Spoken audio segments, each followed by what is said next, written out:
Chapter 35. Li Wangyu thought it made sense. The security of the Tang dynasty was not very good. It was indeed dangerous for him to go out alone. With his small arms and legs, it was hard to say if he could get back safely if he really made money this time. Li Wangyu thought about it and said to Su Changqing, "Tomorrow morning, I'll go to the old village chief and ask him to introduce 2 strong villagers to escort me." Su Changqing thought about it and nodded in agreement. The villagers of Dingzhou were simple and honest. There should be no problem with the villagers protecting Li Wangyu. The next morning, Li Wangyu once again refused Li Heng's request to follow him to the county town. He carried the package that Su Changqing packed for him and went to the old village chief's house. The old village chief's house was at the west end of the village, not too far from Li Wangyu's house. When Li Wangyu arrived, the village chief's family had already woken up and were busy with various farm work. "Li Jia Xiaolang, what's the matter?" The old village chief was surprised by Li Wangyu's visit. Li Wangyu cupped his hands and saluted, "Old village chief, I need to go to Chang'an City. Because there's only the old housekeeper at home, I need to look after the house. Can I ask the village chief to introduce me to 2 reliable villagers to accompany me all the way? I'll pay them." Last night, he told Su Changqing that he was going to the county town of Hu County. In fact, his destination was Chang'an, the capital of the Tang dynasty. He was afraid that Su Changqing would ask, so he used the excuse of going to Hu County to find Yang Quan. How long will Xiaolang be gone? Probably 2 or 3 days in Chang'an City. That's no problem. What do you want? Just wait for a moment. I'll call someone for you. The old village chief immediately agreed and asked Li Wangyu to sit in the central room. He went out to find someone for Li Wangyu. Not long after, the old village chief led 2 tall and sturdy men in. These 2 Guanzhong men were both about 1.8 meters tall. In the Tang dynasty, where the average height was less than 1.6 meters, these 2 men were considered giants. But what surprised Li Wangyu was that the 2 Guanzhong men were also disabled. One had no left hand, the other was blind in one eye and wore an eye patch. Li Wangyu thought of the robust men he saw in Dingzhou village yesterday. Many of them were also disabled. He couldn't help but cast an inquiring look at the old village chief. The old villager was old and shrewd. How could he not see Li Wangyu's doubts? He explained to him in a low voice, which made Li Wangyu suddenly understand. It turned out that the reason why there were so many disabled villagers in Dingzhou village was because they used to be government soldiers. The Tang dynasty followed the military system of the previous dynasty, and all farmers between the ages of 20 and 60 were obliged to serve in the military. They selected those with good economic conditions, strong bodies, and many men in their families to serve as government soldiers. The government soldiers needed to prepare their own weapons, equipment, and provisions. As the saying goes, soldiers were gathered in agriculture, and soldiers and farmers were integrated into one. Soldiers were selected from the farmers who shared the fields, and the source of soldiers was guaranteed. Who wouldn't be injured in battle? With the medical conditions of the Tang dynasty, naturally, there were many disabled people. After listening to the old village chief's explanation, Li Wangyu was a little confused. The government soldiers of the Tang dynasty should belong to wealthy families. Then why were there so many government soldiers in Dingzhou village but so poor? The old village chief hesitated for a moment before explaining, "The disabled soldiers in the village are all government soldiers of the previous dynasty." The previous dynasty? Li Wangyu was stunned. It turned out that the government soldiers of Dingzhou village were all government soldiers of the Sui dynasty. No wonder these disabled villagers were all middle-aged. These old government soldiers in Dingzhou village were all soldiers guarding Guanzhong at the end of the Sui dynasty. In the 14th year of Dai, the first year of Wuda, Li Yuan attacked Guanzhong and declared himself an emperor. These government soldiers of Dingzhou village were all injured and surrendered to the Tang dynasty at that time. But after all, they were government soldiers of the previous dynasty, and most of them were disabled.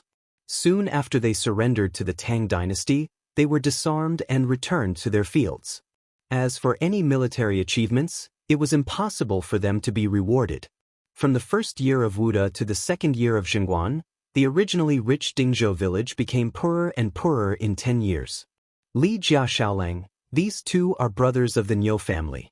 Dalong and Erlang were both good soldiers in the army back then. The one who is missing an arm is Dalong Niu Yong, and the one who is blind is his brother Niu Wu. Although they are disabled, 7 or 8 strong men can't do anything to them.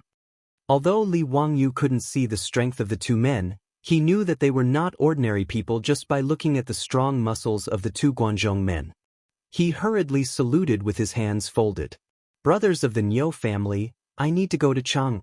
I'll have to trouble you to escort me. Niu Dalong nodded and said in a low muffled voice, No problem. Xiao Lang, don't worry. We will definitely protect you. Niu Erlang curiously looked up and down at Li Wangyu with his one good eye.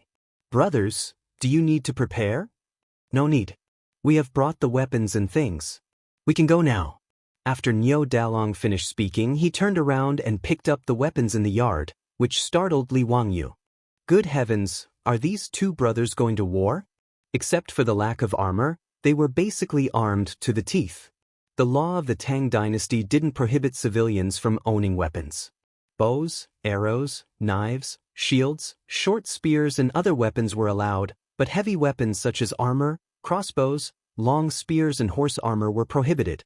But the Niu brothers actually had bows, arrows, knives, and short spears, which made Li Wangyu feel ashamed. Niu Yong carried a few short spears on his back and a long knife at his waist. Niu Wu carried an archer and a short knife. Were they really escorting him to Chang'an and not going to war? Niu Dalong Erlang, don't you think you're exaggerating? Niu Yong shook his head. There's nothing wrong with being careful. Besides, we're used to it. Well, Li Wangyu had nothing to say. Anyway, it did give him a sense of security. And if there were no accidents, he should be bringing back a lot of food and money this time, so he did need someone to protect him. After thanking the village chief again, the three of them left the village and walked towards Hu County. 20 li was actually not too far. If an adult walked fast, it would take them 2 hours. But Li Wangyu had the body of a 16-year-old, and his body had just recovered from a serious illness. After walking for 2 li, he was already panting. Dang Erlang, take a rest. I can't walk anymore. Li Wangyu sat on the edge of the field and panted. Niu De frowned and looked at the sun. He turned to Niu Er and shouted, Erlang, carry Xiao Lang. Niu Wu did not hesitate. He took the bow and arrow from his back and squatted down to carry Li Wangyu. How can this be? I can walk on my own. Li Wangyu was embarrassed. He was too embarrassed to let Niu Wu carry him. However, Niu Wu didn't bother to talk nonsense with him. He directly pulled him over and threw him onto his back. Then, he took large strides forward. Li Wangyu's body was less than 100 jin, but Niu Wu carried him as if he was weightless. It was very easy. Li Wangyu wanted to struggle, but Niu Wu's 2 thick arms were like 2 iron chains. He could not break free. Helpless, Li Wangyu could only obediently let Niu Wu carry him forward. In order to relieve his embarrassment, and at the same time to understand these 2 fierce generals who were protecting him, Li Wangyu chatted with them. However, this conversation made him feel deep respect for these 2 brothers. Chapter 36. The Niu brothers were not normal soldiers in the Sui army but members of the Tabai army. The Tabai army was in charge of scouting and scouting. The meaning of the name was to find out where the enemy was hiding. Scouting, destroying, and spying were all the missions of the Tabai army. To be able to become a member of the Tabai army, one had to be the smartest and strongest among the old soldiers. Li Wangyu thought to himself, these 2 brothers are like the special forces of the future, kings of soldiers. They were really amazing. In the 11th year of the Sui dynasty, Tujue by Qihan took advantage of the fact that Emperor Yang was patrolling the north and led hundreds of thousands of cavalry to attack, trapping Emperor Yang at Yanmen. The Niu brothers were defending Yanmen Pass and had a huge battle with the Tujue. The Yanmen Pass only had 17,000 men and could only last for 20 days. However, they fought bravely and although they suffered heavy casualties, they still managed to protect the city. At that time, the Niu brothers were under orders to scout the Tujue but were surrounded. When they tried to break out, Niu Wu was shot in the eye and fell off his horse. Niu Yong lost an arm to save his brother. Fortunately, their fellow soldiers risked their lives to save them. Only then were the two of them pulled back from the gates of hell and saved their lives. The Tujue could not take them down and retreated to the north. The Sui army took the chance to chase them to Mai and captured 2,000 Tujue men before retreating. This was the 11th year of the Great War at Yanmen. Hearing that the two brothers were injured in the battle with the Tujue, Li Wangyu gave them a thumbs up. Heroes of the nation. The Niu brothers retired from the army due to their injuries and returned to their fields. They managed to avoid the civil war at the end of the Sui dynasty. However, Li Wangyu only needed to look at the patched clothes on the Niu brothers' bodies to know that these two brothers also lived in poverty. Although he did not know how much skill the Niu brothers still had, since they were recommended by the old village chief, they must be really skilled. Why were they so poor? Although the land in Dingzhou village was barren and the villagers were poor, the Niu brothers should be able to live a carefree life even if they went hunting in the mountains. Behind Dingzhou village was Mount Shouyang, a famous peak on the northern slope of the Qinling Mountains. After King Wu of Zhou destroyed the Shang dynasty, they were ashamed to eat Zhou millet and ate Wei Wei instead. They starved to death on Mount Shouyang. In the Tang dynasty, Mount Shouyang and the entire Qinling Mountains were full of wild beasts and abundant resources. The Niu brothers were two capable members of the Tabai army. How could they be poor? However, the three of them hadn't known each other for long, so Li Wangyu didn't ask too much. He just hid his suspicions in his heart. The three of them chatted along the way. With the Ox brothers' speed, they arrived at the county seat of Huxian County in less than an hour. They were much faster than Li Wangyu's ox cart the day before yesterday. Li Wangyu embarrassedly jumped down from Niu Wu's back. After thanking Niu Wu again, he led the two of them to the county yamen. He was here to borrow a horse from Yangquan. Hu County was 70 li away from Chang and City. Even with the Niu brothers' speed, they would have to walk for 6 hours without rest. However, if they rode a horse, an hour would be enough. He asked the yamen runner at the county yamen to go in and report that he wanted to see Yangquan. Soon, the yamen runner replied and invited Li Wangyu in. The county magistrate was waiting for him in the back of the yamen.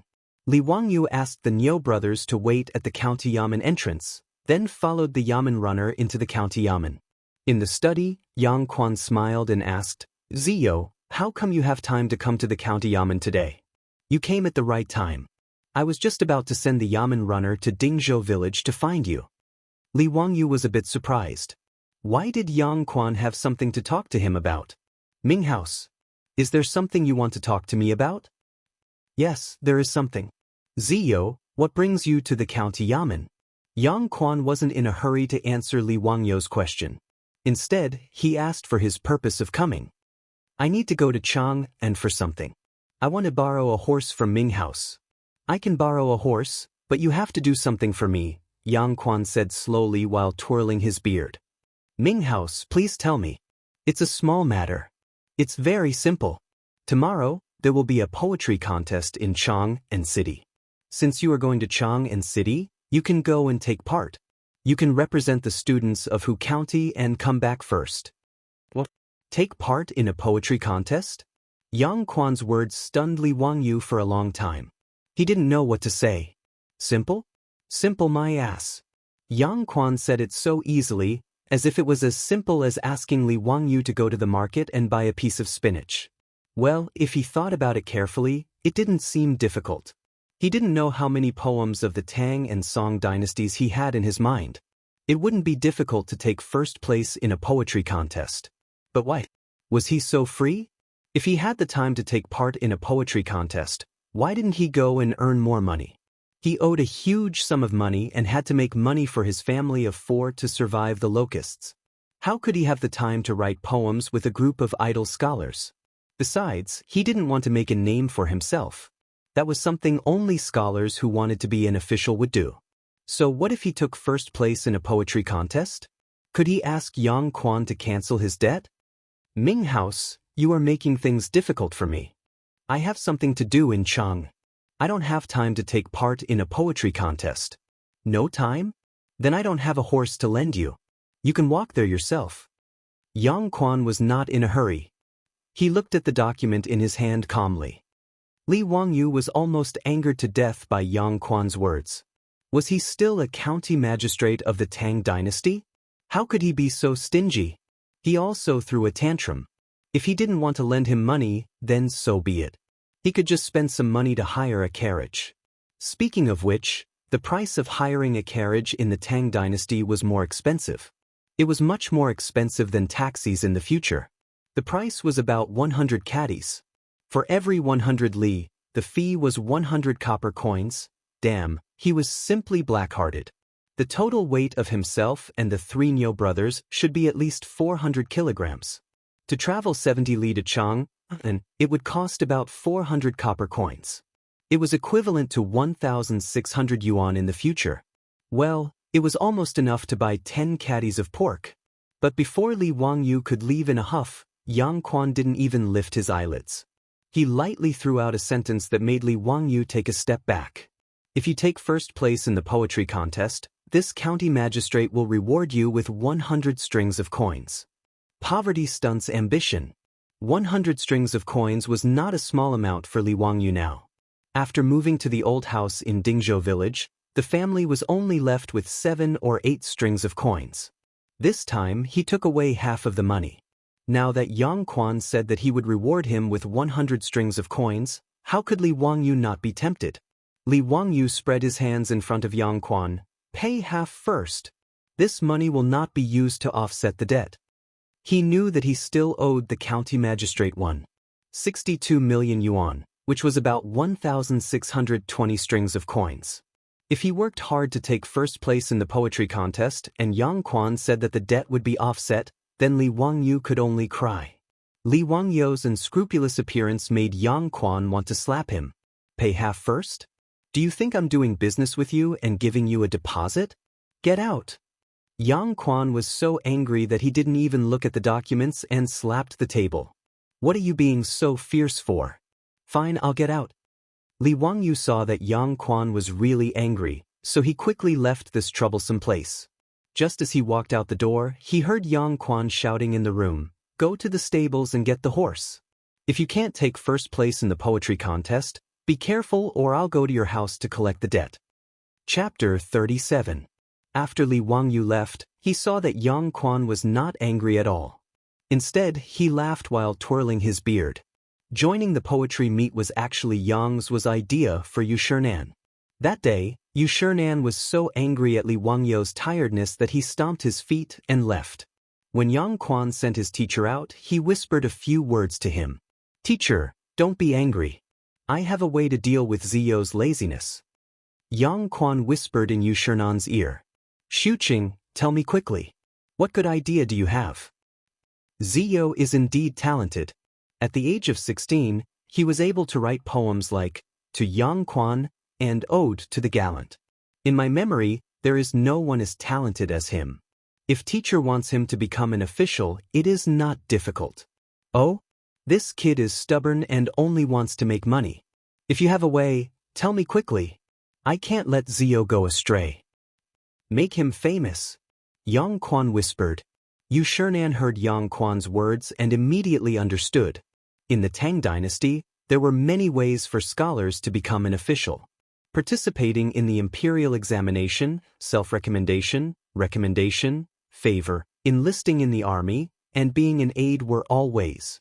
However, Li Wangyu obviously would not accept any of these methods. Another way was to make him famous. As long as he was famous enough, even the emperor would take the initiative to recruit him as an official. Yang Quan did not believe that when Pai Lupi gave the order to expel Li Wangyu, this bastard would refuse. Xuqing, continue. What should we do?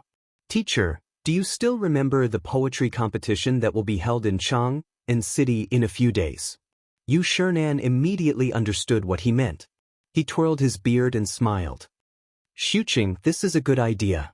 But are you sure you can let that kid attend the competition? Hee teacher, don't forget that Ziyou still owes money to the county government. Yang Quan said with a sneaky smile. Teacher, when you return to Chang, you will spread the 2 poems of Ziyou. Why should I worry that I won't be noticed by the saint? Yu Shinan nodded his head in satisfaction. With the help of his old servant, Yuda, he boarded the ox cart and returned to Chang.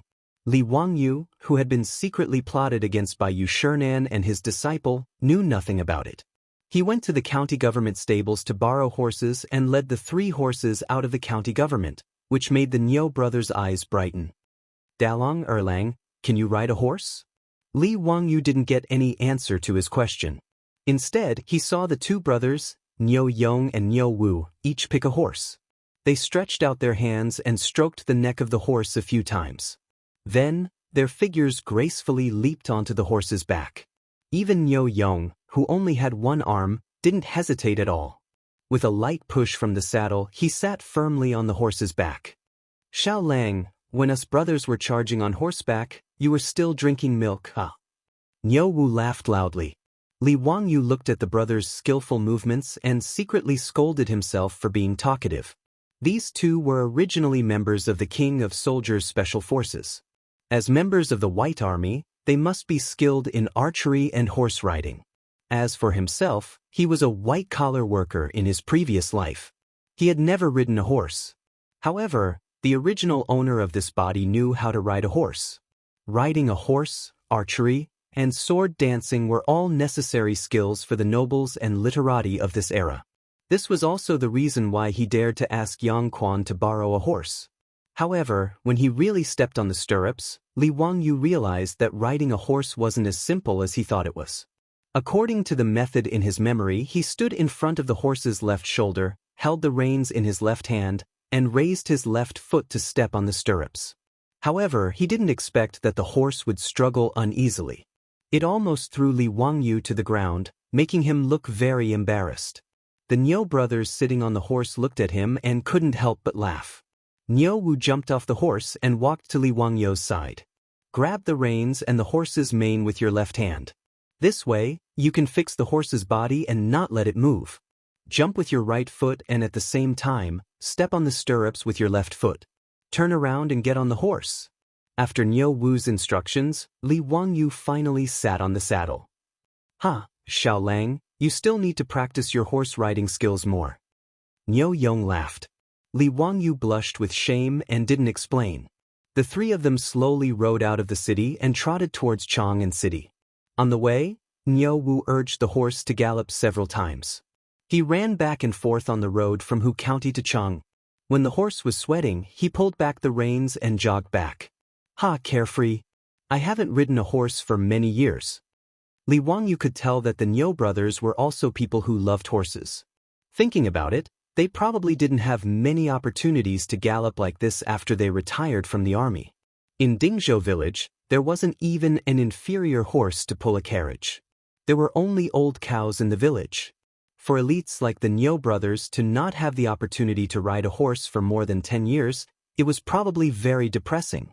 It was just like how racers in the future didn't have the opportunity to touch the steering wheel.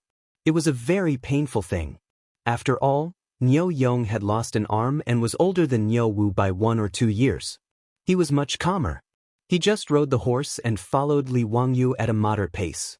After a short while, Chang'an City came into sight. In his memory, the previous owner of this body had been to Chang'an before.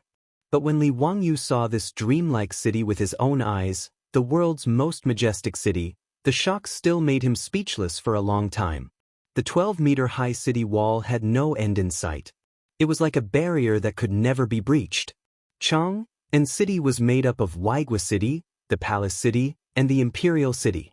It covered an area of about 87 square kilometers. It was roughly half the size of the third ring of Xi'an in the future. Wuxia City was about 20 miles from east to west. It was equivalent to Li Wangyu walking from Dingzhou village to Hu County. It was about 70 miles from north to south. It was basically the distance from Hu County to Chang'an City. More than 1 million people lived in this majestic city. One had to know that this was during the Tang dynasty. More than 1,000 years ago, there was no city more majestic and magnificent than Chang'an was 7 times larger than Constantinople. Even the most famous ancient city of Rome was only 1/5 the size of Chang'an City. Chang'an City was divided into 14 main streets from east to west and 11 main streets from north to south. The entire city was divided into 108 squares of different sizes. The entire city of Chang was horizontal and vertical. It was no different from a chessboard. Li Wangyu was momentarily stunned. A voice echoed in his mind for a long time. Dream of Chang'an. He had traveled to Xi'an in his previous life. But the Chang'an now was not something that the Xi'an of the future could compare to. The outer city wall of Chang'an was divided into 4 directions: north, south, east, and west. Each direction had 3 city gates. There were a total of 12 city gates. They had come to Chang'an from Hu County through the illustrious Virtue Gate in the south of Chang'an City. The illustrious Virtue Gate was also the main gate of Chang'an City. The other city gates had 3 gates, but the illustrious Virtue Gate had 5 gates. The so-called gates were openings in the city walls that were installed with heavy city gates. Although the illustrious Virtue Gate had 5 gates, only the small gates on the left and right sides could be used by people. They had set off from Dingzhou village early in the morning. By the time they reached Chang'an, it was already noon. There was already a long queue at the city gate waiting to enter the city for inspection. Li Wangyu curiously sized up the queue. There were many caravans made up of mules and horses. There were even caravans from the western regions riding camels. Li Wangyu was dazzled by the fair-skinned, yellow-haired, blue-eyed barbarian merchants and the sexy Persian singers. After waiting in line for half a day, the guards finally entered Chang'an City after inspecting the 3 of them for inspection. Xiao Lang, where are we going now? Niu asked. They did not know why Li Wangyu had come to Chang'an City. Let's go to Chongren Lane and find a place to stay first. Chapter 38. Entering the city from the illustrious Virtue Gate was the Vermilion Bird Avenue of Chang'an. The Vermilion Bird Avenue, which ran from north to south, was a standard central axis of Chang'an.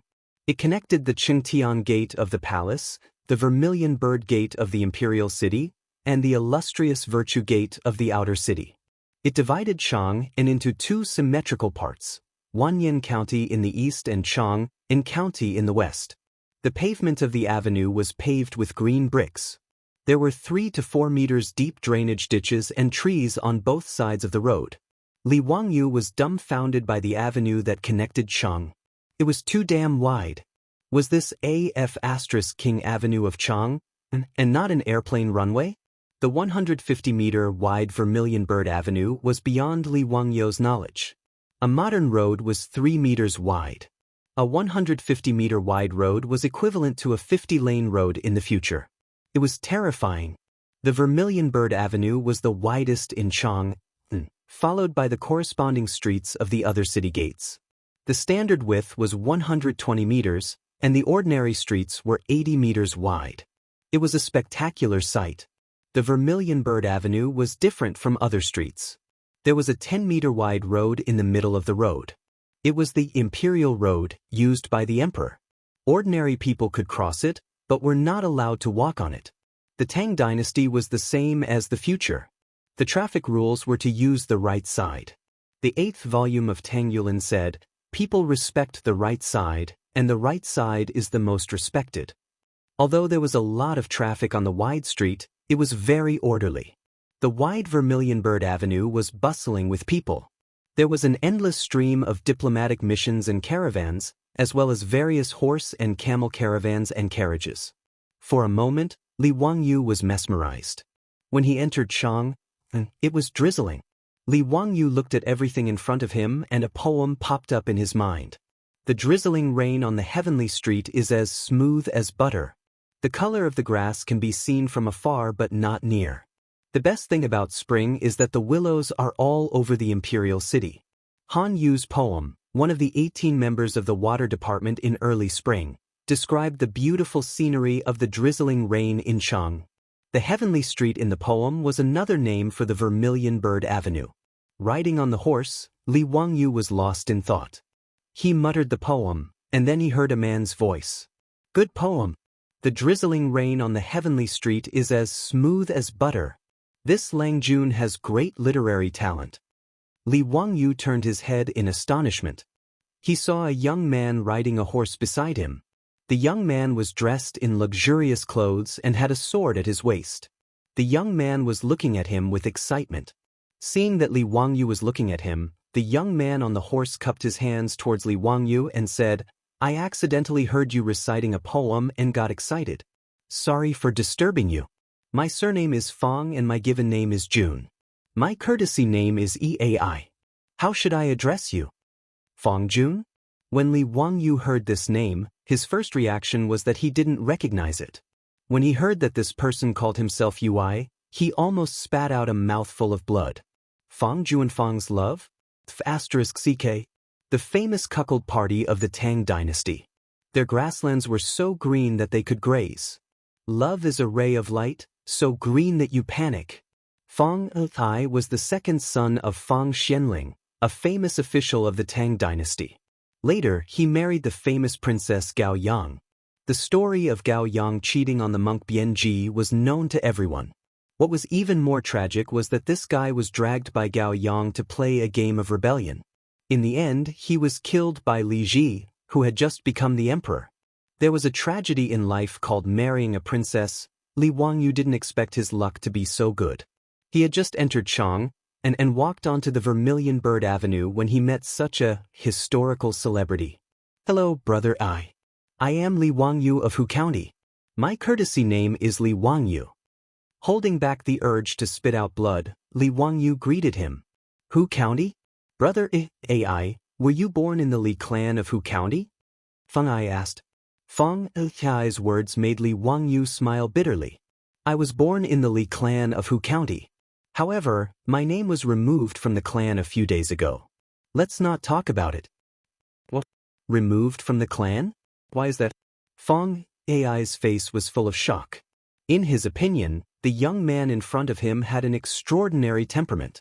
The poem he had just heard was even more amazing. Shouldn't a young man with such literary talent be greatly nurtured by the clan? How could he be removed from the clan? Li Wangyu didn't know how to answer Feng Ai's question. It was the first time the two had met, so how could they talk about such things?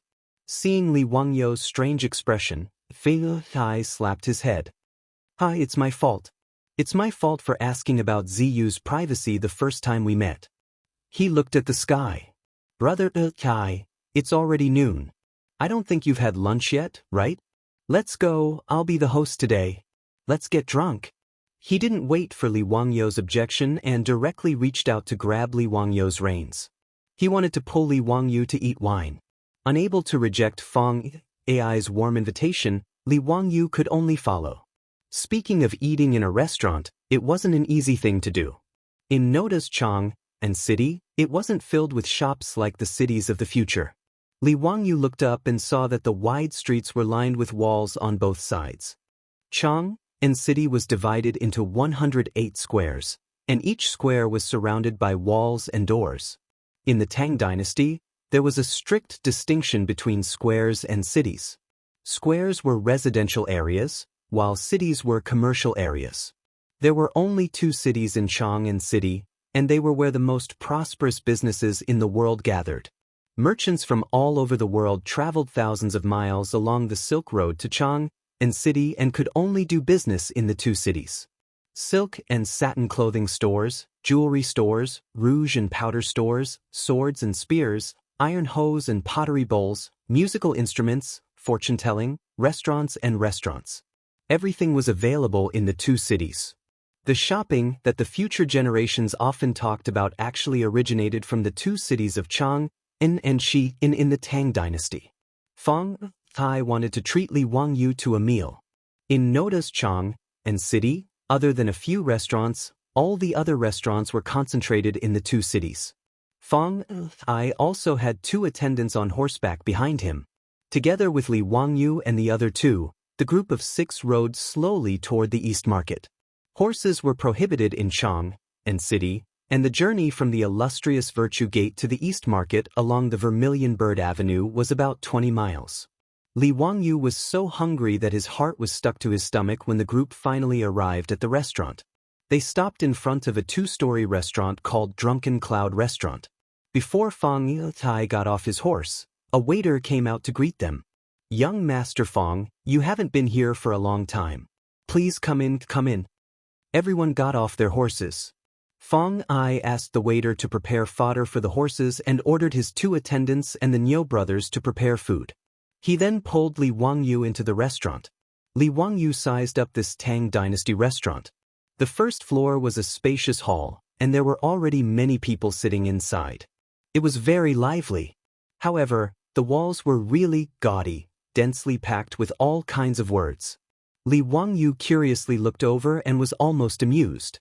It turned out that the walls of this restaurant were full of treasures of calligraphy left behind by all kinds of literati. There were also poems inscribed on the courtyard walls and the walls of the house. Those Tang Dynasty literati with bad hands couldn't bear to see a clean blank space. Those who knew how to compose poems wrote poems, those who knew how to write essays wrote essays, and those who really didn't know how to write anything would write something like, a certain year, a certain month, a certain village, a certain official, a certain person visited this place. Damn, is this not a Tieba forum from the future? There's poison in this. Chapter 39. On the other hand, the second floor was very quiet and the decorations were more elegant.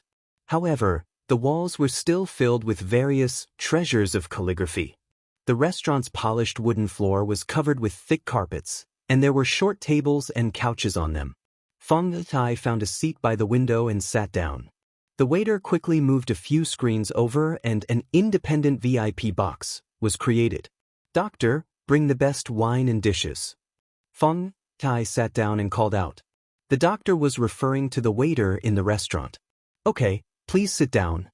The good wine and dishes will be sent right away. Soon, the wine and dishes were served. Fong Tai eagerly poured wine for Li Wangyu. This wine tasted slightly better than the one Li Wangyu drank at home, but for Li Wangyu, it was barely drinkable. After 3 rounds of wine, the two became familiar with each other. When Fong Tai learned that Li Wangyu's father was Li Zhou, he immediately stood up and bowed to Li Wangyu. This made Li Wangyu confused. What was he trying to do? Brother Zhou, so you are Li Gong's son. Please accept a bow from me. Come, let me offer you a toast. Fong Tai's words made Li Wangyu even more confused. Fong Xianling was Pai Lupi's confidant, but his own father opposed Pai Lupi's ascension to the throne. Their political views should be different. Why did Fong Ai treat him like this? Seeing Li Wangyu's confusion, Fong Tai raised his head and drank the wine in his cup. He explained, Li Gong is indebted to my lord. As Pai Lupi's confidant, Fong Xianling was feared by the former crown prince Li Jianqing. In the 6th year of Wuda, Fong Xianling and Du Ruhui were both expelled by the former crown prince Li Jianqing. Fong Xianling happened to be in charge of Hu County. At that time, Li Zhou was in charge of Hu County. He was only loyal to Pai Lupi's father, Li Yuan. He did not have a good impression of the former crown prince Li Jianqing.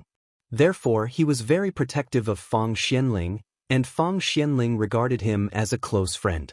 After the Black Tortoise Gate incident, Pai Lupi ascended the throne. Li Zhou was demoted and removed from his position in the court. Fong Xianling tried to persuade Li Zhou to work for Pai Lupi, but he was scolded by Li Zhou and cut off all ties with him. After Li Zhou fell ill and died, Fong Xianling was still crying at home, feeling sorry for Li Zhou. After listening to Fong Yai's explanation, Li Wangyu suddenly realized that his dead father actually knew Fong Xianling, a powerful person from the Tang Empire. Now that both sides had the relationship of their fathers, they were even closer. After drinking another cup of wine, Fong Tai asked curiously, Brother Ziyu, why were you expelled from the clan? It's all because those leeches were too greedy.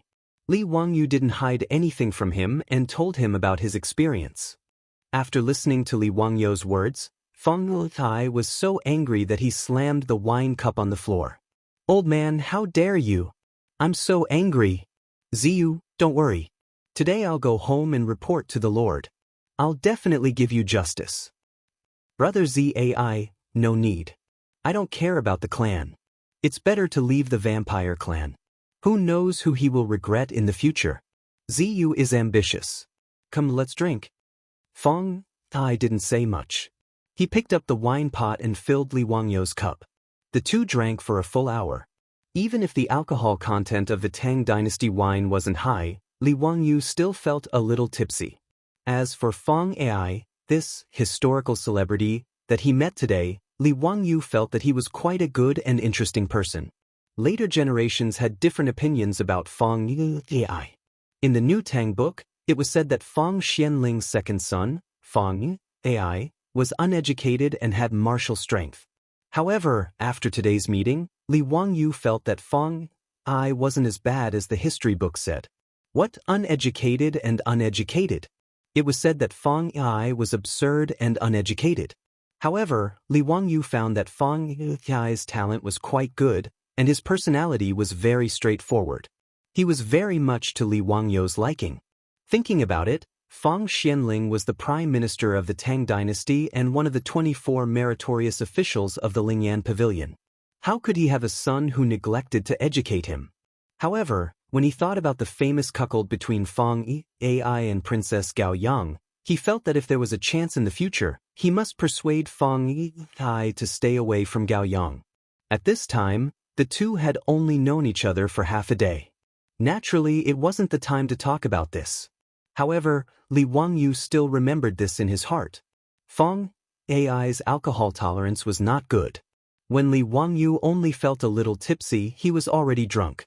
He called Feng Ai's attendants and asked them to carefully send Feng Ai back to the mansion. This banquet, including the expenses of the Niu brothers, cost a lot of money. If Feng Ai hadn't paid the bill, Li Wangyu would have been distressed for a long time. After sending Feng Ai away, Li Wangyu asked the waiter where the shop selling paper was. He led the Niu brothers to buy a stack of mulberry paper. Not far from the East Market, the Chongren Square of Chang, and was northwest. Chongren Square gathered all kinds of inns of different sizes. It was a place where inns gathered. Li Wangyu casually found a hostel and booked 2 rooms to stay in. After letting the Niu brothers go to rest, Li Wangyu closed the door, took out the mulberry paper he bought, and found a charcoal pencil from the bag he carried with him. Li Wangyu busied himself in his room for the entire afternoon. It was only in the evening that Li Wangyu snuck out of his room. "Sir, are you going out?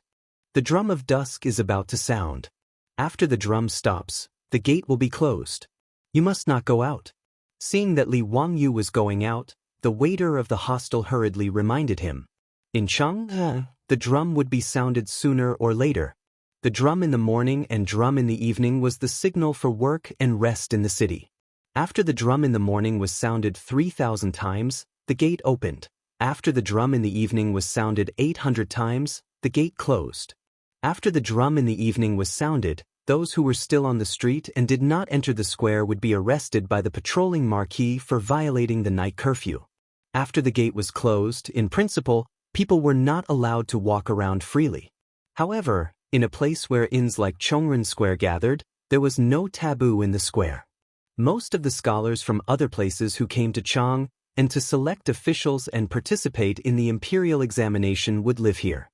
Therefore, even after the curfew, the restaurants attached to Chongren Square were noisy day and night. The lights were endless, just like the nightlife center of Chang. Li Wangyu thanked the waiter with a smile, walked out of the hostel, and walked straight to the gate. The old guard guarding the gate also reminded him that the drum of dusk was about to be sounded. If he was late, the gate would be closed. Li Wangyu just smiled and thanked the old guard. After that, he walked to the gate of Ping Kong Square across the street. Seeing that he was going to Ping Kong Square, the old guard did not say anything more. He just looked envious.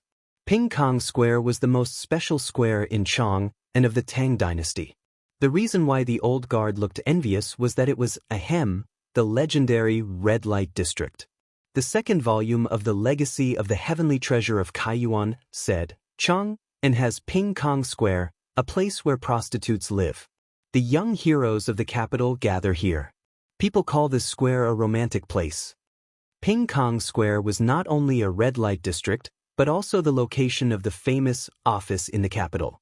Just like in the future, each province had an office in the capital, Chang, and called the Memorial Office.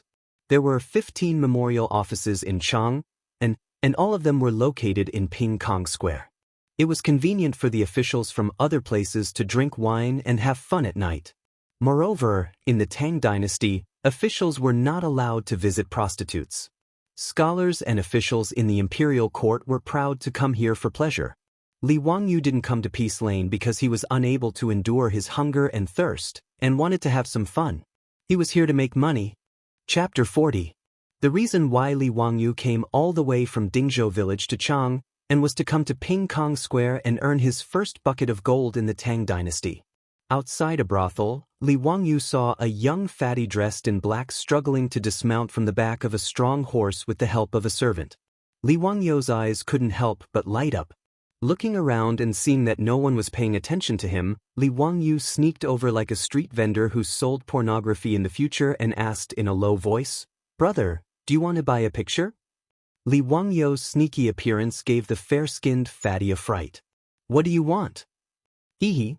Brother, I'm asking you if you want to buy a picture." "Buy what picture?"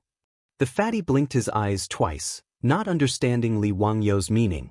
Li Wangyu didn't answer him and looked around. "Brother, there are too many people here, it's not convenient. Can we talk somewhere else?" The fatty looked at him with a bit of vigilance, as if he didn't want to rashly come into contact with Li Wangyu. Seeing the fatty's vigilant look, Li Wangyu carefully took out a scroll of paper from his bosom, opened it, and showed it to the fatty, then immediately put it away. But with just a glance, the young fatty's eyes immediately widened, his nostrils flared, and his face was full of disbelief. "You want to sell this picture? Quick, let me take a closer look at it. There are too many people here, it's inconvenient." Li Wangyu's face showed that he was in a difficult position. The fatty immediately looked around, then pointed to an empty alley and said, "Brother, how about you and I talk there?" Li Wangyu nodded, and the fatty also refused the servant's offer to follow him. The two of them walked into the alley, one in front and one behind. Quick, let me take a closer look at the picture." As soon as they walked into the alley, the fatty couldn't wait to urge Li Wangyu to give him the picture. Li Wangyu chuckled. He reached into his bosom and took out the mulberry paper again. He spread it open and handed it to the fat man. This time, Fatty looked at it even more carefully. His eyes were almost on fire. He couldn't pull his eyes away from the painting in his hands. What painting is this? Why was it so realistic? Who is this woman?" Li Wangyu didn't answer. He just smiled and asked, "Does brother like it?" "Of course. Didn't you say you wanted to sell this map?" "I'll buy it. How much?" Fatty couldn't wait to answer. Li Wangyu raised a finger. 100 taels of gold. Hiss.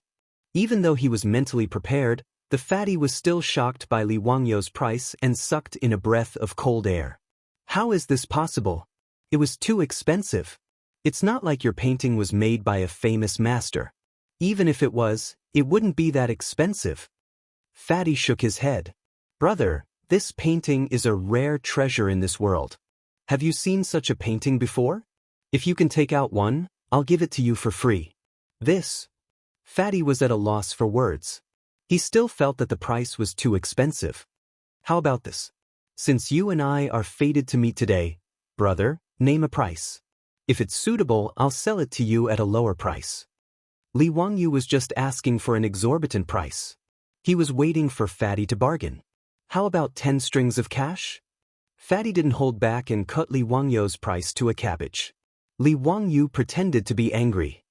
He reached out to take back his painting. "Give it back to me. Since brother doesn't want to buy it, don't waste our time. We can talk about it." Fatty was afraid that Li Wangyu would take the painting back. He retracted his hand and hid the painting behind him. "Brother, make it cheaper. 100 taels of gold is too expensive. You won't be able to find anyone in Chang and who can buy this painting at this price." Li Wangyu rolled his eyes and replied, 80 taels. 20 strings of cash. 60 taels. 30 strings of cash. After a battle of words, Li Wangyu's painting was sold at the price of 60 strings of cash and 10 taels of gold. Fatty reached out to summon his servant. "Give me 10 taels of gold." "What? 10 taels of gold?" When the servant heard Fatty's words, he quickly covered the pouch on his back with his hands. At the same time, he looked at Li Wangyu with vigilance. Obviously, in the servant's eyes, Li Wangyu was a swindler. It was a big deal to cheat 10 taels of gold from his Langjun. Stop talking nonsense. Give me the money. No, Langjun. Master said that you can only come to Peace Square to watch the singing and dancing. You're not allowed to do anything else. Otherwise, I'll be questioned. The servant still shook his head. Nonsense. I'm here to buy something. I'll explain it to Master when I get back. Give me the money quickly. The servant still shook his head and refused. His Langjun had been tricked more than once. That was why the Master had repeatedly told him to keep a close eye on him and not be tricked again. Spending money was a small matter. The most important thing was to lose face after being tricked. Fatty's family was a famous merchant in Chang and City. However, he was often tricked into spending a lot of money. He didn't care about spending money. His father didn't care either.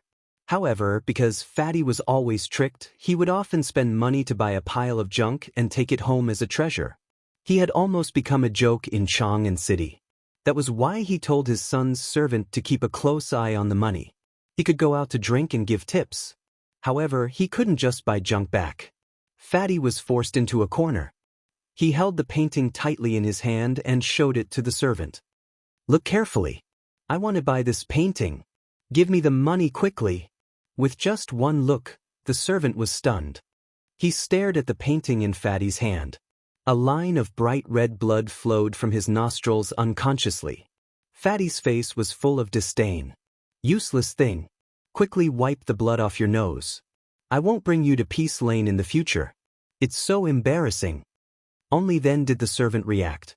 His face was full of shame. He wiped the blood from his nose with his sleeve and then took out 2 ingots of gold from his pouch and handed them to Fatty. Fatty handed the gold to Li Wangyu. Brother, we are done with the goods and the money. This painting belongs to me now. Of course. Li Wangyu heard that the drum of dusk had been beaten. He saluted to Fatty and said, Brother, we'll meet again. The two parted ways. Fatty didn't go to the brothel to watch the singing and dancing. He climbed onto the horse and called for the servant to return home immediately. Li Wangyu walked out of Peace Lane unhurriedly and returned to Chongren Lane. Li Wangyu's departure and return caused the old guard to misunderstand. He shook his head at Li Wangyu's back. He muttered softly, so he's just for show. Nice to look at but useless. He came back in less than the time it takes for a joss stick to burn. His body is so weak. Fortunately, Li Wangyu didn't know that the old guard thought of him like this. Otherwise, he would have vomited blood. You're the weak one. After returning to the hostel, Li Wangyu went back to his room and closed the door. He immediately took out the 2 ingots of gold and looked at them excitedly. I'm really a genius. I can even think of such a method. Tsk, it can actually be sold for 10 taels of gold. The spending power of this Tang dynasty's otaku is really terrifying. Li Wangyu talked to himself happily for a long time. Then, he carefully put the gold ingots into his bag. He lit the oil lamp, took a piece of mulberry paper and started to work again. He held a charcoal pencil in his hand and kept drawing on the mulberry paper. Soon, the outline of a pattern appeared on the mulberry paper. It was a sketch of a naked woman. Chapter 41. Yesterday, when Su Changqing said that he could sell paintings for money, Li Wangyu suddenly had an idea. Of course, he couldn't sell ordinary paintings for money, but what if it was a nude sketch? 4 men in the Tang dynasty who had only seen exaggerated and secretive erotic paintings, a completely realistic and 3-dimensional human body sketch would have an impact on them no less than a mental bomb, right? Li Wangyu studied sketching in high school. Because of the restless hormones of young people, he had a special liking for human body sketches. At that time, he had copied many human body sketches and could be said to be the best at it. Therefore, Li Wangyu immediately thought of the idea of selling human body sketches in the Tang dynasty. However, ordinary rice paper was too thin and not suitable for sketches, so he thought of using mulberry paper to draw. As for coming to Chang and to sell paintings, it was completely because of Ping Kong Fong, a consumer market with huge potential. Of course, many people in Wuxia knew him, so he was embarrassed to sell the human body sketch. If this matter was spread out, it would not be good for his reputation. Even if Li Wangyu's skin was thick enough, he did not want to become a dissolute man like Tang Yin and Tang Bohu.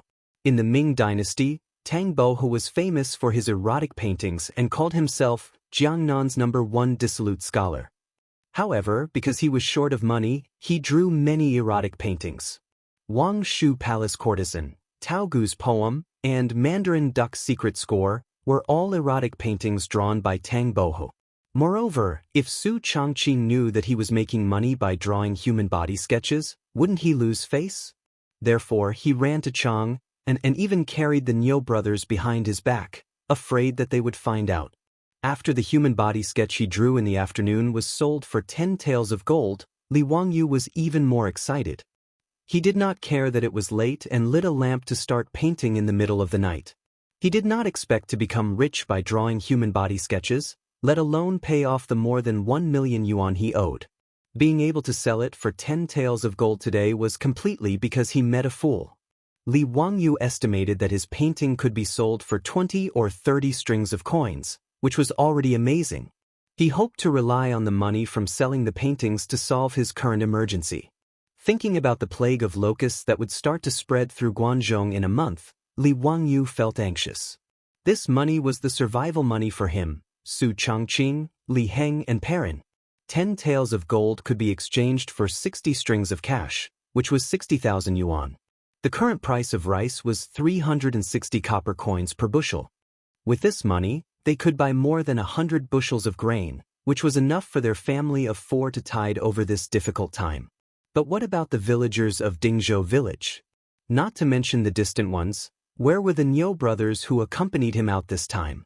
How could he watch them starve to death? Li Wangyu let out a long sigh. I'll take it one step at a time. I'll do my best and leave the rest to fate.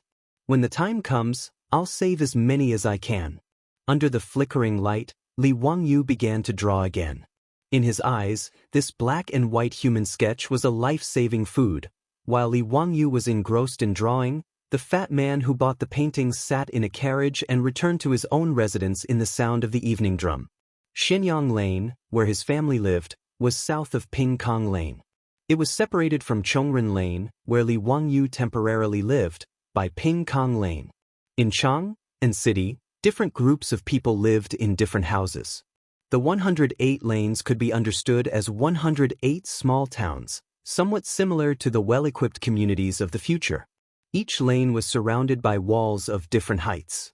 The walls of the lanes in the south of the city were piled up with yellow soil. Most of the people who lived here were commoners. The population was sparse, and many of the lanes were farmland. The north of Chang and was where the imperial palace and the government resided. The east of the city was where the residences of the high officials and nobles were located. Especially the northeast of the city, because it was close to the imperial palace, the residences of the officials were densely packed. The west of the city was where Shi City was located. The trade in Shi City was extremely prosperous. Merchants from various countries and regions lived in the lanes near Shi City. Therefore, some people jokingly called it the place where the rich gathered, Chang, and thus formed a situation of the rich in the east. Although the fat man's family was a merchant, they bought property in Xianyang Lane in the east of the city. Xianyang Lane was also Wanyan County in the east of Chang, where the county magistrate was located. The fat man rode the horse directly back to a mansion in Xianyang Lane. The two words, Cho Mansion, were written on the door. Father, I'm back. Back in the mansion, the fat man jumped off the horse with the help of the servant. He took the sketch that Li Wangyu sold to him and ran to his father's study. Kun, why are you back? Aren't you going to spend the night in Pingkong Lane? In the study, a middle-aged man with a kind face and a rather plump body was sitting cross-legged on the couch looking at the account book. He was quite surprised to see his son suddenly come back. When he looked at the drawing in his son's hand, his face turned black. Kun, you bought something again? Hee, I found a treasure today. How much did you buy it for? It's cheap, only 10 taels of gold. The fat man Cho Kun sat on the soft couch and said proudly. Cho Yuanyang's temple suddenly jumped, and he stared angrily at his son Cho Kun's personal servant. How could the servant not understand his master's meaning? He hurriedly bowed and said, Master, I really bought a treasure today. What treasure? Let me see. Chou Yuanliang reached out to his son. Chou Kuan carefully unfolded the mulberry paper and spread it on the table as if he was presenting a treasure. Chou Yuanliang looked at it and couldn't help but gasp. This painting, hee father, how is it? Is the painting I bought today a treasure? Is it worth 10 taels of gold? On the mulberry paper, an enchanting woman was half lying on the bed. It was vivid and lifelike, and the graceful figure was like a real person. In just a moment, Chou Yuanliang even felt that his body had some reaction. He quickly coughed to cover it up. The next moment, Chou Yuanliang stood up excitedly and grabbed his son's sleeve. Where did you buy this painting? In Ping Kong Fong, I met a young man who sold it to me. He asked for 100 taels of gold, and I cut the price to 10 taels of gold. Chou Kuan smiled proudly. Chou Yuanliang asked, Do you know where the young man lives? Chou Kuan was dumbfounded. How would I know? It's a transaction of money and goods. Do you want to ask him for a refund? That won't do. I want to keep this painting for my own collection. Nonsense. Do you know that this painting can save the lives of our Chou family? Chou Kuan looked at his father and blinked. The painting technique is very unique. How can it save lives? What danger is there for my Chou family? Why don't I know? Sigh, it's useless to tell you before, so I didn't let you know. Chou Yuanliang sighed. Tomorrow, I will go to Ping Kong Fong with you. Whether we can find the young man or not is related to the survival of our Chou family. Chou Yuanliang's words made Chou Kuan stunned. He just casually bought a pornographic painting. How is it related to the survival of the family? Chapter 42. The Chiu family of Chang and wanted to find Li Wangyu to save their lives. Of course, Li Wangyu did not know about this. That night he finished another sketch of a nude woman, carefully put it away, and then went to bed. However, he tossed and turned all night and did not sleep well. It was not that Li Wangyu did not like the bed, but there was no such thing as a bed in this damn Tang dynasty. When the Tangs slept, the poor slept directly on the ground. A straw mat was the bed. The Dongying people followed suit. The tatami of later generations was the same. Those who were more particular slept on a couch, which was a low bed made of hardwood. The feeling was so good that Li Wangyu missed Simmons very much. Li Wangyu had always thought that there should be a bed in the Tang dynasty because Li Bai's famous poem, Quiet Night Thoughts, said, The bright moonlight before the bed is suspected to be the frost on the ground. However, after traveling through time, he realized that the bed referred to the Hu bed, which was similar to the folding stool of later generations. After traveling to the Tang dynasty for more than a week, Li Wangyu still could not get used to the hard couch. Every day when he woke up, his back was aching and his legs were cramping. He urgently needed to use the blue bottle cap to nourish his body. It was not easy for the sun to rise. Just as Li Wangyu was sleeping soundly, he was disturbed by the sound of the morning drum that resounded throughout the city. Taking out the watch he borrowed from Su Chongqing and looking at the time, Li Wangyu could not help but want to curse. Knock your ass. It was not even 5 o'clock in the morning. What was worse was that the morning drum was not finished yet. Did he not think about the 3,000 beats of the morning drum in Chang'an City? Was that something that could be finished in a short time? In short, Li Wangyu could not sleep anymore. At dawn, he got up with dark circles under his eyes and yawned. Li Wangyu pushed the door open and told the Niu brothers to wash up and go out. Today was the day of Yang Quan's poetry meet in Lake Tsujiang. Since Li Wangyu had promised Yang Quan, he had to accept his fate and participate. Although he had no idea what the poetry gathering was for, from Yang Quan's words, it should be a competition. Otherwise, why would he want him to win first place? There was no point in thinking too much about it.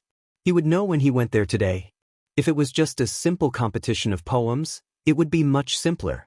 Li Wangyu didn't believe that during the Jingguan period of the Tang dynasty, there was anyone who could be more awesome than the poems of the Tang and Song dynasties in his head.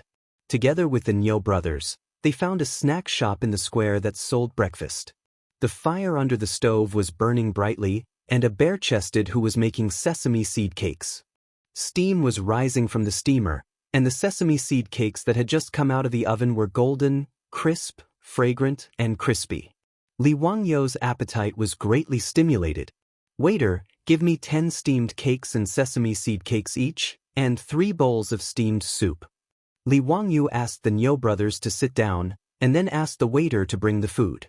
In the Tang dynasty, steamed buns, steamed rolls, steamed dumplings, and steamed dumplings were all called steamed cakes. The only difference was whether there was any stuffing or not, and how it looked. The steamed cakes with stuffing flowed with oil as soon as they bit into them, and the big bowl of steamed noodles and steamed soup made Li Wangyou and the Niu brothers cry out in satisfaction. However, the Niu brothers were big enough, and their appetites were even bigger. The 10 steamed cakes and sesame seed cakes were almost completely devoured by the two of them, and they didn't seem to be full. Li Wangyou had just made a fortune last night, so how could he be stingy with these things? He hurriedly asked the waiter to bring 10 steamed cakes and sesame seed cakes each, and 2 bowls of steamed soup. Only then did the Niu brothers finally shake off their arms and eat to their heart's content. After drinking up the steamed soup, Niu Wu's only eye flashed with satisfaction. "I haven't eaten so much for a long time, Xiaolang, thank you very much." "Don't say that, brothers." "Why do you say that? Are you going to accompany me to Chang and city and protect me? Do you think I'll let you go hungry?" Niu Yong didn't say anything, and just patted Li Wangyou's shoulder with his only arm. "Brothers, I have a question, but I don't know if it's appropriate to ask. Xiaolang, if you have something to say, just say it. I see that you two brothers are strong and powerful, so why don't you have enough to eat?"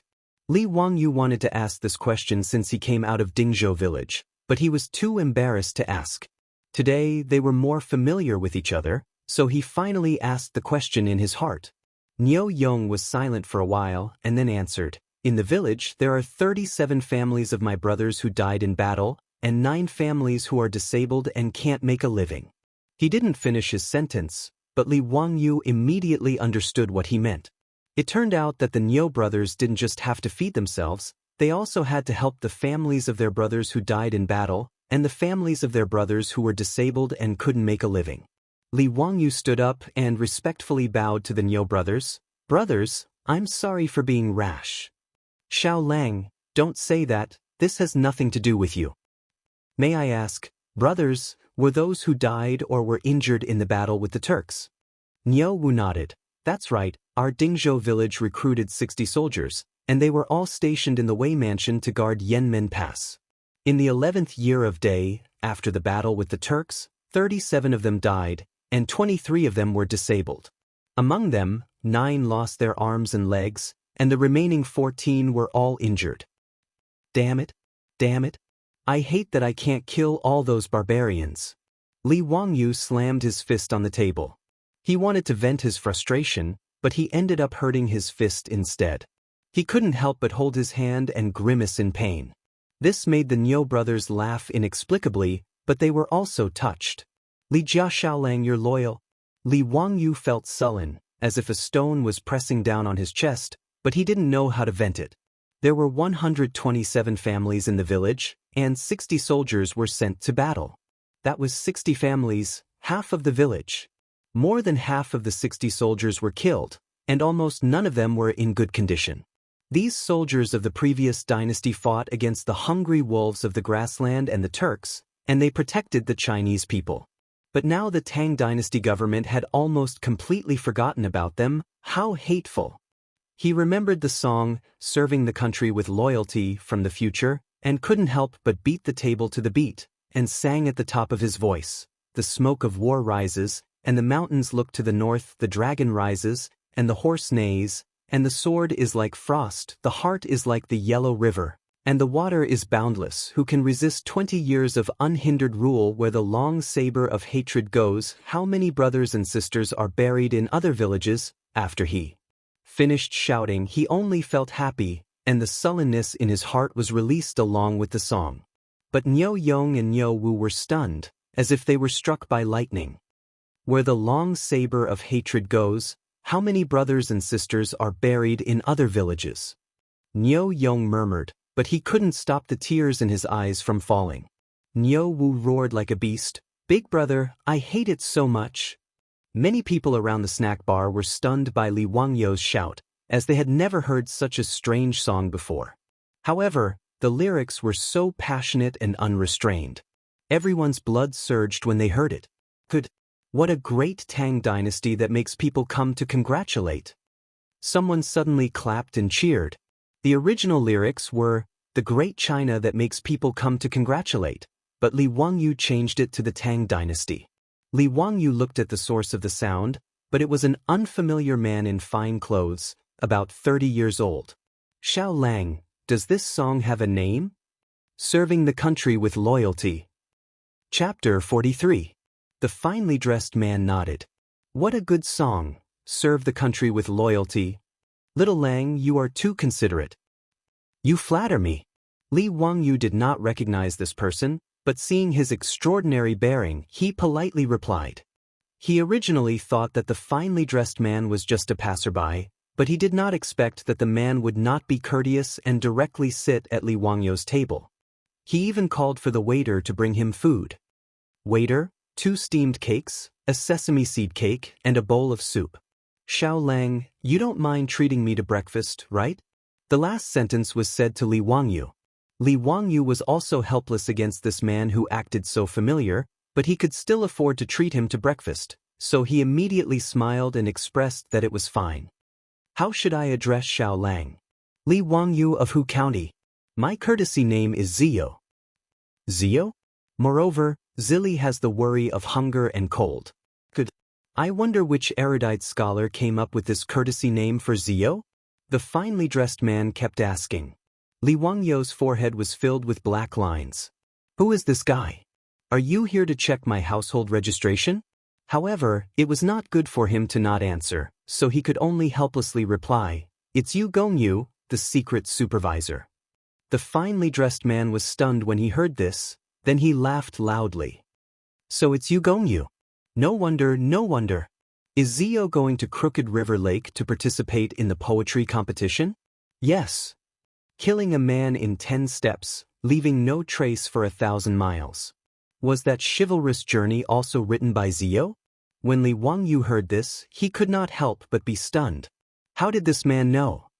It's just a game. It's not presentable. Sorry for the ridicule. Li Wangyu politely replied. The finely dressed man laughed. It seems that Zio will be the winner of this year's Crooked River Lake poetry competition. You flatter me. Li Wangyu wanted to ask the man's name, but the man didn't say anything else. He finished his food in 2 or 3 bites and cupped his hands towards Li Wangyu. Many thanks for Xiao Lang's hospitality. I will take my leave now. After saying that, he stood up and left in a carefree manner. Li Wangyu felt his balls ache as he watched. F***ck, do you have to be so straightforward? After asking him for such a long time without rhyme or reason, was he going to leave after eating breakfast for free? Anyway, this person should be an important figure in the imperial court of the Tang dynasty. Otherwise, he wouldn't have known about my ode to chivalry from Yu Shernan. Do the math. After breakfast, Li Wangyu felt his heart ache again when he paid the bill. Steamed biscuits and Hu biscuits cost 2 copper coins each, so they ate 40 of them. 5 bowls of mengu soup cost a total of 95 copper coins. Adding on the money they paid to the well-dressed man, they had a total of 104 copper coins. It was equivalent to more than 400 yuan in the future. It was just breakfast. Li Wangyu now understood why rice was said to be expensive in Cheng. It was not easy to live in Cheng. The prices here were really king expensive. After breakfast, the morning drum was beaten 3,000 times, and the gate was opened to go out. Li Wangyu and the other 2 led their horses out of the hostel and slowly went to Jianghu Pond.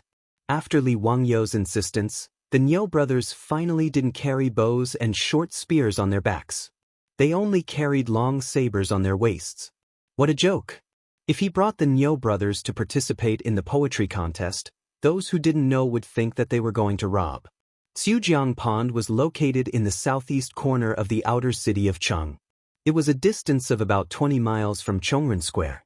Li Wangyu could only sigh that Cheng and was really too big. If the civilians in the city didn't have horses or oxen to ride, they would have to walk for several hours to cross the city. When they arrived at Jianghu Pond, it was still early. Xiujiang Pond was popular in the Qin and Han dynasties, and flourished in the Sui and Tang dynasties.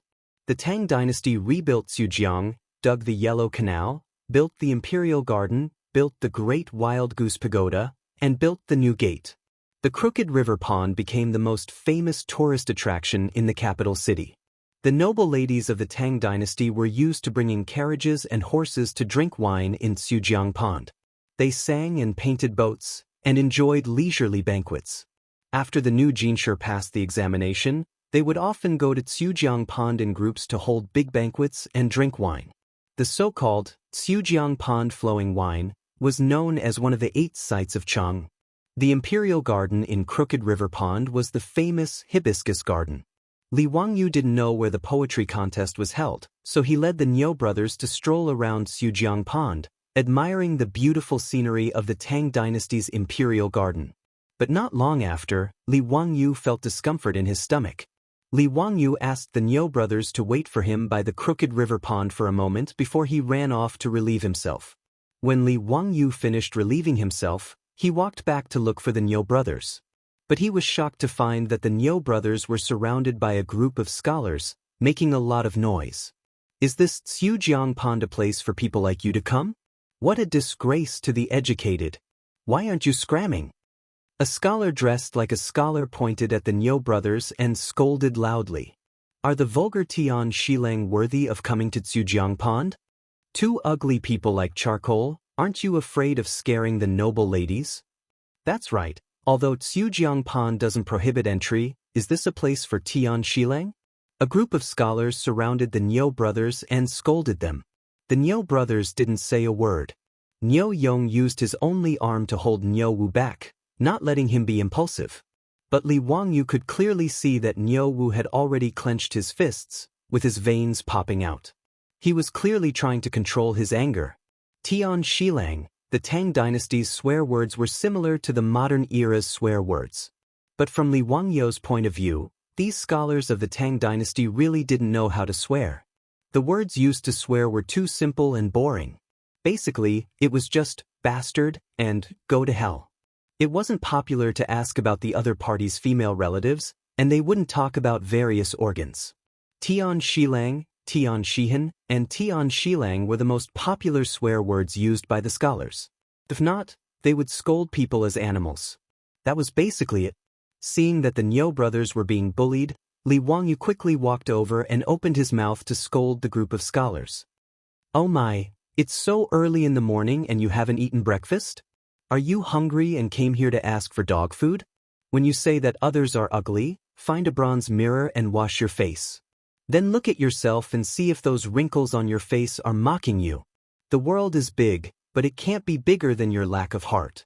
Li Wangyu's words, which were full of sarcasm, stunned the group of scholars and Confucian scholars. After pondering the meaning of Li Wangyu's words for a long time, the group of people finally reacted. He was calling them dogs, ugly and lacking in heart. After understanding the meaning of Li Wangyu's words, the group of scholars immediately jumped up. Tian Shilang, how dare you? You what? You shut up. Without waiting for them to speak, Li Wangyu interrupted again. You lack calcium since you were young and lack love when you grew up.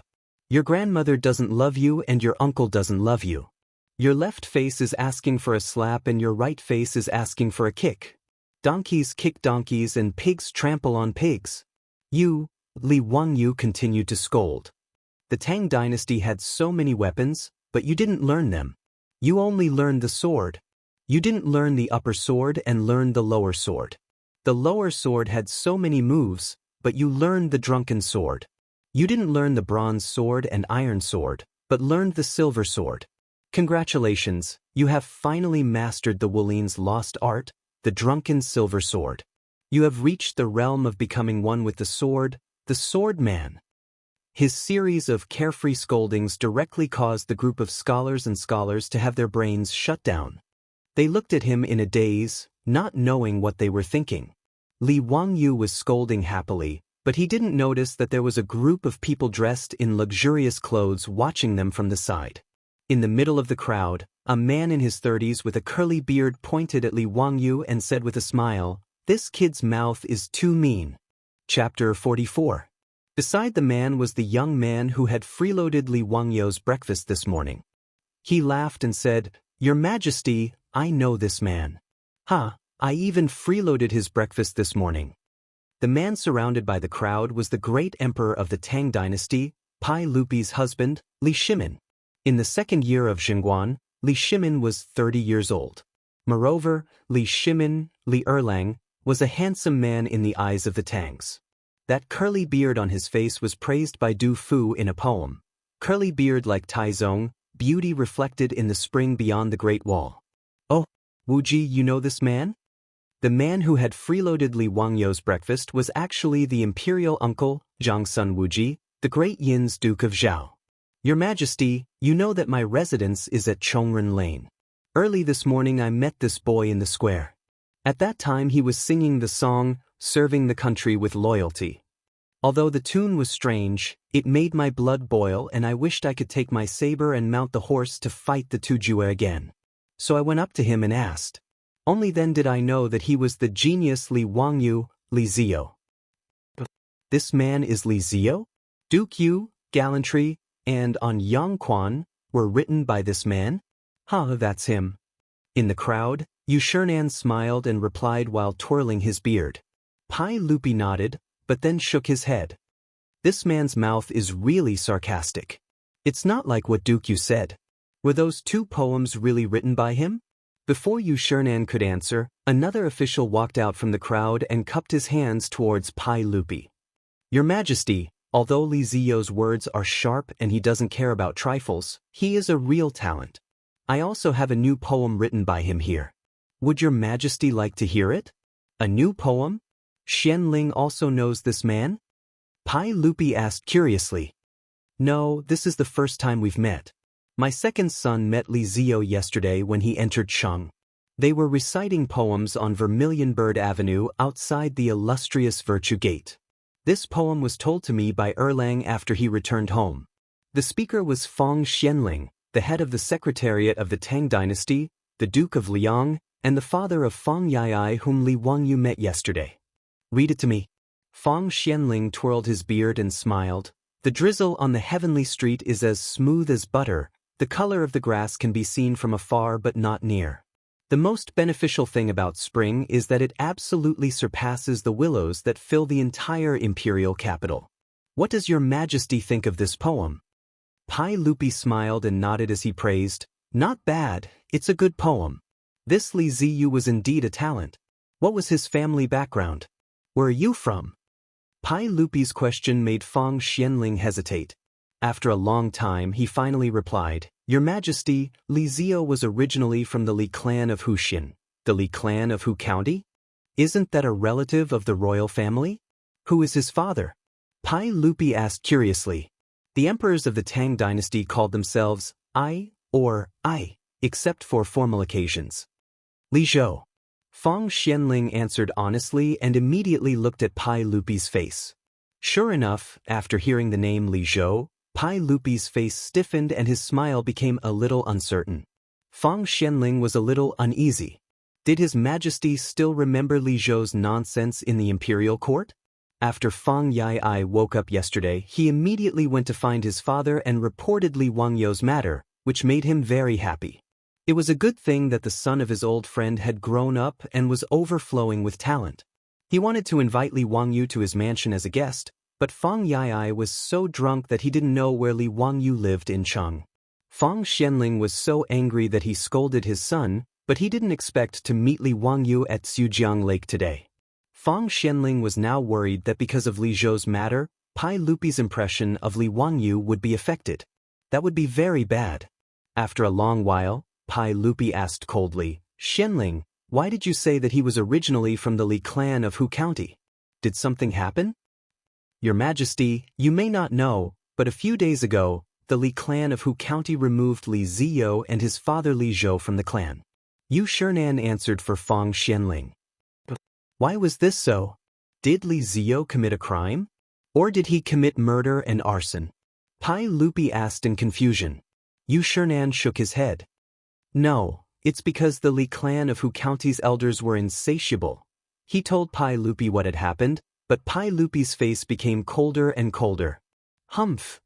Pai Lupi snorted coldly, but no one knew whether he was dissatisfied with the Li clan of Hu County or Li Wangyu himself. While Pai Lupi was talking to the ministers, Li Wangyu pointed at the group of scholars and scolded them to his heart's content. Then he turned his head and asked the Niu brothers, "Brothers, why did you have a conflict with this group of Kyuoda?" The term Kyuoda was used to scold scholars in the Tang dynasty. Niu Wu was stunned by Li Wangyu's string of wonderful words. He never knew that scolding people could be so eloquent and brilliant. For a moment, he was amazed by Li Wangyu. He carefully swallowed a mouthful of saliva and replied, "My brother and I were waiting for you here, but then this group of scholars came. They thought we were blocking their way and wanted to drive us away. They also mocked my brother's physical disability. I couldn't help but scold them back, saying that they were poor and had a conflict with them. If it wasn't for my brother holding me back, I would have let them know the power of my fists. Humph, you are all so mighty. Even the current saint doesn't allow commoners to visit Noda's Crooked River Lake. What right do you have to drive my brothers away?" Li Wangyu said coldly. Niu Yang's broken arm was lost during the battle with the Turks. In Li Wangyu's eyes, it wasn't a physical disability, but a medal of merit. This group of scholars used Niu Yang's physical disability to mock him. They deserve to die. Bah! Today's Crooked River Lake is a literary event. Everyone in Noda's Chang and city knows this. Where did these Chioba come from to pollute the environment? Not to mention scolding you, even if they beat you, so what? Li Wangyu's words caused the scholars to fiercely refute. Ha, what a good Chioba! Do all of you know that it was these Chioba who protected all of you, allowing all of you to spout nonsense here today? Li Wangyu sneered. Nonsense? How can these two Chioba protect us? Just because they are missing arms and legs? Ha, what a joke! Tian Shalang, you have the nerve to talk big and protect us. Ridiculous. We are scholars who study the literature of the saints. In the future, we will be officials, patrolling the heavens and educating the people. That is protecting the people. Tu Chioba, you have the nerve to talk about protecting us. Ridiculous. The people who were stunned by Li Wangyu's scolding just now jumped up and down after hearing his words. However, the group of Confucian scholars, who lacked the strength to truss up a chicken, did not dare to do anything to the Niu brothers, who were physically handicapped but had strong bodies and long sabers. They could only continue to insult them verbally. Shut up! Li Wangyu roared and pointed at the Niu brothers. My two brothers were loyal to the country and fought a bloody battle with the Turks at Yanmen Pass. Their village had 60 government soldiers and 37 of them died. The rest were all injured. How dare you insult them? Based on what? Just because you have a mouth? Without the Chioba fighting to the death with the foreign tribes, would you defend against the foreign tribes with your mouths? Li Wangyu's scolding stunned the group of scholars. The warriors who were injured in the bloody battle with the Turks were indeed not people they should insult. The scholars were ashamed by Li Wangyu's words. Suddenly, someone exclaimed and asked in confusion, "Since the establishment of the Tang dynasty, we have never fought with the Turks at Yanmen Pass?" Li Wangyu straightened his neck. In the 11th year of the Great Cause, the Battle of Yanmen Pass. Everyone was stunned. The previous dynasty? What about the previous dynasty? The previous dynasty did not fight the Turks? Chapter 45. Pai Lupi and his ministers, who were eavesdropping not too far away, almost sprained their backs when they heard Li Wangyu's words. They didn't know whether to laugh or to cry. They thought that those two were soldiers of the Tang dynasty, but they didn't expect them to be soldiers of the previous dynasty. Someone beside Pai Lupi suddenly laughed. This brat scolded well. Delightful, delightful. Lu Guogong, be careful with your words. This brat is obviously talking nonsense. How can he say that the soldiers of the previous Sui dynasty are protecting the scholars of the Tang dynasty? Someone among the ministers was dissatisfied with Li Wangyu's words and retorted. Lu Guogong was the #1 troublemaker of the Tang dynasty, Qing Yaojin, Qing Jijia. When Cheng Yaojin heard this, he glared at the minister who spoke with his bell-sized eyes. What? Do you have a problem with my words? Why don't you tell my fists what you have a problem with? Seeing that Qing Yaojin was about to make a move, the minister could only fling his robe and ignore this troublemaker. A disgrace to the educated. A disgrace to the educated. Hey! Qing Yaojin spat a mouthful of thick phlegm on the ground. That brat is right.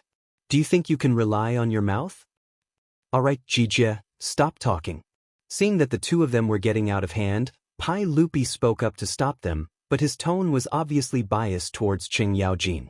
At this moment, besides Zhang Sun Wuji, Du Ruhui, Fang Xianling, Wei Zheng and the other ministers, there was also Lu Guigong, Zhao Junwang, Wei Shaogong, Country Duke Wei Qi, Wei Country Duke Li Jing, Xiao Country Duke Chai Shao, Chen Country Duke Ho Junji, Country Duke Qin Shubao, and the other founding ministers. Li Wangyu's words just now had struck a chord with these generals. Although they didn't praise Li Wangyu directly like Qing Yaojin, they all nodded in their hearts, thinking that Li Wangyu was indeed not bad. Li Wangyu had no idea that his words on behalf of the Niu brothers had left him with an extremely good impression in the hearts of the military bigwigs and founding dukes of the great Tang. It could be said that he had unintentionally planted a willow in the shade. Pai Lupi looked at the Niu brothers who were dressed in tattered clothes and said quietly, "The soldiers of the previous dynasty are also the people of the Tang dynasty. They are soldiers who protect the land of the country, and I owe them too much. The Turks, I wish I could break their bones and suck their marrow."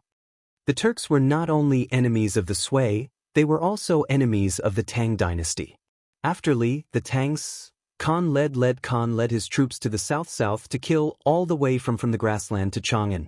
200,000 Tuju's soldiers lined up at the north bank of the Wei River. In the end, Pai Lupi had no choice but to promise gold and money. On the Wei River Bridge, he killed the White Horse and formed an alliance with Khan Xieli. Khan Xieli brought a large amount of gold and silver and returned with satisfaction.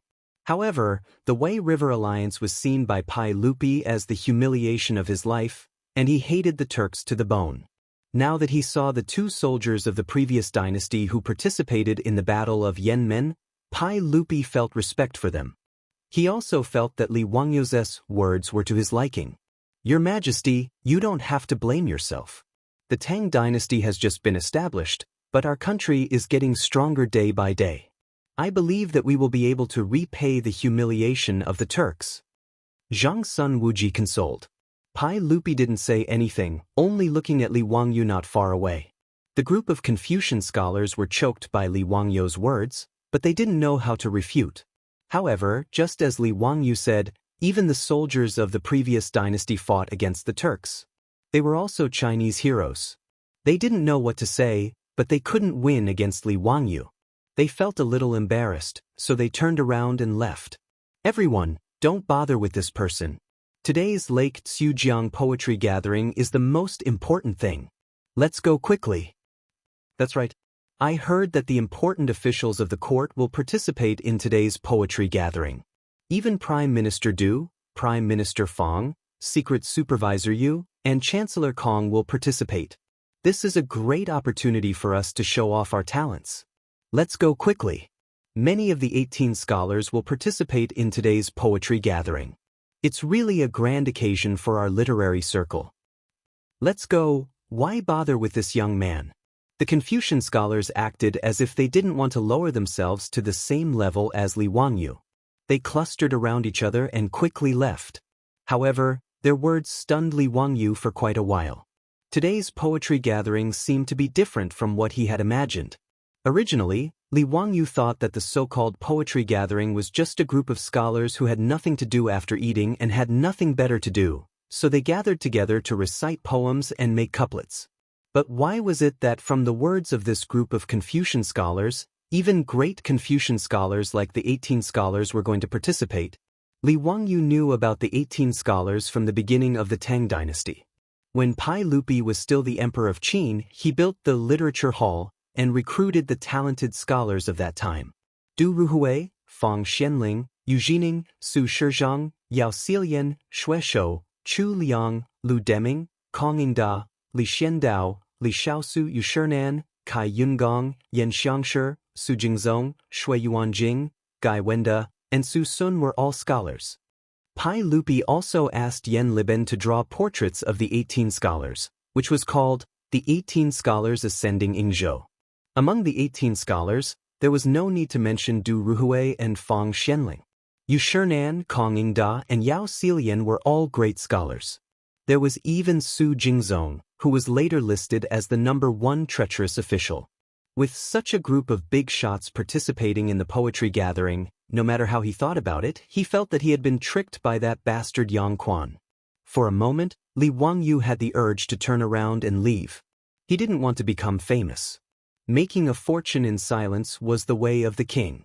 If he really took first place in such an eye-catching poetry gathering, he was afraid that there would be a lot of trouble in the future.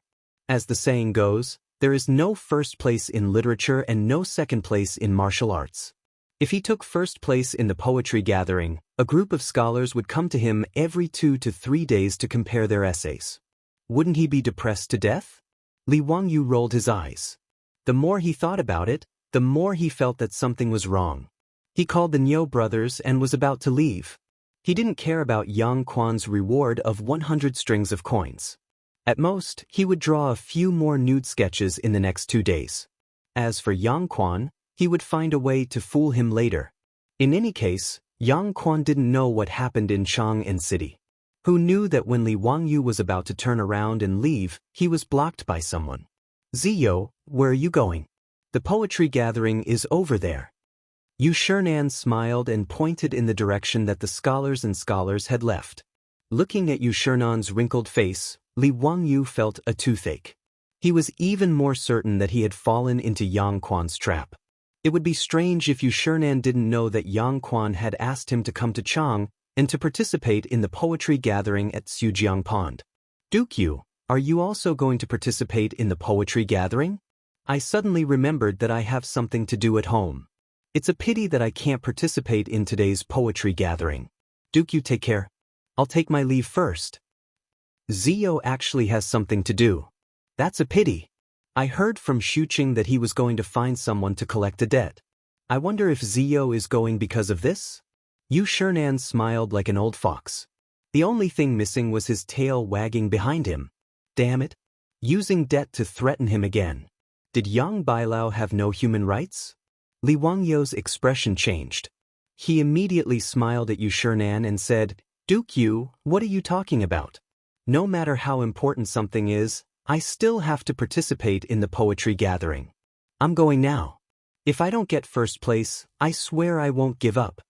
He didn't wait for Yu Shinan to speak. He cupped his hands and turned around, leading the Niu brothers in the direction that the scholars had left in. Chapter 46. After Li Wangyu left, Pai Lupi led a group of officials over. Elder Yu, this Li Zio's temperament is very lazy. In the crowd, an old man looked at Li Wangyu's back and said with a smile. The one who spoke was one of the 18 scholars, the chancellor of the Imperial College, the 31st grandson of the late Confucius, Kong Yingda. You're right, Master Kong. Ziyu is a rare talent, but he has a lazy personality. He still needs to be polished. Yu Shinan smiled. After Yu Shinan returned to Chang and from Hu County, he spread Li Wangyu's 2 poems far and wide. Li Wangyu had left a deep impression on a group of court officials and great scholars. Today, they unexpectedly saw Li Wangyu's eloquence, which made them feel funny and even more curious about Li Wangyu. Du Ruhui was not stingy with his praise. Just by looking at his 3 poems, I know that he is not a fish in a pond. In the future, he will be a capable official of His Majesty. Everyone knew how to carry a sedan chair, especially the other officials. Seeing that Fang Xianling, Zhang Sun Wuji, and Yu Shinan were thinking highly of Li Wangyu, many officials also spoke up and praised Li Wangyu. Pai Lupi did not comment on this, and the officials and generals could not guess what he thought of Li Wangyu. Li Wangyu did not know that the reason why so many officials were participating in the poetry gathering was because Pai Lupi's first imperial examination after ascending the throne was imminent. The imperial examination of the Tang dynasty was divided into more than 50 subjects such as Xiuzai, Ming Jing, Jinshi, Ming Fa, Ming Zi, and Ming Shu. Jinshi was the most important subject, and many of the prime ministers of the Tang dynasty were Jinshi. Jinsher mainly tested current affairs, poetry, and essays. The imperial examination was held by the Ministry of Ministers, and because it was usually held in the spring, it was also called the Spring Imperial Examination. In the Tang dynasty, not only did they look at exam results, but they also needed the recommendation of famous people. As a result, the examinees would rush to the noble family's door before the exam and present their representative works to them. This was called handing in the exam papers. Handing in the examination papers was a serious detriment to the original intention of the imperial examination. Originally, they wanted to give the commoners a path to promotion, but because of the scroll, the commoners had all become disciples of the aristocratic families. This was the reason why people said that there were no poor families in the upper class and no noble families in the lower class. In Pai Lupi's view, the aristocratic families were actually the cancer of the Tang dynasty. Although Emperor Li's imperial family was one of the most influential families in the Tang dynasty, the Longxi Li clan, one of the most influential families in the world, the Li clan was one of the most influential families in the world. However, the aristocratic families controlled culture and knowledge. In the imperial court, the aristocratic families controlled most of the positions. Pai Lupi was naturally afraid of the aristocratic families that threatened the imperial rule. Pai Lupi wanted to use the imperial examinations to weaken the aristocratic families, but he didn't expect that just a system of submitting papers would almost cause his efforts to go down the drain. Therefore, Pai Lupi simply held this poetry gathering before the spring imperial examination. He wanted to let the students from all over the country who came to Chang and to participate in the imperial examination to show their talents in public, hoping to kill off the matter of submitting papers. On the grass on both sides of a winding stream beside Sujiang Pond, there were many mats laid out with a few tables on them. All the students who participated in the poetry gathering could occupy a mat and a few tables by themselves. When Li Wangyu led the Niu brothers here, there were already hundreds of students sitting beside Sujiang Pond. It stretched for hundreds of meters, and it was very lively. In the Tang dynasty, there were two kinds of people who were qualified to participate in the imperial examination of Chang. One was from the capital and the county academies, and they were called students. The second kind was those who first passed the county examination and then sent to the imperial examination, and they were called jurin. The Niu brothers were not scholars, so they couldn't sit at the table and could only watch from the outside.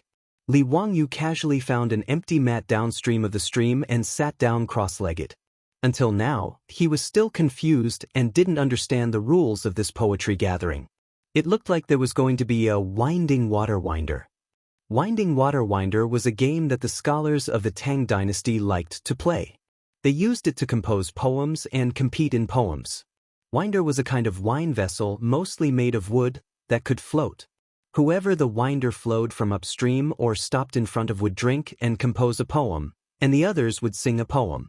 In Li Wangyu's view, this poetry gathering was just something that the scholars of the Tang dynasty had nothing better to do.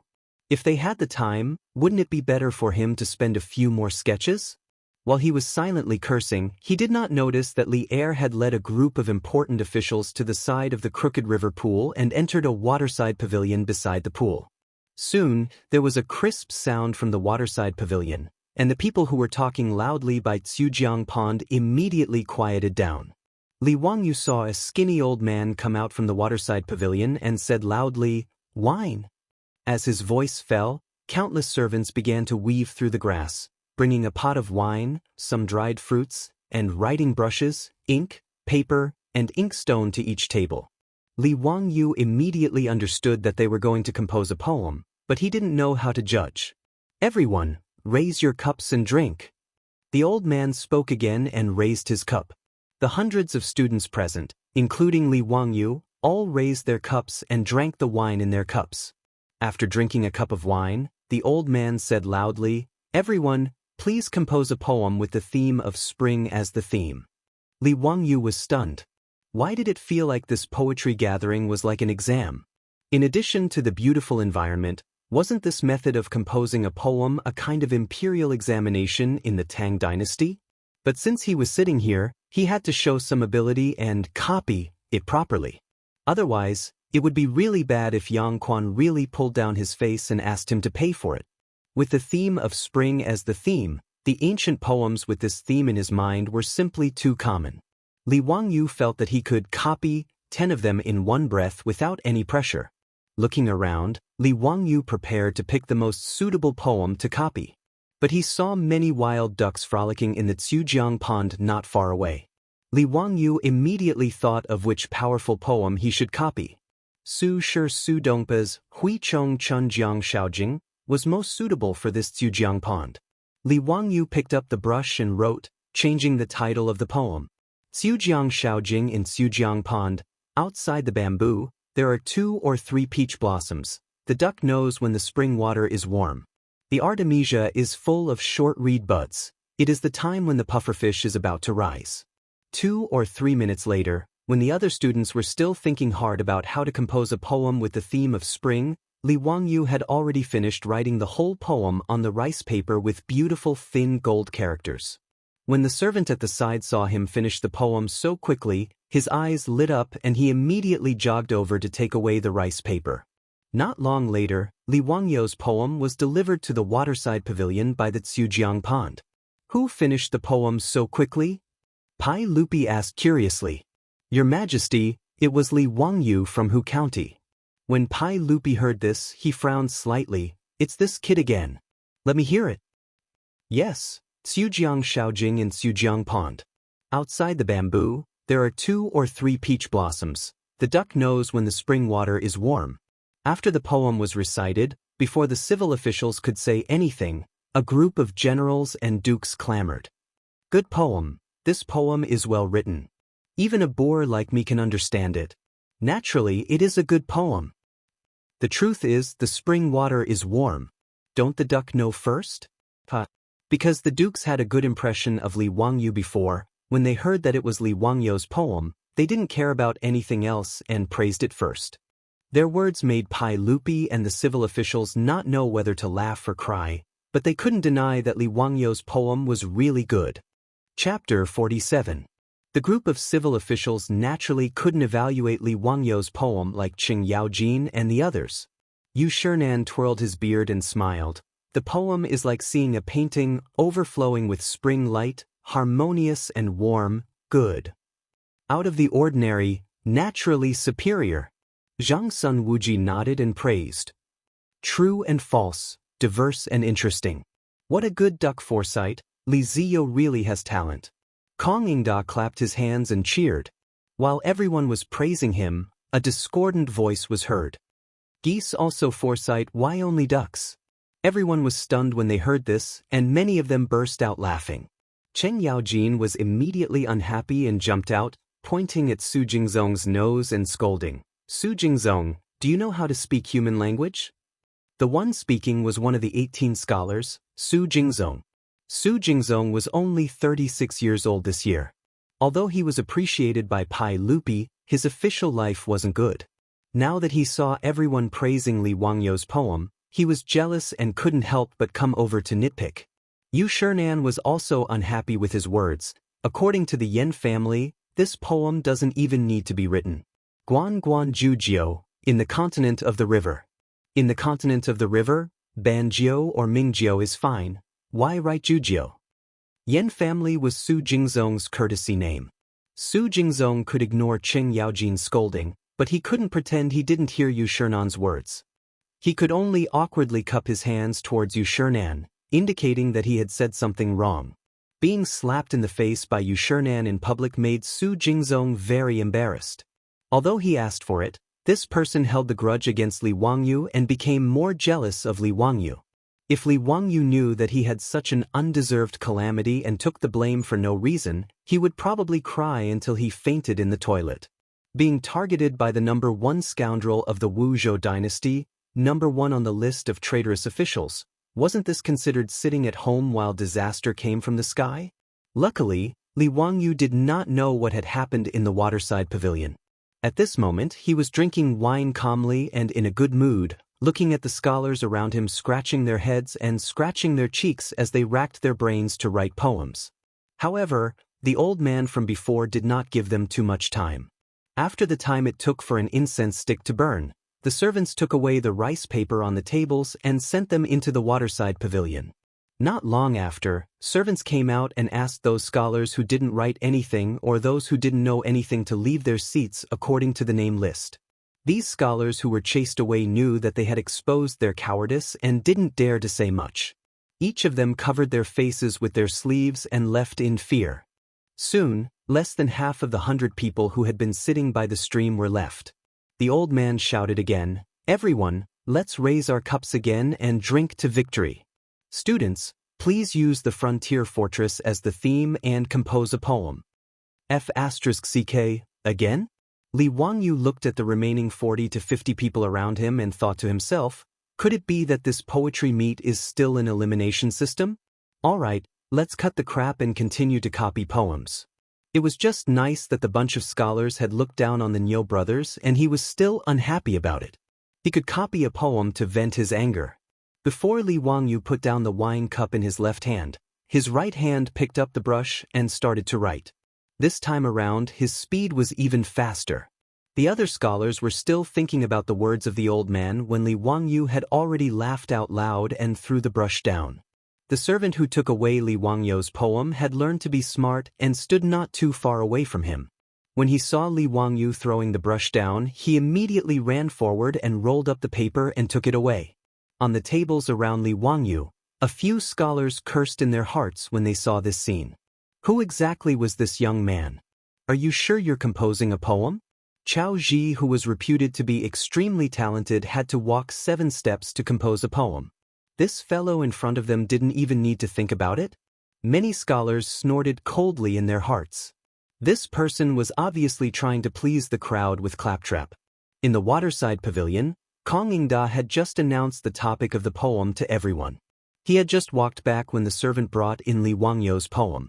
Pai Lupi couldn't help but stare. Is this fellow playing with us? How can he compose a poem so quickly? Nonsense. For something like composing a poem, other than needing quick thinking and outstanding literary talent, it also needed inspiration. Even so, most of the masterpieces that had been handed down from ancient times were actually a long process of deliberation. The poem had to fit the mood of the author, be catchy, have to have rhyme, etc. For a sentence of a poem or a word in the poem, scholars didn't hesitate to spend their effort and time. The Tang dynasty poet Jia Dao once used a few years to compose a poem. A sentence, birds sleep in the trees by the pond, monks push the door under the moon.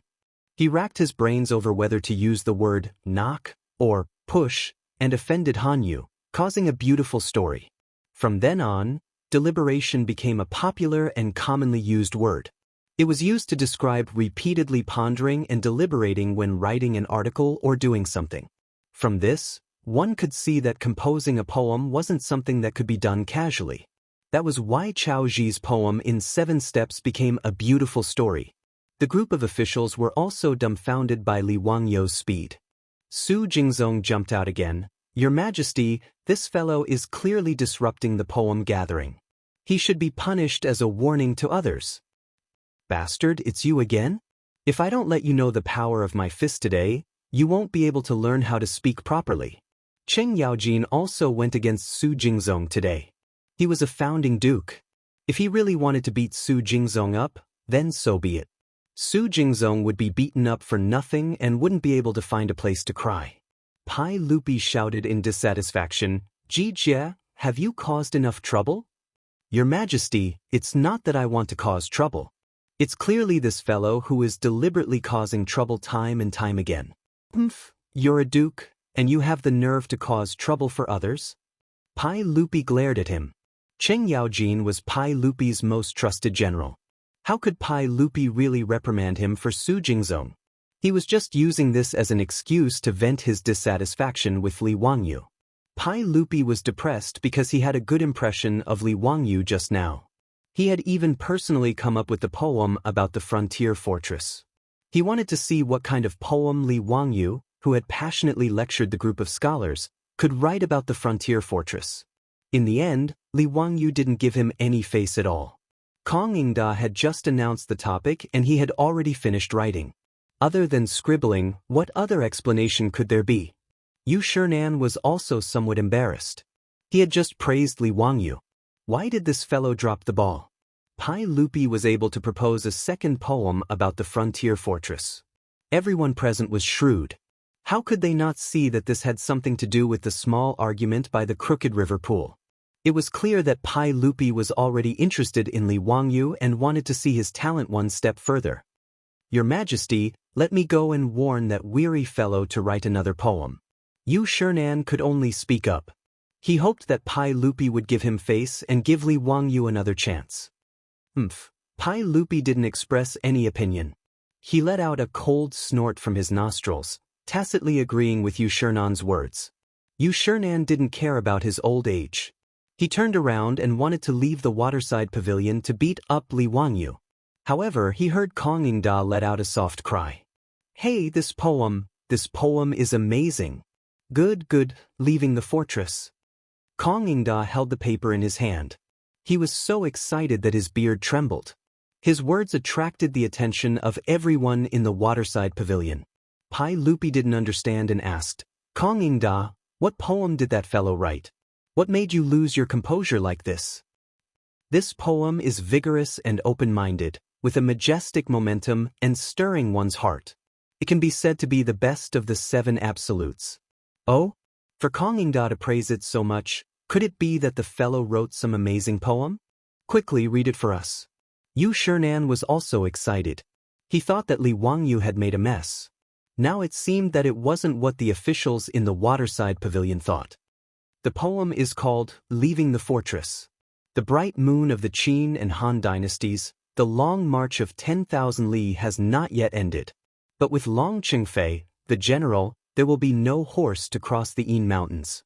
Kong Yingda used a yin and yang tone to recite Li Wangyu's poem. The waterside pavilion was completely silent. Everyone stared at Kong Yingda in disbelief. Are you playing with us?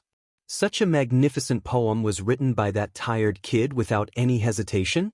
Chapter 48. When everyone was still shocked by Li Wangyu's leaving the fortress and didn't know what to think, they heard a person in the waterside pavilion laugh loudly. I already said that this kid is amazing. Su Jingzong, what else do you have to say? Cheng Yaojin's laughter made the frozen atmosphere in the waterside pavilion loosen up. Su Jingzong's face twitched a few times and he shut his mouth. He jumped out twice to criticize Li Wangyu, but he didn't expect to be slapped in the face. This made Su Jingzong sullen and depressed, feeling that he lost face in front of Pai Lupi today. Li Wangyu copied Wang Changling's Leaving the Fortress, and it was hailed as the head of the Tang dynasty's 7 absolutes in the future. Needless to say, the group of dukes and generals in the waterside pavilion were all extremely excited by Li Wangyu's poem. Even the civil officials fell for it. Many of the civil officials in the beginning of the Tang dynasty had also experienced war. Take the Wei River Alliance in the 9th year of Wuda as an example. Pai Lupi led Gao Shilian, Fang Xianling and 6 others to the Wei River to negotiate with Xieli Khan. The civil officials in the beginning of the Tang dynasty couldn't be compared to the weak scholars in the later generations. Pai Lupi himself was an emperor on horseback. More than half of the Tang dynasty's rivers and mountains were conquered by him personally. Therefore, Li Wangyu's Leaving the Fortress could be said to have written in the hearts of everyone present. Zhang Sun Wuji couldn't help but sigh. Xie Lingyun said that the world's geniuses only have 1 stone. Chao Zijin alone has 8 stones, he has 1 stone. Since ancient times, they have shared 1 stone. I think he said it wrongly. This Li Ziyo is clearly the Qilin's son who has 8 stones. No one in the waterside pavilion felt that Zhang Sun Wuji's words were exaggerated. They all nodded in agreement. Li Wangyu's 2 poems were also passed around in the hands of everyone. Li Wangyu's words are so strange. Someone immediately discovered Li Wangyu's unique thin gold body. This old man knows this character. It's Ziyo's original thin muscle body. This lean muscle body's handwriting is thin and strong, yet it doesn't lose its meat. It's really good handwriting. Yu Shinan explained with a smile. The more Li Wangyu shone in this poetry competition, the happier Yu Shinan was. He didn't want a hidden gem like Li Wangyu to be buried among the common folk. If Pai Lupi didn't want to use Li Wangyu because of Li Zhou, Yu Shernan didn't mind taking advantage of his seniority and making a scene. In any case, he was already 70 years old. Confucius had once said, "At 70 years of age, follow your heart's desires and do not overstep the rules." Such a great scholar, even Li Er had to be respectful when facing Yu Shernan. Yu Shernan had been a loyal and upright person all his life. When his brother Yu Shiji was captured by Yuan Huaji and was about to be executed, Yu Shernan knelt on the ground and begged to be executed for his brother. He was praised by the world. In contrast, Su Jingzong was a shameless villain. His father Su Shanshin was killed by Yuan Huaji. In order to survive, Su Jingzong danced with joy. It could be seen how bad his character was. "Your Majesty, what do you think of this poem?" Yu Shernan asked Pai Lupi with a smile. In fact, these words didn't give Pai Lupi any face. Just now, Pai Lupi had questioned Li Wangyu's ability to write a poem so quickly. Now that he heard the poem, Leaving the Fortress, it was an awkward moment. As a result, Yu Shernan went to ask the emperor about Li Wangyu's poem. It was simply a slap in the face. Pai Lupi also felt his face heat up. He coughed to hide his embarrassment and said, "It's not bad, not bad." If this poem, Leaving the Fortress, was not bad, would there still be people who could write poems in the Tang dynasty? However, Pai Lupi was the emperor of the Tang dynasty after all. He had to leave some face for himself. Yu Shernan didn't expose him. He just twirled his beard and chuckled. Pai Lupi was thick-skinned. He just took Li Wangyu's poem and looked at it carefully. He also liked calligraphy. He especially liked Wang Shi's Wang Youjuan's Fei by script. His calligraphy was also excellent. Later generations had many Pai Lupi's original works, which were all priceless treasures. Now that he saw the unique thin gold script, Pai Lupi was also excited. He liked it very much. The civil officials present were also the same. They all admired the thin gold script. As for Li Wangyu, who was only 16 years old and had created an original font, they were even more shocked. They also felt that Zhang Sunwuji's words were not wrong. In this world, Li Wangyu had 80% of the talent. Li Wangyu naturally didn't know what was happening in the pavilion. He was already a little drunk. Beside the stream of Jianghu pool, everyone was thinking hard. However, he was happily drinking cup after cup of wine and eating a plate of fruit. He was very relaxed and content. The wine provided for today's poetry gathering tasted the best he had ever tasted since he came to the Tang dynasty. It was slightly sweet, like the rice wine of later generations. Li Wangyu didn't know that these wines were all imperial wine from Pai Lupi's palace. Naturally, they tasted good. There was good wine and beautiful scenery. Looking at the vast waves of Jianghu pool and listening to the clear chirping of birds in the forest, Li Wangyu became more and more greedy. He quickly finished the jug of wine on the table. He asked the attendant to bring him another jug of wine. The other scholars were busy composing poems. Almost no one touched the wine on the table. Only Li Wangyu was bored. He just minded his own business and drank to pass the time. Li Wangyu's small body of 16 years old was not good at drinking. In a daze, he drank a lot after drinking a few jugs of wine. After getting drunk, Li Wangyu became more excited. He shook his head and muttered all kinds of strange words. Something like posting on WeChat moments, or wearing a seatbelt when driving when your phone is out of battery. The attendant beside him shook his head. He felt that this Xiaolang's drinking capacity was too low. He was still talking nonsense after drinking too much. When Li Wangyu was drunk, the poetry gathering at Jianghu pool was also coming to an end. In this poetry recital, Li Er had indeed discovered quite a number of talents. Many scholars had created masterpieces that made people's eyes light up with the two named poems. However, with Li Wangyu in front of them, the others could only accompany the crown prince in his studies. Pai Lupi was now extremely satisfied with Li Wangyu. The bad impression that Li Zhou had given him had long been thrown to the back of his mind. Without any discussion, Pai Lupi and a group of important officials decided that Li Wangyu would be the champion of the poetry gathering. Pai Lupi was just about to have someone summon Li Wangyu to the waterside pavilion, preparing to personally meet this Qilin's son of the Li family. However, he heard a guard report, Reporting to your Imperial Majesty, Her Imperial Highness the Empress has brought Princess Changel to Jianghu. Why has Mei Guanyin come? Hearing that his Empress had arrived, Pai Lupi was astonished. He saw a pleasure boat rowing over from Jianghu, slowly coming to a stop beside the waterside pavilion. Empress Zhangsun, accompanied by a 7- or 8-year-old adorable loli, disembarked from the boat and ascended to the waterside pavilion.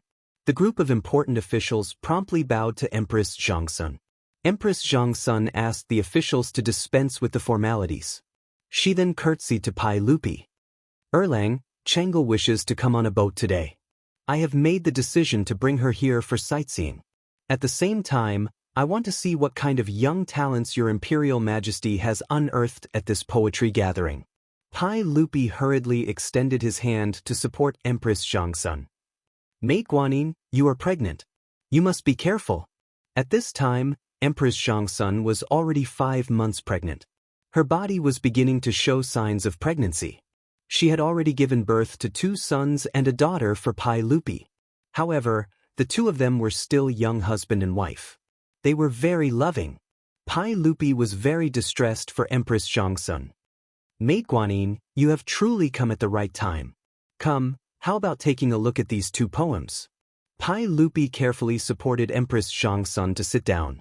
As if presenting a treasure, he handed over Li Wangyou's 2 poems to Empress Zhangsun. He then picked up Princess Changel and began to tease her. Princess Changel was the eldest daughter of Li Shimin and Empress Zhangsun. Her name was Li Lizzie, and she was 8 years old this year. She was of noble birth. Since childhood, she had been doted on by her parents. She grew up under the gazes and doting of tens of thousands of people. Changel, do you miss father? In the Tang dynasty, there was actually no such title as Imperial Father. In the Imperial Palace, the title was the same as that of a commoner. Father, or Daddy, were acceptable. I do. After father is done with his work today, can you accompany Changel to play? In a moment, father will accompany you on the boat. As father and daughter whispered to each other, Empress Zhangsun finished reading the 2 poems. She could not help but exclaim in admiration, Erlang, who composed these 2 poems? Truly a talent for worldly affairs. Chapter 49. In a trance, the already drunk Li Wangyu only felt that he was being supported by someone. He swayed as he walked, and it was only because of the support of his attendants that he didn't fall. Seeing him so drunk, Empress Zhangsun couldn't help but cover her laughter. Erlang, this is Li Wangyu? How did he get so drunk? Li Wangyu was dizzy and couldn't see clearly who was in front of him. He thought that the people supporting him were the Niu brothers. Because Niu Yong was missing an arm, Li Wangyu thought that it was Niu Wu who was supporting him. Erlang, I'm fine. Today's wine is very, very good. Come, let us brothers drink another cup. Pai Lupi ordered people to summon Li Wangyu. He wanted Empress Zhangsun to see this young talent, but he didn't expect to bring in a drunk cat. What made him even angrier was that as soon as this guy entered the pavilion, he began to talk nonsense and shouted something about Erlang. Wasn't he Pai Lupi Erlang Pai Lupi? Empress Zhangsun had always been used to calling him Erlang. The ministers in the pavilion didn't know that Li Wangyu was calling Niu Erlang. They only thought that this guy had drunk too much and directly called his Majesty Erlang. Everyone was stunned. Did this guy go crazy? Drink another cup? Who do you want to drink with? Su Jingzong had been hiding behind the crowd for a long time, afraid that Duke Lu would beat him up. Now that he saw Li Wangyu being rude in front of his Majesty, he immediately jumped out. Your Majesty, this guy is talking nonsense. Being rude in front of his Majesty after drinking is the same as disobedience. He deserves 10,000 deaths. I ask that you send him out and punish him with 20 strokes of the cane as a warning to others. Su Jingzong's words could be said to be vicious, directly putting Li Wangyu in a bad light. If Pai Lupi nodded slightly, Li Wangyu wouldn't be able to keep his butt. Yu Shernan hurriedly bowed. Your Majesty, Ziyu is young and greedy for alcohol. I beg for your Majesty's forgiveness. Empress Zhangsun also chuckled and said, Erlang, forget it. Children talk nonsense when they drink too much. Don't take it seriously. From the side, Princess Changel let out a bell-like laughter. Father, why is this elder brother like a drunken cat? Look, he can't even stand steadily. How amusing. With Empress Zhang's son and Yu Shernan pleading for leniency, Pai Lupi naturally couldn't bring himself to punish Li Wangyu. He could only wave his hand, planning to have Li Wangyu brought out. But unexpectedly, although Li Wangyu was drunk, his mouth was unforgiving. In a daze, he heard Su Jingzong's words. He pointed at Su Jingzong and said, "Who the hell are you?" "Zio, don't mess around." Yu Shernan hurriedly reprimanded Li Wangyu, wanting him to stop talking. If he truly angered Pai Lupi, it would be troublesome. However, Su Jingzong would not let Li Wangyu off. Today, he had lost face several times because of Li Wangyu. With great difficulty, he had finally found an opportunity. How could he be willing to let it go? Your Majesty, I see that this Li Wangyu is only SOS. Those two poems from before might have been written in advance by someone. Otherwise, how could he have written such a masterpiece so quickly? Why don't Your Majesty set a topic and have him compose a poem in front of you?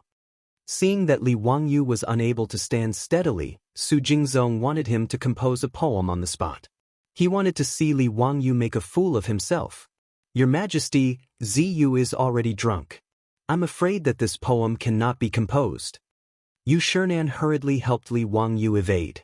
The drunken cat Li Wangyu did not hear anything else clearly, only hearing the word, compose a poem. He did not wave his hand. Who said that I can't compose a poem? I have countless poems in my stomach. Speak, what kind of poem do you want me to compose? I have everything you need. Yu Shernan was angered by Li Wangyu's words. How could he not know that this fellow was so talkative after drinking? Before Yu Shernan had time to speak up for Li Wangyu, Su Jingzong had already seized the opportunity. Facing Pai Lupi, Su Jingzong bowed. Your Majesty, since Li Wangyu has said so, why don't you give him an opportunity to display his talent and let us admire his masterpiece? Pai Lupi was speechless. This fellow is still composing poems? I think it's more like a dream. His words caused all of the important officials in the pavilion to burst into laughter. Princess Changel giggled. Hee, dreaming is good. Changel loves to dream the most. All of the officials knew that Pai Lupi was joking.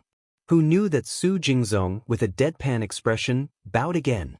Yes, Your Majesty has ordered that Li Wangyu compose a poem on the topic of dreaming. Once these words left his mouth, all of the officials were stunned. Everyone could tell that Pai Lupi was clearly joking.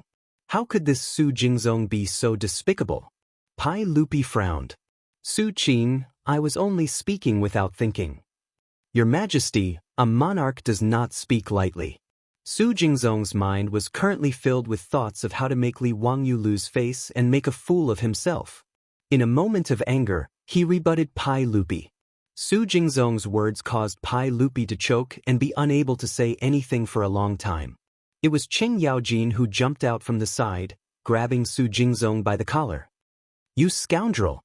I see that you're itching for a beating today. The Tang dynasty has so many weapons, yet you insist on learning the sword. You swordsman! Previously, Qing Yaojin had heard Li Wangyu's brilliant curses by the side of the crooked river pond. He had been greatly satisfied and had been silently memorizing it. Now that he finally had the opportunity to use it, he opened his mouth and began to spew. Su Jingzong was able to endure. Faced with Qing Yaojin's humiliation, he did not say a word. Even as Qing Yaojin's saliva sprayed on his face, he did not try to defend himself. Everyone could tell that Lu Guogong was learning from Li Wangyu's previous curses. None of them could restrain themselves from laughing. Even Pai Lupi was so angry that he began to laugh. However, this was the first time that Empress Chang's son and Princess Changel had heard such curses. They were both dumbfounded. Second young master, when did Lu Guogong become so eloquent? Empress Chang's son asked Pai Lupi in a low voice. Pai Lupi chuckled mischievously. Leaning close, he repeated Li Wangyu's curses to the group of Confucian scholars. Empress Chang's son could not help but roll her beautiful eyes. The reason why Qing Yaojin had jumped out was because Li Wangyu was to his liking today. Regardless of whether it was the cursing of the Confucian scholars at the edge of Lake Chu or the stunning leaving the fortress, Cheng Yaojin had a favorable impression of Li Wangyu. As a result, he had deliberately pestered Su Jingzong endlessly in order to fool Pai Lupi over with his earlier joke. However, no one had expected that drunken cat Li Wangyu would suddenly shout, "If you want to compose a poem, then compose a poem." Simple, very simple. Dreaming is also simple. Shaking off the attendant who was supporting him, Lu Guogong staggered towards the seating area in the waterside pavilion. As he neared, Li Wangyu swayed his body and shouted to Su Jingzong, "You, help me take off my boots." As previously mentioned, the Tangs had to take off their boots when they sat. Li Wangyu was so drunk that he actually remembered to take off his shoes. This was quite rare. Su Jingzong's face was as black as the bottom of a pot. Although his official position was not high, he was still one of the 18 scholars. Li Wangyu actually yelled at him to take off his boots. This was simply a naked humiliation. However, without waiting for him to speak, Pai Lupi's light words floated over. "Since Su Qing wants Li Zio to compose a poem while drunk, it is only right that you help him take off his boots." Pai Lupi, the emperor of the ages, was definitely a narrow-minded fellow. He was taking revenge on Su Jingzong for embarrassing him earlier. Now he was forcing Su Jingzong to take off Li Wangyu's boots. Chapter 50. The moment Pai Lupi opened his mouth, Su Jingzong was placed in a difficult position. Su Jingzong began to regret his actions. Why did he provoke this drunken cat for no reason? He cast a pleading gaze towards the crowd, hoping that someone would speak up and help him out of this predicament. However, all of the important officials in the pavilion felt that Su Jingzong had gone too far just now. Right now, they were just watching a good show. No one spoke up for Su Jingzong. Left with no other choice, Su Jingzong could only grieve without tears, pinch his nose and accept the situation. He, the grand 18th scholar, actually had to take off his boots for Li Wangyu, a fledgling. What kind of humiliation was this? Trembling, Su Jingzong squatted down, using all his strength to remove Li Wangyu's boots. Thank you. Li Wangyu did not forget to pat Su Jingzong on the shoulder, expressing his thanks. It would have been better if he had not said anything. After he finished speaking, Su Jingzong's face flushed red. "Thank you, my ass. Do you really think I'm your servant? Li Wangyu, from now on, the two of us cannot exist under the same sky." Ignoring how Su Jingzong was roaring in his heart, Li Wangyu leisurely walked over to the banquet table, plopping his butt on the table. Picking up a brush, he licked the ink twice. Discovering that the ink had already dried, he pointed the brush at a figure by the table. You grind the ink for me." As soon as he spoke, the gathered officials were in an uproar. This fellow was truly crazy. He actually had Princess Changle grind the ink for him. Originally, when Princess Changle saw that Li Wangyu wanted to compose a poem, she had curiously run over, wanting to see how he would compose a poem. Unfortunately, she had been pointed at by Li Wangyu, having her grind the ink. Li Er's face, which had been smiling and watching the show, immediately darkened. He reached out and patted the table beside him. He stood up and said, "How dare you ask my princess to grind ink for you? Li Wangyu, do you want to die? What's all this noise about? It's just grinding the ink. It's not like I'm going to publish it." Princess, how are you? Big brother will give you a tip later." Li Wangyu spoke incoherently. He thought that he was in a nightclub in the future, but he didn't know that the princess he was talking about was not the princess he was talking about.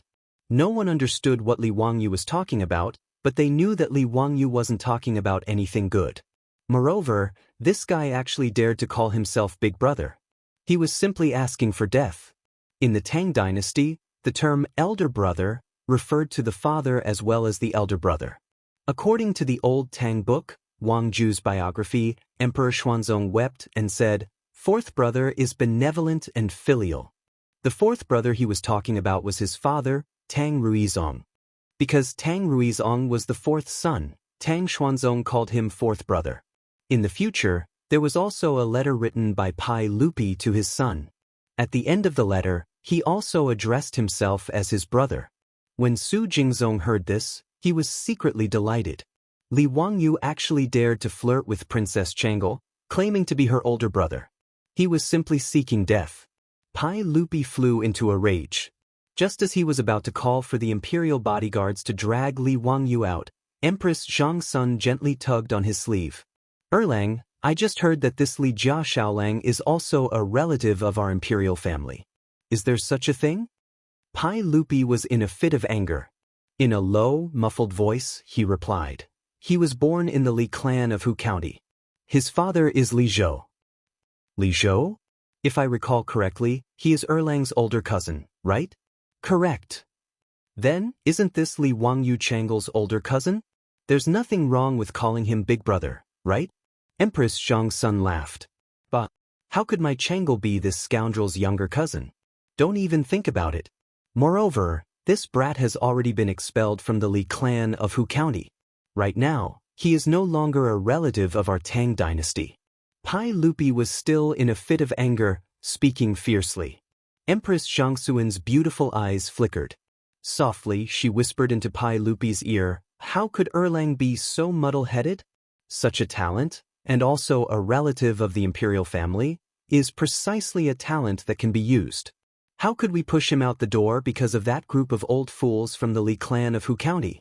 Could it be that Erlang wants to push this child to the side of those aristocratic families?" His wife's words caused Pai Lupi to immediately calm down. However, as Empress Zhangsun had said, he was currently desperately trying to weaken the influence of the aristocratic families. How could he push out such a talent like Li Wangyu? Although Pai Lupi was a man of great talent and bold vision, and could be said to be an emperor throughout the ages, he had a problem that could not be considered a problem. He liked to appoint people by favoritism. Just look at the list of 24 meritorious officials that he had established in the Lingyan Pavilion. Ranked first was Empress Zhangxuan's elder brother, Zhangsun Wuji. Ranked second was the Prince of Hejian, Li Shaogong, a relative of the Tang dynasty. Ranked 15th was Zhangsun Shund, Duke of Pai State, who was Empress Zhangxuan's maternal uncle. Of course, the relatives that Pai Lupi placed in important positions were truly talented and learned. Li Shimin would not place those without talent or virtue in important positions. As a relative of the Tang dynasty, Li Wangyu was also talented. How could Pai Lupi not be tempted? His eyes flickered. Suddenly, he laughed and said to Princess Chang'e, "Chang'e, why haven't you ground ink for your brother?" With these words, the entire audience was shocked. Was Li Wangyu trying to reach the heavens in a single bound? As soon as Li Shimin opened his mouth, he would have Princess Chang'e, who was doted on by countless people, recognize Li Wangyu as her brother? Su Jingzong felt as if his head was buzzing and his vision darkened. The little girl, Chang'e, did not think so much. She only felt that Li Wangyu was interesting. Since her father had instructed her to grind ink, she obediently helped Li Wangyu grind ink. Li Wangyu grinned widely. "Thank you." Reaching out, he picked up the brush, licked the ink and stood up. Seeing that Li Wangyu was about to write a poem, an attendant immediately rushed forward. Reaching out, he held up the paper for Li Wangyu to write. Just now, these attendants had been frightened witless by Li Wangyu, fearing that the noble would blame them for not being discerning. At this moment, if they did not hurry up and hold up the paper, if this drunken cat pointed at the emperor and had them hold up the paper for him, would they still be alive? Li Wangyu did not pay attention to these things. Shaking his head, he recited while his brush moved like a swimming dragon, writing a poem in cursive. In a dream, Tianlao sings a farewell. Seafarers talk about Yingzhou, the smoke billows are faint, and faith is hard to find. You people talk about Tianlao, perhaps the rosy clouds can be seen. This guy began to plagiarize Li Bai's poem again. In a dream, Tianlao sings a farewell to the officials of Donglu, was Li Bai's dream poem, and also a poem about traveling immortals. At this moment, Li Wangyu was 80 to 90% drunk, but there was still some sobriety in his mind. He did not write farewell to the officials of Donglu. In the waterside pavilion, Pai Lupi, Empress Zhangsun, and a group of important officials could not help but gather around to watch Li Wangyu compose a poem. Li Bai's poem could be said to have a magnificent artistic conception, unpredictable changes, and colorful colors. Everyone was fascinated and intoxicated by it. His spirit traveled to the fairyland on heaven, and his heart felt that the pleasure of the world was the same. In a long poem, Li Wangyu finally wrote, "The pleasure of the world is the same. Since ancient times, all things have flowed in the east. Farewell to the emperor, when will it return? Between the white deer and the green cliff. Must ride and visit the famous mountains." At this moment, everyone began to clap and cheer. Ziyu's poem is natural and unrestrained. It's a great poem about traveling immortals. Yu Shernan praised. Pai Lupi nodded in satisfaction, and his face was full of smiles. He did not expect this guy to be able to compose a poem about dreaming when he was drunk. He was indeed a talent. He and Empress Zhangsun looked at each other excitedly. Pai Lupi was already determined to order Li Wangyu to enter the imperial court as an official. At this moment, everyone thought that the poem was finished. Li Wangyu picked up the brush shakily, licked the ink, and wrote again. "How can you lower your eyebrows and bend your waist to serve the nobles, making me unhappy?" Li Wangyu recited loudly as he wrote. After he finished, the waterside pavilion was completely silent. At this moment, Li Wangyu was completely drunk. He thought of himself as the immortal poet Li Bai. He threw the brush in his hand and laughed loudly, "Delightful, delightful. I am a banished immortal. The Son of Heaven asked me to come, but I did not get on board. I called myself an immortal in wine. How delightful." After he finished speaking, he fell to the ground and soon began to snore softly. Li Wangyu fell asleep. Chapter 51. Li Wangyu fell asleep, but none of the officials said anything. Pai Lupi's old face was as black as the bottom of a pot. His face was ashen, and he didn't say a word. "How can you lower your eyebrows and bend your waist to serve the powerful? What does this mean? How can Li Wangyu lower his eyebrows and bend his waist to serve the powerful? How can he not smile? In this world, he, Pai Lupi, is the most powerful person." The words Li Wangyu just wrote were simply a look of contempt for Pai Lupi. What do you want the narrow-minded Pai Lupi to think? It was simply pointing at a monk and cursing a bald donkey. He didn't leave any face for Pai Lupi. Moreover, he shouted something like, "The Son of Heaven calls for you, but you don't come on board. You call yourself a wine immortal. How arrogant!" Pai Lupi didn't immediately have the guards come in to drag Li Wangyu away and chop him to death. This was already very magnanimous. The officials present were also thunderstruck by the last two lines of Li Wangyu's poem. Yu Shernan sighed in his heart. Ziyu has caused a disaster. Only Su Jingzong felt that the originally cloudy sky seemed to have suddenly become clear. He felt very carefree. Li Wangyu, you're seeking your own death." Looking at Li Wangyu, who had fallen to the ground and was sound asleep, Su Jingzong couldn't help but smile. "Erlang." Empress Zhangsun wanted to comfort him, but Pai Lupi reached out to stop her. "Guanyin servant, there's no need to say more. Since this child isn't willing to lower his eyebrows and bend his waist, we naturally won't force him. Let him be happy." After Pai Lupi finished speaking, he ignored the others. With a sullen face, he picked up Chang Lu and turned to leave. Empress Zhangsun sighed helplessly. She turned to the officials and dukes and said, "His Majesty is in a fit of anger. We can't say much. I'll have to trouble you all to take care of the Li family's young man. No matter what, you have just heard His Majesty's order to let Chang'e call Li Jia Xiaolang brother. There are some things that His Majesty can do, but you can't. You must not act on your own initiative." All the officials present understood her meaning and hurriedly bowed to Empress Zhangsun. "Your Highness the Empress is too serious. This official naturally will not meddle." Empress Zhangsun's words were a warning to the officials, telling them not to deal with Li Wangyu just because Pai Lupi left in a fit of anger. Empress Zhangsun was both angry and happy about this Li Jia Xiaolang. She was angry that he didn't know what was good for him, but she was happy that he was talented. Pai Lupi was angered by Li Wangyu's poem and left. She didn't want to refute Li Shimon's face. But out of love and care, it was only right to warn the officials and have them protect Li Wangyu a little. Empress Zhangsun's words did indeed make many people who had other thoughts give up, but it was as the Empress said. Even if Pai Lupi was angered by Li Wangyu and left, their surname was Li. It was said that one stroke couldn't write two Li characters. If he thought he was clever and killed Li Wangyu, and Pai Lupi thought of this Li family's Qilin's son, then he would be the unlucky one. Even Su Jingzong restrained some of his thoughts. At least, he wouldn't put the idea of dealing with Li Wangyu on the surface. I heard that this child's parents are both dead. He is very pitiful. Empress Zhangsun looked at Li Wangyu, who was sleeping soundly on the ground, and touched the child in her belly. She couldn't help but feel motherly love. Okay, let people send this child away. Everyone, please keep this child a secret. Let's wait for His Majesty to make a decision about what happened today. Yu Shinan shook his head and sighed.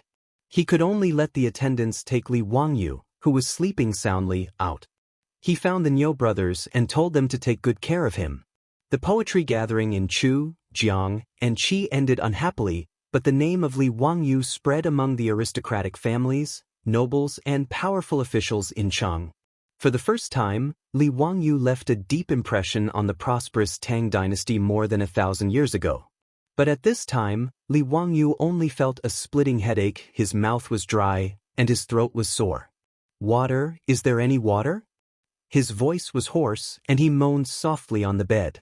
Hearing his voice, Niu Wu quickly poured a bowl of water from the kettle on the low table and handed it to Li Wangyu's mouth. Like a dried-up traveler in the desert, Li Wangyu greedily drank the water in the bowl in one gulp. Only then did he feel that his throat was slightly soothed. Where am I? The hostel. Niu Wu laughed and said, Xiao Lang, you can't hold your liquor well. You're so drunk that you're completely unconscious. Li Wangyu was completely drunk. In his mind, he only remembered that he seemed to be drinking by the stream in Chu, Jiang, Qi. He had no idea what happened after that and how he came back. Erlang, is the poetry gathering over? He thought of the poetry gathering and quickly asked. Yang Quan had told him that he had to be the champion of the poetry gathering. But he was so drunk that he completely forgot about it. It's over. Xiao Lang, you're really talented. You're the champion of the poetry gathering. Niu Wu grinned and said, Really? Are you sure I'm the champion? How can it be fake? An old man came out and said it to everyone in person. The champion of the poetry gathering, Li Wangyu from Huxian. Who else could it be other than you? Xiao Lang, you didn't see the faces of those scholars. It was really wonderful. A group of scholars in their 20s or even 30s, losing to a 10-year-old teenager, wouldn't they be ashamed to death? Li Wangyu had a headache. He patted his head hard. The aftereffects of this Tang dynasty wine were quite strong. And then? You brought me back? Li Wangyu asked. How could that be? When my brother and I were happy for you, we saw you being carried away by 2 attendants. It was said that there was a noble who wanted to see you. Xiao Lang, what noble person did you see? Tell me about it. A noble person wanted to see him? Li Wangyu's mind was in a mess. There were only a few vague figures. There seemed to be a princess? Didn't he say that he would give a tip? Princess? Li Wangyu's mind buzzed. Damn it. Could it be a real princess of the Tang dynasty?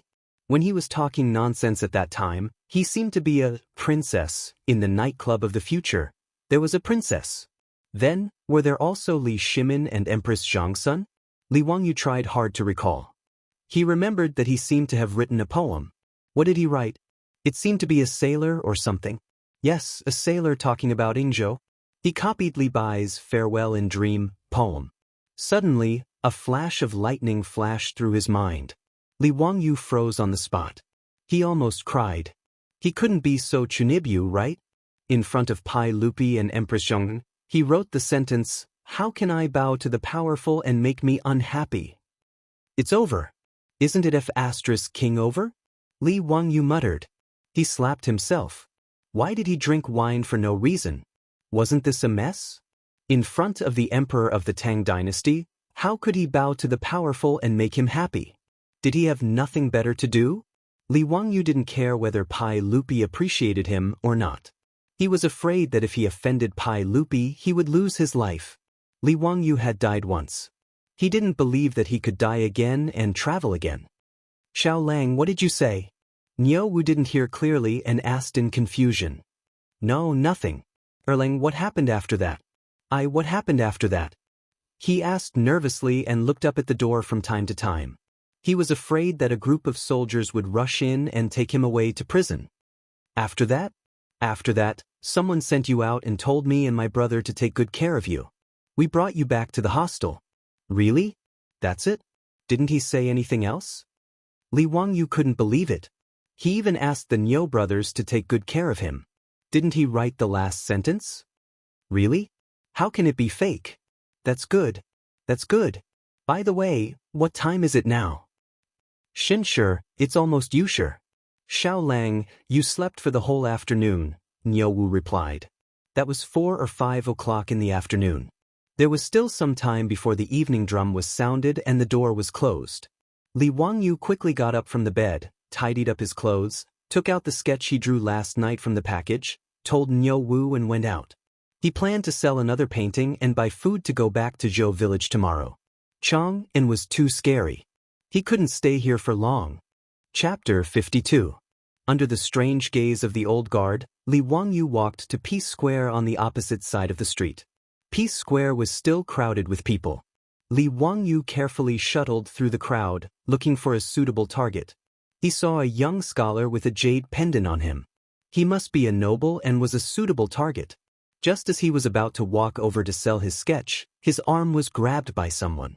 Xiao Lang, where are you going? I've been looking for you so hard. Li Wangyu was stunned. He turned his head and saw that it was the fat man who spent 10 taels of gold to buy his drawing yesterday evening. Brother, what's the matter?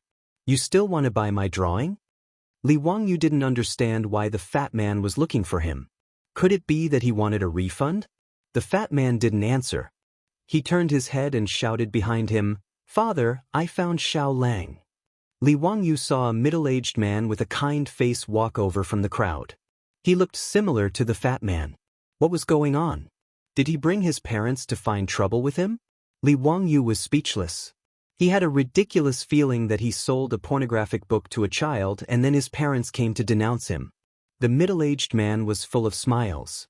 He walked closer to Li Wangyu and cupped his hands. My surname is Cho and my name is Yuanliang. How should I address Xiao Lang?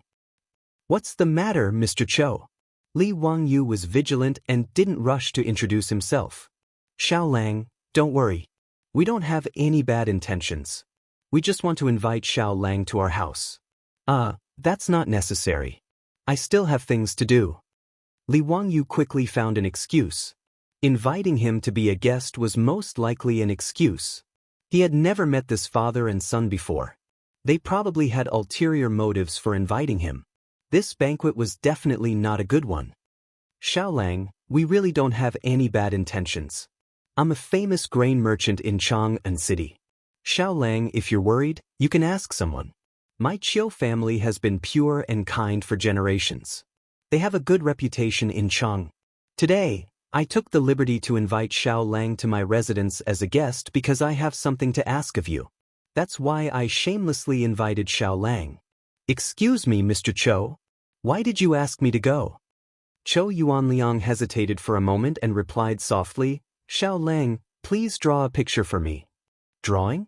Li Wangyu seemed to understand. He looked at Cho Yuanliang with a playful look. This guy's son was already so old, but he was still so interested in Chang'an too? From the looks of it, he even wanted to customize a pornographic image? Li Wangyu somewhat believed Cho Yuanliang's words.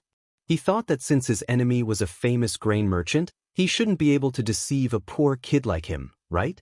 It couldn't be that they wanted to trick him into going to their residence and then put him under house arrest to draw Chang'an 2 for them, right? Li Wangyu was about to nod and agree, but he still had an idea.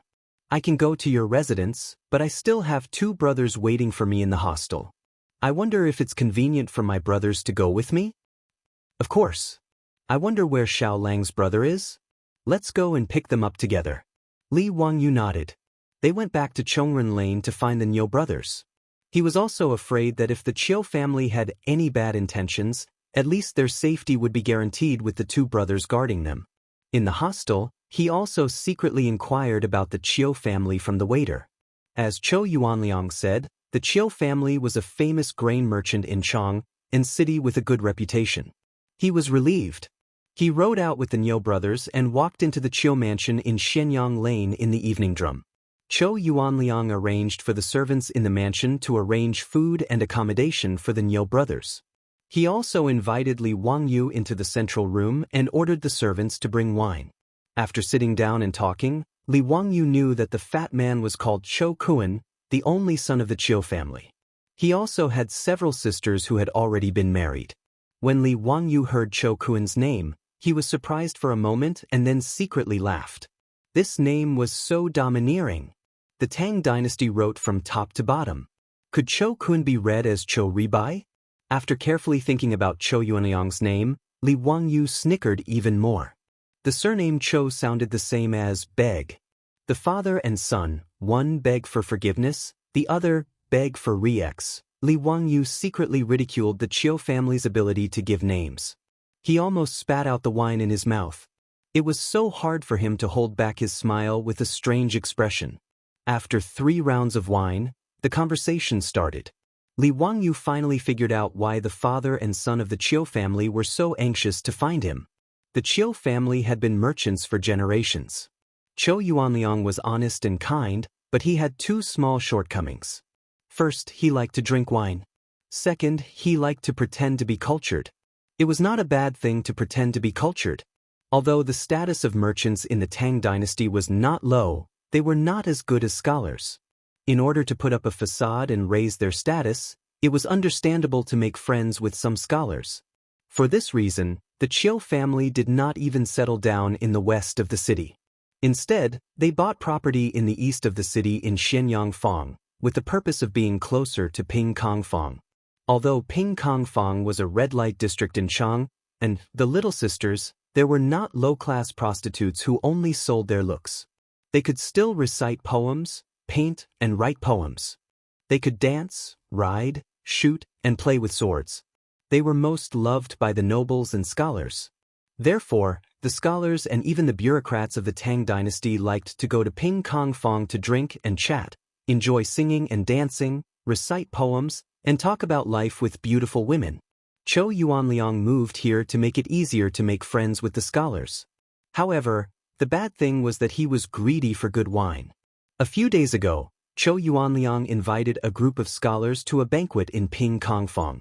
Although he was a patron, he was often humiliated by those poor and stinky scholars.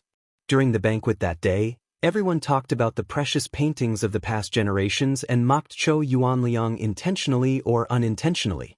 They said that although he was rich, he should collect some ancient paintings and classics to dilute the smell of money of the Chiu family. Chou Yuanliang drank a few more cups and was angry when he heard this. He was kind enough to spend a lot of money to treat them to wine, but they still mocked him. Feeling indignant, he opened his mouth and boasted. "Who said that I don't have ancient paintings in my house? I have a goddess Luo's painting in my house." "That's a great treasure," Chou Yuanliang said with a big tongue. His words caused everyone to be stunned for a moment before they burst into laughter. "We only know Gu Kaiji's ode to goddess Luo from the East Jin dynasty. What is Master Chou's ode to goddess Luo?" That's right. Master Chou, did you make a mistake?" Chou Yuanliang was indeed wrong. He remembered ode to goddess Luo as ode to goddess Luo. However, under the influence of alcohol, for his own face, Chou Yuanliang's neck stiffened and he refused to admit that he was wrong. No, it's the ode to goddess Luo. No one knows when or who made this painting, but it's a great painting. In the painting, goddess Luo has no makeup, her clothes are plain, her body is light, and she looks like she's on the river. The most important thing is that the goddess Luo in this painting is vivid and lifelike. She's the size of a real person, as if she's going to walk out of the painting at any time. It's very magical. That's the heirloom of my Chiu family. It's a treasure that can't be easily shown to others. Chou Yuanliang was purely bragging. He drank too much and spoke nonsense. However, he was usually honest, so his words made everyone believe it. "Is there really such a magical painting? Master Chou, can you let us take a look and broaden our horizons?" Everyone asked to see the painting, which made Chou Yuanliang sober up a little. He quickly found an excuse to dodge it. Originally, this matter was over. He was just bragging in front of everyone because he drank too much. However, he didn't expect that this casual bragging would be taxed. Zhou Yuanliang's unintentional words caused a huge trouble and crisis for himself and the Qiu family. Chapter 53. The Duke of Chongping, Zhang Liang, was Pai Lupi's trusted general. Zhang Liang was born poor. At the end of the Sui dynasty, the world was in chaos. Zhang Liang first joined Li Mi of Wagong village. Later, he followed Su Shiji to the Tang Empire and was recommended by Fang Xianling to join the Qin king's mansion, becoming Pai Lupi's confidant. After the incident at the Black Tortoise Gate, Zhang Liang was appointed by Pai Lupi as general of the Right Guard, supervisor of the Huai province, and prefectural Duke Chongping. Zhang Liang looked honest on the outside, but he was deceitful on the inside. He became even more arrogant because of his merit. He wantonly recruited young and strong men to be his fake sons. The so-called false son was the same as an adopted son. In the Tang dynasty, especially in the military, the fake son system was very popular. Those who could be recorded as fake sons were, of course, brave, courageous, and outstanding talents. Zhang Liang took in 500 fake sons, but he relied on his power to commit crimes. The old book of Tang described Zhang Liang's 500 fake sons as adopted sons are beasts, and their evil deeds are obvious. It meant that his fake son was a beast and had committed many evil deeds. In the later generations, there was only one person who dared to shout, "My father is Li Gang." However, Zhang Liang had 500 fake sons who could shout, "My father is Zhang Liang," at any time and run amok in Chang. Zhou Yuanliang's boasting at the banquet had somehow reached the ears of Zhang Liang, the Duke of Chongping. Not long after Zhang Liang learned that his enemy had such a treasure, his fake son came knocking on his door. He said that in a few days, Zhang Liang, the Commandery Duke of Chongping, would be celebrating his 40th birthday. He invited the Zhou family to bring the goddess of Luo's painting to the banquet to celebrate the Commandery Duke of Chongping's birthday. This actually meant that the enemy family wanted to give the ancient painting Luo Shentu to Zhang Liang as a congratulatory gift. However, the aristocrats of the Tang dynasty still paid attention to face. It was not good to come forward and snatch it, but they used this method to force the enemy family to hand over the ancient painting. If Zhou Yuanliang really did have this ancient painting, then so be it. As a merchant, he could not afford to offend the Duke of Chongping. But where was the goddess Luo's scripture? That was simply made up by Zhou Yuanliang when he was drunk. But no matter how he explained, Zhang Liang's fake son only thought that he couldn't bear to part with it and used this excuse to dodge. As a result, he angrily spread the word that if the Zhou clan did not bring a painting to the Commandery Duke Chongping's birthday celebration to liven things up, then they were not giving the Commandery Duke Chongping any face.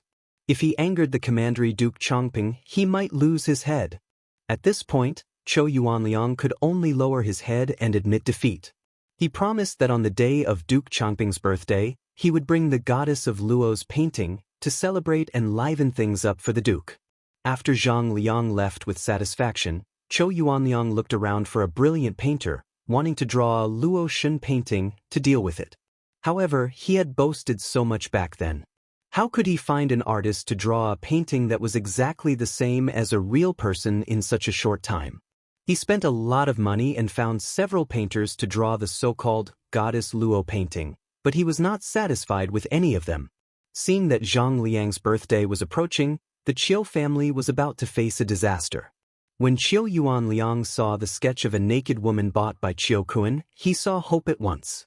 That was why Zhou Yuanliang dragged Qiu Kun to look for Li Wangyu all over Ping Kong Fong. Finally, with the blessings of the heavens, he found it. After explaining all this to Li Wangyu, Zhou Yuanliang looked hopefully at Li Wangyu.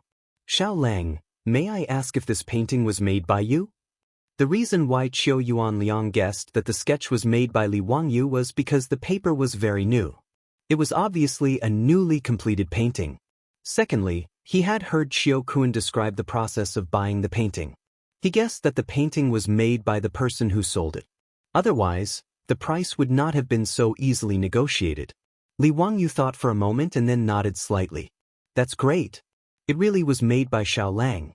Then may I ask Xiao Lang to draw Goddess of Luo's painting for me? Don't worry, I will buy it for 100 taels of gold. Li Wangyu naturally would not refuse this condition. He immediately nodded and agreed. He was currently in a panic because of the lack of money.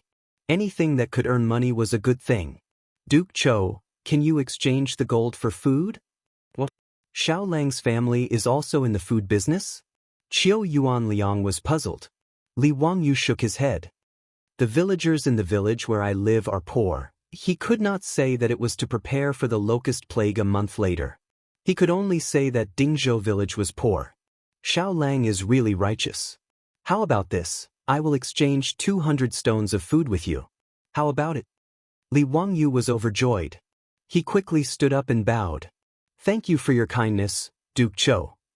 For an adult, eating a caddy of food a day was enough to sustain his life. 1 stone of food was 250 caddies, which could feed an adult for 8 or 9 months. 200 stones of food was enough for the 563 people of Dingzhou village to eat for 3 months. With the small amount of food in the village, it could support them for a while. 100 taels of gold could only buy 160 stones of food. However, Qiu Yuan Liang was willing to give him 200 stones. This was naturally a good thing. It also showed that the Qiu family was really a kind person. For this, Li Wangyu was grateful. The two sides had a pleasant conversation. Qiu Yuan Liang immediately asked people to bring a pile of blank scrolls that had been mounted. All of them were large scrolls that were taller than a person. However, Li Wangyu only glanced at them and shook his head with a wry smile. Duke Cho, these scrolls are not good. Why is that? Qiu Yuan Liang was puzzled. These blank scrolls that had been mounted were all bought by him. They were all good paper and scrolls. Duke Cho, I remember you said that the painting was old? Qiu Yuan Liang blushed and nodded. He was just bragging. But as long as you are not blind, you can see that these scrolls are new at a glance. How can you deceive those people? Li Wangyu felt that the father and son of the Qiu family were good people. In addition, he hated the arrogance and despotism of Zhang Liang's fake son, so he was sincerely willing to help. Qiu Yuan Liang and Qiu Kun were both dumbfounded. Both of them had overlooked such an important point. However, as Li Wangyu said, even a blind person would know that these scrolls were new. How could they deceive Zhang Liang's fake son? What should we do? Is my Qiu family really doomed? Qiu Yuan Liang let out a long sigh. Li Wangyu smiled. Duke Cho, don't panic. I have a way to make these scrolls old. Xiao Lang can make them old? If you need anything, just say it. My Qiu family will not hesitate. Qiu Yuan Liang was overjoyed. Hee, it's very simple. Yellow cedar, honey locust, and tea leaves. That's it. Li Wangyu smiled and nodded. This was what he got from Baidu in his previous life. It was not to fake, but to pick up girls. That's right, to pick up girls. To put it simply, in order to deceive the girl, Li Wangyu shamelessly lied that he had been secretly in love with her for many years. He had written many love letters but did not dare to send them out. Originally, he just wanted to win the girl's favor. However, the girl asked him for the love letters that he had not sent out. He had never written any love letters before, so he wrote a few new ones overnight. Then, he found the method of making old ones from the internet and deceived the girl. Although the girl finally gave Li Wangyu a good person card, Li Wangyu remembered the method of making old calligraphy and paintings. However, he did not expect that it could be used in the Tang dynasty. Yellow cedar was a traditional Chinese medicine. Qiu Yuan Liang immediately sent the servant to the medicine shop in the square to buy the medicine. As for honey locust and tea leaves, the Qiu family had them.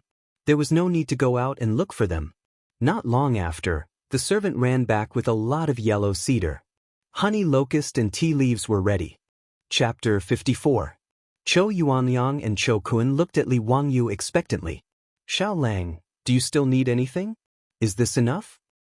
It's enough. Ask someone to boil the yellow cypress and Chinese honey locust. Soak the tea leaves in the water alone. Also, prepare a few ovens to dry the painting later. When the yellow cypress and Chinese honey locust were boiled, Li Wangyu asked someone to bring a brush. He carefully dipped the brush in the yellow-brown liquid and brushed it on the painting several times. Then, he asked someone to take it to dry. After that, he brushed it several times with tea water, dried it, and then brushed the yellow cypress and Chinese honey locust water. After repeating it several times, the original brand new painting became like an ancient painting that had been through thousands of years. It was very old. As for the scroll of the painting, it didn't matter. If he was asked, he would answer that the original one was rotten and replaced it with a new one. Li Wangyu made 7 or 8 scrolls old in one breath. He was afraid that he didn't draw well and needed to redraw for backup. After all, he hadn't drawn such a big sketch of a person before, so he wasn't very confident. He asked Zhou Yuanliang to prepare charcoal and steamed biscuits for him.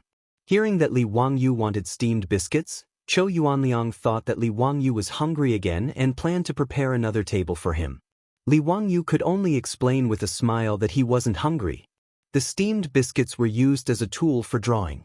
Those who had learned to sketch knew that wiping with a steamed bun could replace an eraser, and it could gradually soften the sketch. It was a very convenient tool. There was no place to find an eraser in the Tang dynasty, so steamed biscuits were just right to replace it.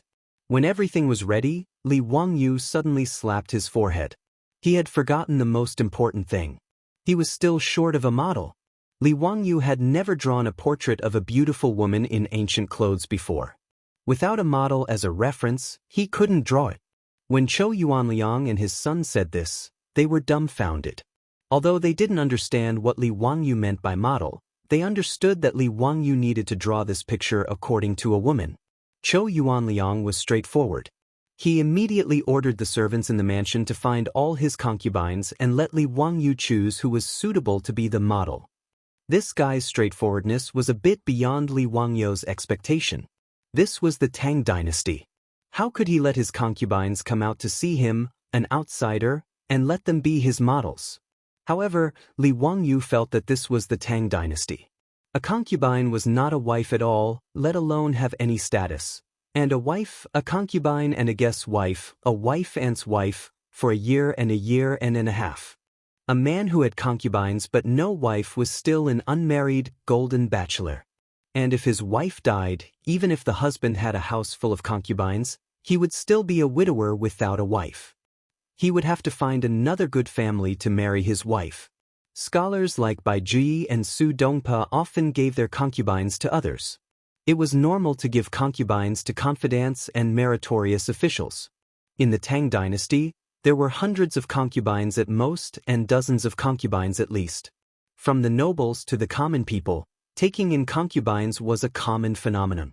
Moreover, when the master of the Tang dynasty invited guests, these concubines had to come out and dance to liven things up. It was even common for the guests to directly ask these concubines to serve them or even give them as gifts. Bai Ji had a poem, 12 Beauties Before the 9 Candlesticks, the master keeps them drunk for entertainment. Zhou Yuanliang only kept a dozen concubines. With his wealth, he could be considered diligent and thrifty. However, when these young and beautiful concubines stood in front of Li Wangyu in light silk and satin, letting him choose, Li Wangyu had an illusion. How was this similar to when he accompanied clients to nightclubs in the future, and the mothers brought a group of princesses for the guests to choose from? Zhou Yuanliang's concubines even included Hu Ji, who had blonde hair, blue eyes, fair skin, and towering breasts. These concubines wore thin clothes, and a large white mountain range was exposed under their tube tops. Li Wangyu felt that he had misunderstood old Mao. He had ridiculed the countless big buns squeezed out of Curse of the Golden Flower, but he did not expect that what he saw now was true. Li Wangyu swallowed a mouthful of saliva and calmed his mind. He chose a concubine with an outstanding figure and appearance from the many concubines and let her be his model. Xiao Lang, do you like this concubine? Why don't you give her to Xiao Lang to warm his bed? Zhou Yuanliang saw Li Wangyu choose a concubine and hesitated for a moment before offering to give her away. The concubine that Li Wangyu chose was tall and had an outstanding appearance. She was his type. However, Li Wangyu immediately shook his head and refused Zhou Yuanliang's words. The native of the Tang dynasty had such a strong taste. He wanted to give away his concubines at every turn. How about giving them money instead? In his opinion, a concubine was also one of his wives. How could he give her away like this? Was he afraid that he was not green enough? Li Wangyu was not an innocent little virgin, nor was he obsessed with mental cleanliness. In his previous life, he often accompanied clients to some brothels. This group of beautiful women had already made his mouth dry up. The reason why he gritted his teeth and refused was that he did not dare to take them home for fear of being hunted down by his beautiful boss. Secondly, he was resistant to sending people back and forth like goods. Zhou Yuanliang thought that Li Wangyu was young and shy, so he enthusiastically persuaded him again with an attitude that if he did not accept his wife, he was looking down on him. Li Wangyu could not stand it. In the end, Li Wangyu was forced to use his trump card. He claimed that he wanted to cut off his decline and observe filial piety for his father. Only then did Zhou Yuanliang embarrassedly give up the idea of giving him a concubine. There were only 3 days until Zhang Liang's birthday banquet. In other words, Li Wangyu had to draw this Goddess Luo painting within 3 days. Time was tight and the task was urgent. Li Wangyu planned to work through the night and strive to draw this Goddess Luo painting as soon as possible. He was also afraid that Su Changqing and the others would be worried about him at home, so he asked Niu Wu to make a trip. The next morning, he rode back to Dingzhou village to report that he was safe. He plunged into the studio that Zhou Yuanliang had prepared for him and began to paint in peace. 3 days later, on the day of Zhang Liang's birthday. Today, the door of the studio was still closed. Zhou Yuanliang and Zhou Kun were anxiously pacing back and forth in front of the door. Father, it's almost 9 o'clock. In 4 hours it will be Duke Changping's birthday banquet. Is Li Jia Xiaolang in a hurry? Fatty Zhou Kun anxiously asked his father in a low voice. He's in a hurry, he's definitely in a hurry. In reality, Zhou Yuanliang was also not sure. Rather than saying these words to comfort his son, it was better to say that he was comforting himself. In these 3 days, Li Wangyu practically did not take half a step out of the studio. The food was all sent to the studio by the Fu's servants. He painted almost without rest or sleep. When he was truly too tired, he would put on his clothes and lie down for a while. Even the model concubine was nearly paralyzed from exhaustion. Regarding this, the Zhou father and son saw it and were moved to tears. Previously, he had ruined 5 or 6 paintings. After all, to draw a life-size sketch was something that Li Wangyu had never tried before. In order to draw this Goddess Luo painting, he could be considered to have given it his all. Just as the Zhou father and son were anxiously waiting, the door of the studio creaked open. Li Wangyu's face was filled with exhaustion. He held a painting scroll in his hand as he stood at the door and smiled at them. Under the sunlight, Li Wangyu's body seemed to be covered in a golden glow, revealing 8 spotlessly white teeth. Fortunately, I did not disappoint. Chapter 55. Zhou Yuanliang and Zhou Kun were both excited. They reached out with trembling hands to take the picture in Li Wangyu's hand, which was related to the life and death of the whole family. The old and yellow picture scroll was slowly unfolded. A beautiful and dignified woman in plain clothes seemed to be standing in front of them, smiling at them without saying a word. Her facial features were delicate, with willow leaf eyebrows, red phoenix eyes, a hanging nose, cherry mouth, and ears without accessories. Her appearance was somewhat similar to Zhou Yuanliang's beautiful concubine, but she had a bit more of an otherworldly immortal aura. Goddess Luo, was Mi Fei, the spouse of Hebo, the god of the Yellow River in China's pre-Qin mythology. She was the local water god in charge of the Luo River. Li Wangyu's sketch, Luo Shen Tu, was based on Zhou Yuanliang's concubine. Her fluttering clothes accentuated the fact that she was riding the clouds and walking slowly on the vast waves. For a moment, Zhou Yuanliang and Zhou Kun were stunned. In fact, Li Wangyu's sketching level was at most the level of the students in the ordinary art schools of later generations. If it was given to those professional teachers, he would be criticized. However, in the Tang dynasty more than 1,000 years ago, Li Wangyu's sketching skills were already amazing. Even in Europe, during the Renaissance of the 15th century, 700 or 800 years later, Leonardo da Vinci, Michelangelo, and others invented and used the principles of perspective, anatomy, and composition, which provided a scientific basis for the three-dimensional and spatial sense of the sketching performance and gradually perfected the sketching skills. In the Tang dynasty, Li Wangyou's Goddess Luo's painting was unique and unparalleled. The huge three-dimensional sketch of a person, which was no different from a real person, completely subverted the understanding of the Zhou father and son. Although both of them had seen the sketch of a naked woman, they did not expect that the life-size portrait would be so shocking when it appeared in front of them. Is this really Goddess Luo?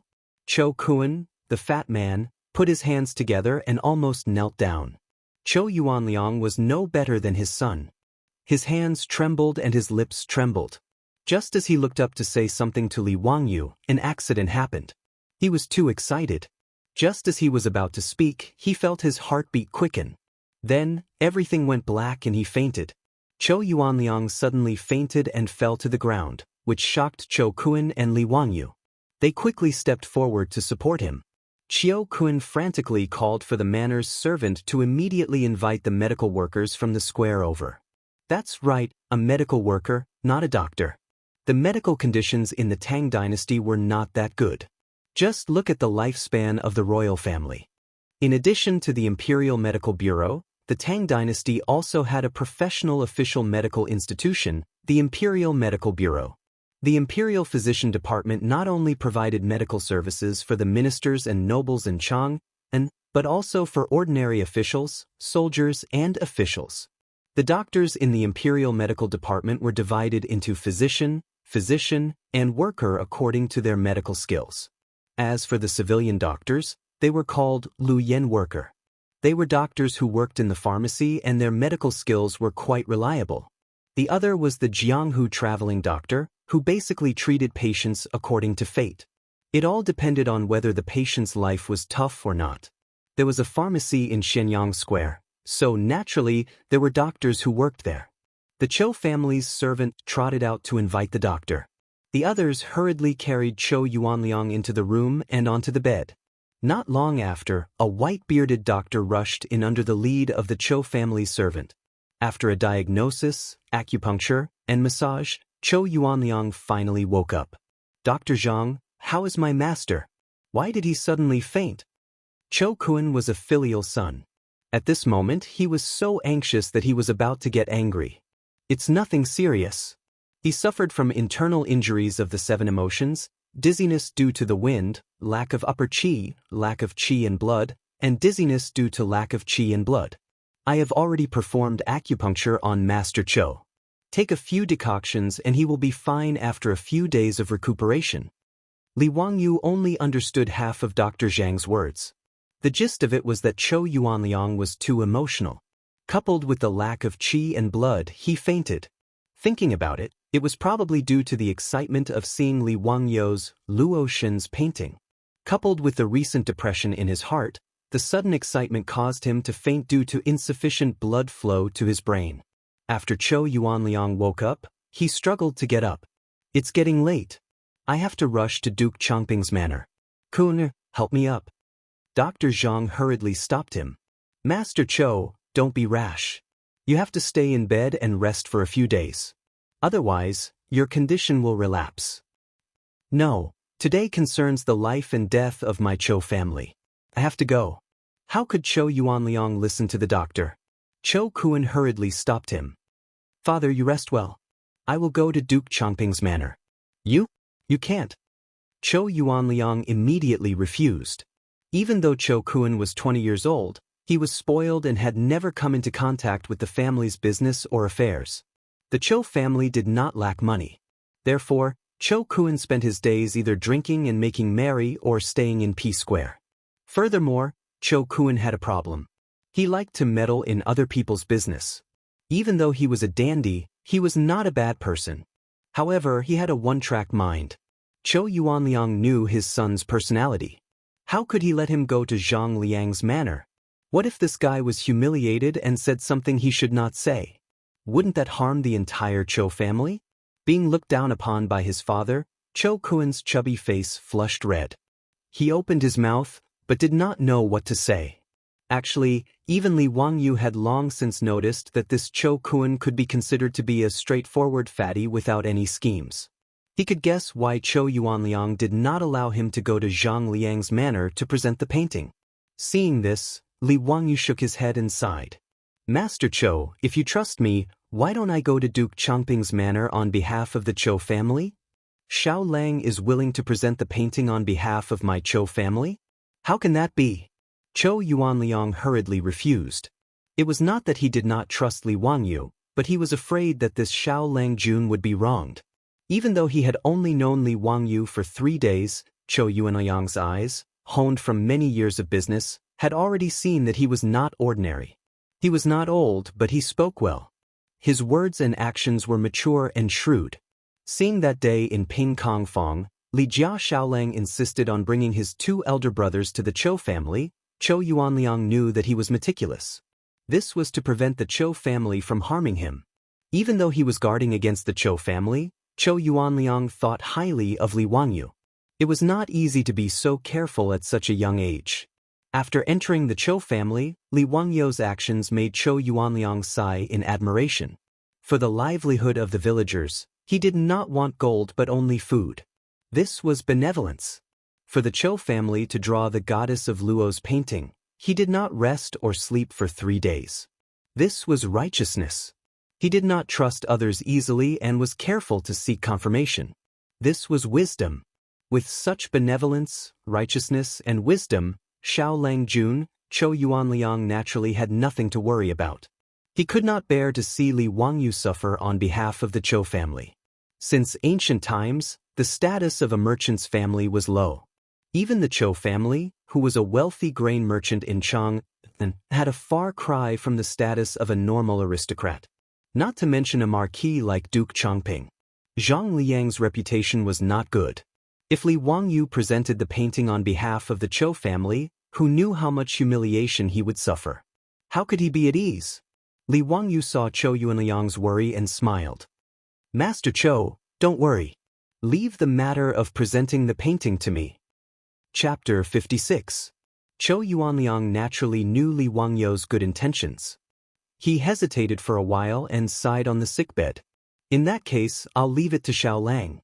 After this matter is over, my Cho family will definitely repay you generously. He looked at his son on the side. I'm afraid it's not enough for Xiao Lang to go alone. Kun, you go with Li Jia Xiao Lang. But listen to Xiao Lang. You must not act on your own. Fatty, who was originally depressed, was overjoyed when he heard his father's words. He nodded repeatedly and said yes. Cho Kun, this fatty, did not have any other abilities, but he was very filial and listened to his father. Although he was a few years older than Li Wangyu, since his father asked him to listen to Li Wangyu, he would never say anything. Xiao Lang, I'll leave it to you. Cho Yuanliang lay on the sickbed and cupped his hands toward Li Wangyu. Mr. Cho, you're too serious. You have a good rest. Brother Cho and I will be back soon. It was getting late.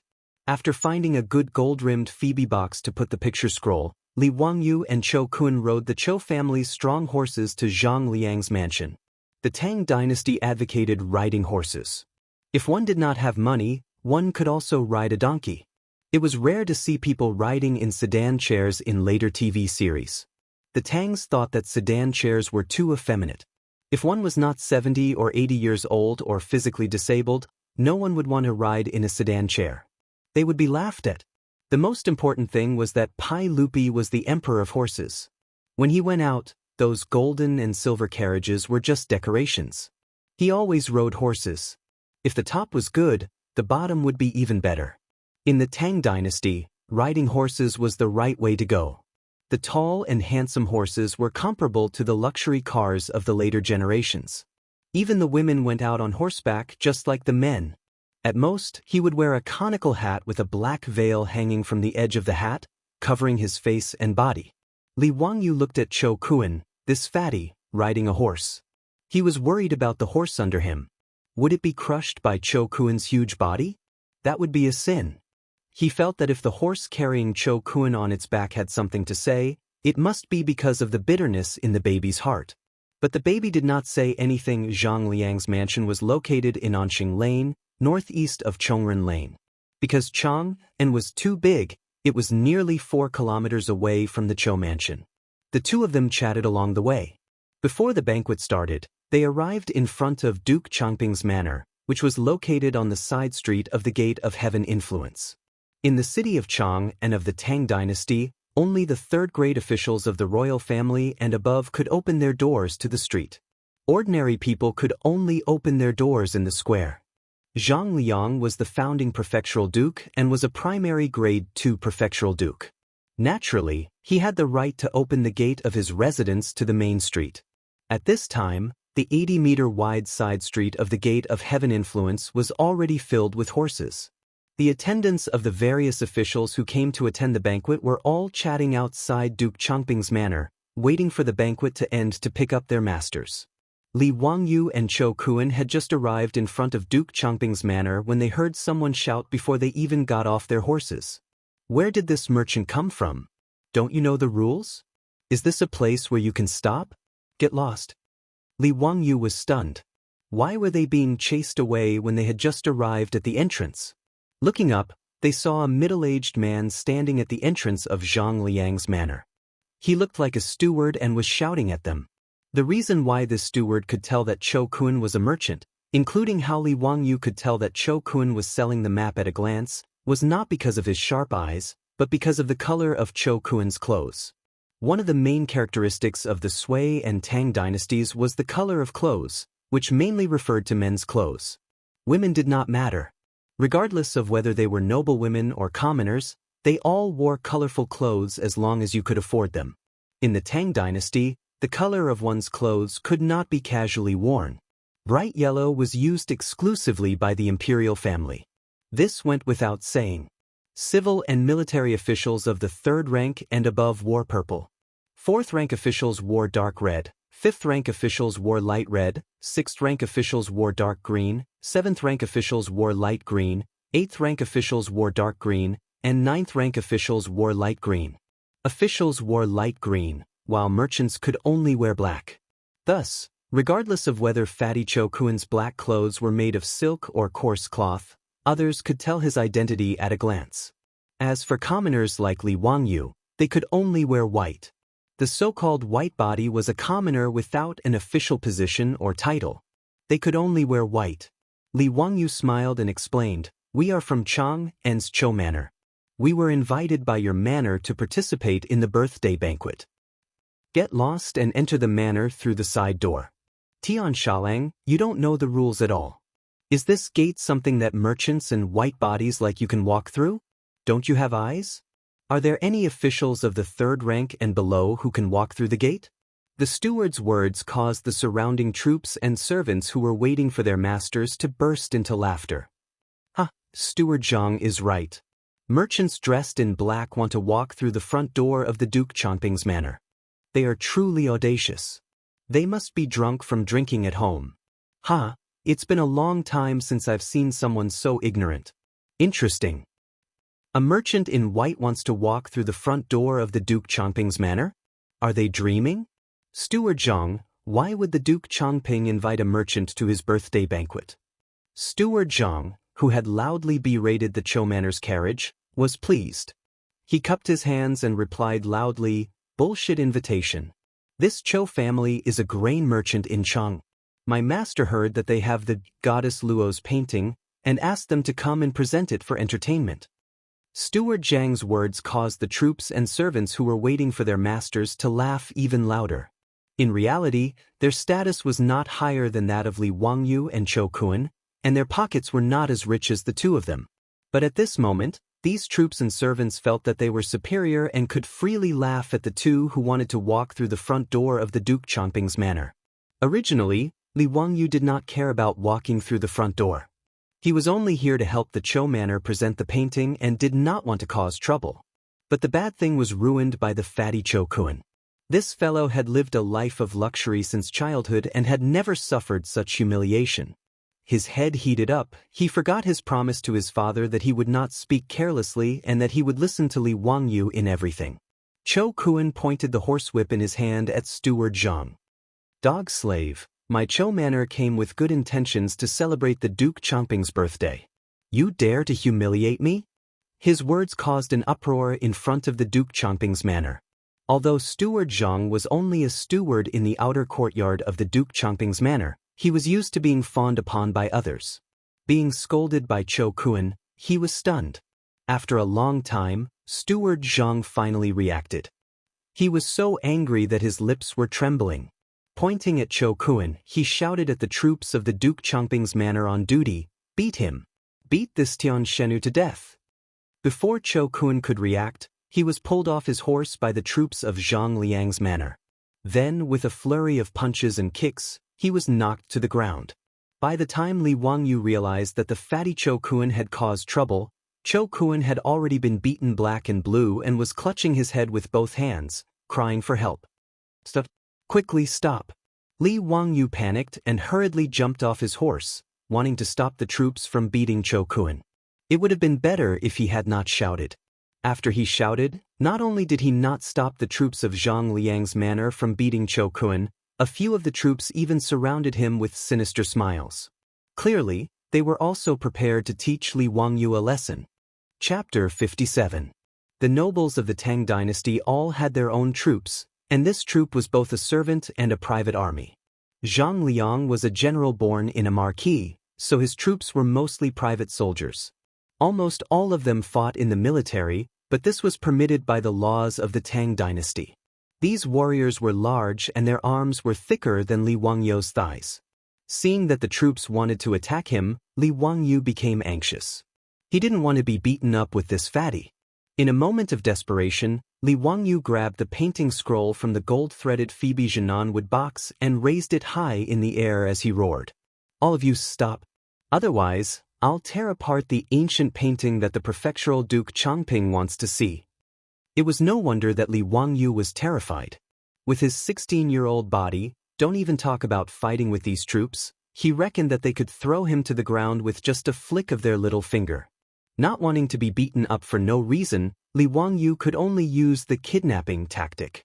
He wanted to use the ancient painting as a hostage to ensure his and Cho Kun's safety.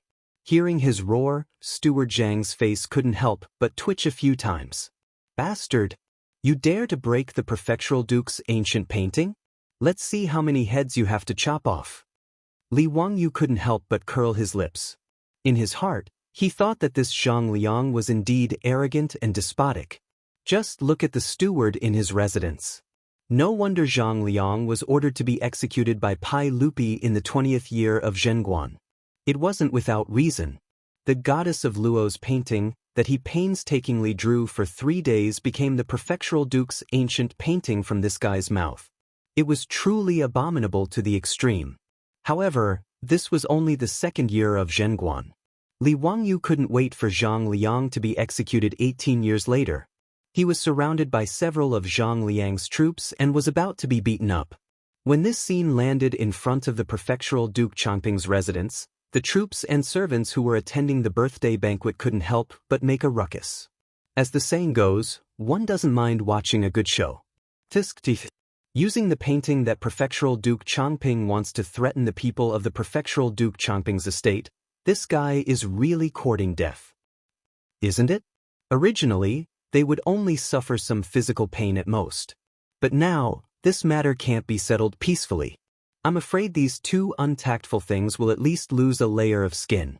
Peeling off a layer of skin is already considered good. If Commander Duke Chongping is angered, I'm afraid this enemy of his will be finished. While everyone was laughing and talking about Li Wangyu and Cho Kun, they saw Li Wangyu holding the scroll in his hand. He wanted to use it as an amulet, but he didn't expect that the surrounding troops would grab the scroll in his hand and snatch it away. Li Wangyu was dumbfounded. The only protective talisman he could think of was gone just like that? Shouldn't we all have a good talk? They were all civilized people, so why did they have to fight? Seeing that the fists of Zhang Liang's troops were about to come crashing down, Li Wangyu could only prepare to use the life-saving move he learned from his school days.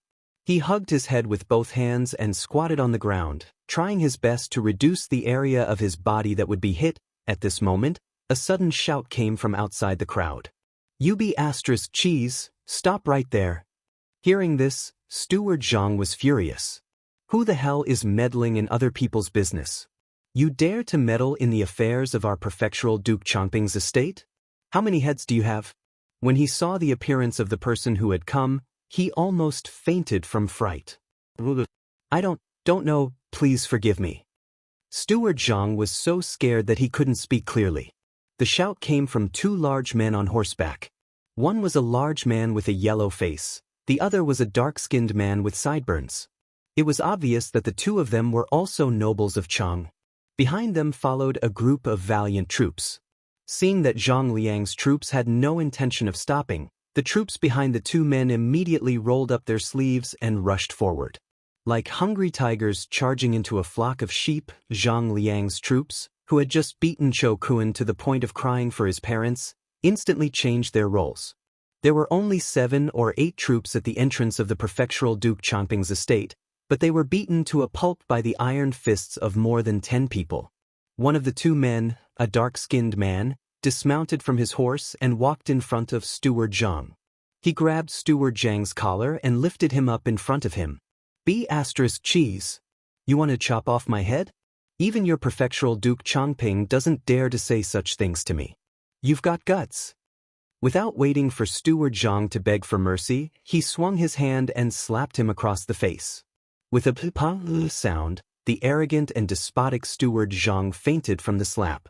Who knew how many of his teeth were knocked out and blood flowed from the corner of his mouth? The troops and servants of the guests in front of the prefectural Duke Changping's estate had been chatting and laughing as they watched Li Wangyu and the others. Now, they were as silent as cicadas in winter, afraid that they would get into trouble. The two men who had beaten up Zhang Liang's steward and his troops were naturally recognized by the servants of the Chang and city's nobles. Many people were muttering in their hearts. What exactly was the matter with these two throwing tantrums today? Could it be that they were standing up for the merchant who had been beaten? Or was it that white-robed Xiao Lang? Li Wangyu had originally thought that they would not be able to avoid physical pain, but he hadn't expected that someone would step in and save them. Fortunately, someone had appeared out of nowhere. Otherwise, he and Chou Kun would have been in big trouble, Li Wangyu thought to himself. He hurriedly helped the wailing fatty Chou Kun up. This fatty had thick skin and flesh. Although he had been beaten until he was screaming, there were no obvious injuries on his body. Seeing that Chou Kun was fine, Li Wangyu bowed deeply to the two burly men. Many thanks to the two Langjuns for helping us. How should I address you? The fatty Chou Kun had been beaten senseless. He knew that he had said something wrong and had almost caused a disaster. Ignoring the pain on his body, he hurriedly bowed to the two men and lowered his head, not daring to speak. Wah, you're not bad, little child. To save your friend, you dared to go against these bastards. I like it. The burly man with a curly beard extended his hand and patted Li Wangyu's shoulder twice, laughing loudly. It would have been better if he hadn't patted him, but when he did, Li Wangyu felt as if he could hear the bones in his shoulder breaking. A huge force slapped Li Wangyu's body, causing him to stagger and almost fall. Little child, why is your body so weak? The burly man with a curly beard frowned and said, not feeling that there was anything wrong with him. Li Wangyu wanted to cry but had no tears. What kind of person was this? We don't have any grudges, right? Did he have to pat me so hard? He even blamed me for being weak. How could he be so unreasonable? He didn't dare to say more and could only bow again. May I know the names of the two Langjuns? The burly man with a black face was just about to speak when he was pulled by the other man beside him. He thought of something and quickly changed his words. You little child, why are you speaking so sour? I am Qing Jijie, and this is Qin Shubao. When Li Wangyu heard this, he felt as if he had been struck by lightning. The number one troublemaker of the Tang dynasty, the devil incarnate. Duke Lu, Qing Yaojin, Qing Jijie. Duke Yi, Qin Xiong, Qin Shubao. Damn it.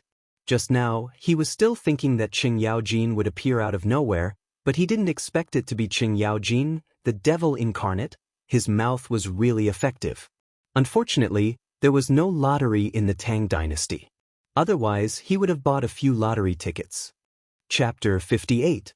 Cheng Yaojin and Qin Qiong were also here to attend Zhang Liang's birthday banquet. Although their relationship with Zhang Liang was normal, they were both in the army and were old acquaintances of the Qin king's manor. They were comrades who helped Pai Lupi to the dragon throne during the bloody battle at the Xuanwu Gate. Naturally, they had to attend Zhang Liang's birthday banquet. Of all the famous generals in the early Tang dynasty, Cheng Yaojin and Qin Qiong had the best relationship. They knew each other since childhood and met at Wagong village to fight together. The two left Wang Shichong and joined the Tang army, becoming Pai Lupi's disciples. As a result, their relationship was much deeper than other people's. Today, Cheng Yaojin and Qin Qiong had agreed to attend Zhang Liang's birthday banquet together. When they arrived at Zhang Liang's manor, they saw Li Wangyu and Chou Kuan arguing with the housekeeper. "Brother Shu Bao, it's the Li family kid." Cheng Yaojin's eyes were sharp, and he immediately saw Li Wangyu. Qin Qiong also frowned. Zhang Liang's subordinates were really overbearing, attacking without a word. Li Wangyu was not a normal person. How could he be beaten up by this group of people? 3 days ago, Cheng Yaojin, Qin Qiong, and Zhang Liang were all present at the Tsujiang Lake Poetry Banquet. They had a deep impression of Li Wangyu. Li Wangyu's literary talent that day was astounding, especially the poem Leaving the Fortress, which made the two veteran generals, who had been on the battlefield for a long time, raise their eyebrows. It's a pity that this fellow's line, "How can you lower your eyebrows and bend your waist to serve the rich and powerful, so that I can't be happy?" angered Li Er. Because of this, many of the ministers that day wrung their hands and sighed for Li Wangyu. In addition, Empress Zhangxuan's words that day made Cheng Yaojin and Qin Qiong want to protect Li Wangyu. Seeing that Zhang Liang's subordinates wanted to beat up Li Wangyu, they immediately stood up. Just now, Cheng Yaojin almost blurted out the words, "Li family's little doll," but was pulled back by Qin Qiong. Only then did she remember that Empress Zhangxun had ordered her to keep what happened that day a secret, so she quickly changed her words. Li Wangyu was already drunk when he entered the waterside pavilion that day. How would he know that the two Grand Dukes knew him? He was still wondering why the two Grand Dukes would step forward to save him. He bowed again respectfully and said, "Li Wangyu greets High Duke Lu and High Duke Yi. Thank you for saving both of them." "Xiao Lang, there's no need to be so polite." Qin Qiong smiled. Cheng Yaojin said casually, "Why are you being so polite? Just call us uncle." Li Wangyu was speechless. Was he already so lovable? Or were all the famous generals of the Tang dynasty so unassuming? They had just met, and he wanted her to call him uncle? The Tang dynasty wasn't like the modern era, where people called people uncle. This kind of relative address wasn't used casually in the Tang dynasty. Usually, only relatives would call each other that way. Li Wangyu began to wonder if he had been taken advantage of by this guy. "Nephew, what are you doing here at Zhang Liang's residence?" Cheng Yaojin didn't hold back and directly called him nephew. Replying to High Duke Lu, "I'm here to deliver a painting to Duke Changping." As soon as he finished speaking, Cheng Yaojin slapped him on the shoulder and said, "Call me uncle." Li Wangyu felt his body go numb. He didn't know whether to laugh or cry, and could only obediently say, "Yes, yes. Greetings to Uncle Cheng and Uncle Qin. Why aren't you going back to Huxian? Why did you come to Zhang Liang's residence to deliver a painting?" Li Wangyu was stunned. "Uncle Cheng, how do you know that I live in Huxian?" His words also made Cheng Yaojin stunned. He knew he had said the wrong thing. Qin Shubao couldn't help but roll his eyes. He looked at the sky at a 45-degree angle, not wanting to know this idiot. Cheng Yaojin glared at him and said shamelessly, "Why are you saying so much nonsense? Do you believe that I won't beat you up?" Li Wangyu, encountering an unreasonable High Duke, he could only accept it. Pinching his nose, he explained, "Chang and's Chou family has the ancient painting Goddess Luo. Today is Duke Changping's birthday banquet, so he asked the Chou family to borrow the painting to liven things up. Because the head of the Chou family is seriously ill, he asked me to deliver the painting on his behalf." Cheng Yaojin and Qin Qiong immediately understood what was going on. The two of them looked at each other, thinking that Zhang Liang was trying to snatch someone else's painting. They didn't know what he would think when he saw that it was Li Wangyu who had come to deliver the painting. The conversation between the three of them at the entrance of Zhang Liang's residence was also heard by the guests and servants waiting at the entrance. Just a moment ago, they were still mocking this young man.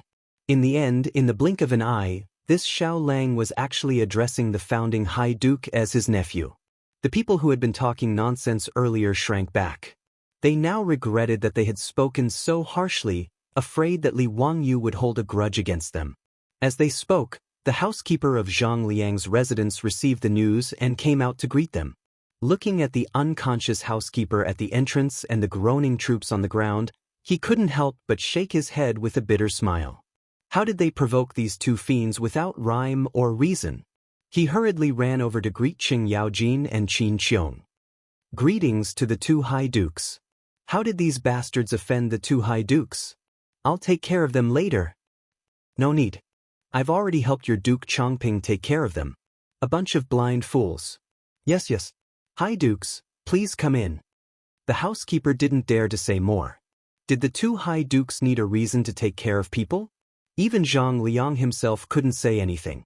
He bowed and invited Qing Yaojin and Qin Qiong in. At the same time, he added in a small voice, "The sage also came today, but he told people not to make a fuss."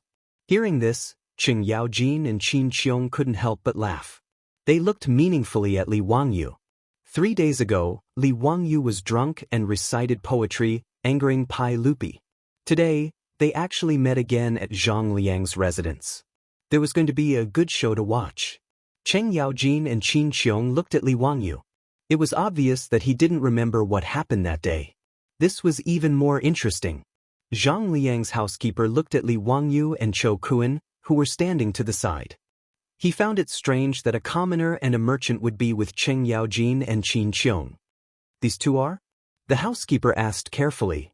They're here to deliver a painting to your duke. All right, enough nonsense. Lead the way. Cheng Yaojin waved his hand impatiently. When the housekeeper heard that they were here to deliver a painting, he understood what was going on. But that Chou family was clearly just a merchant's family. How did they have a relationship with two dukes? He didn't dare to say more. He ordered the servants in the residence to help steward Zhang and the troops into the residence. He led Qing Yaojin and Qin Qiong to the main hall.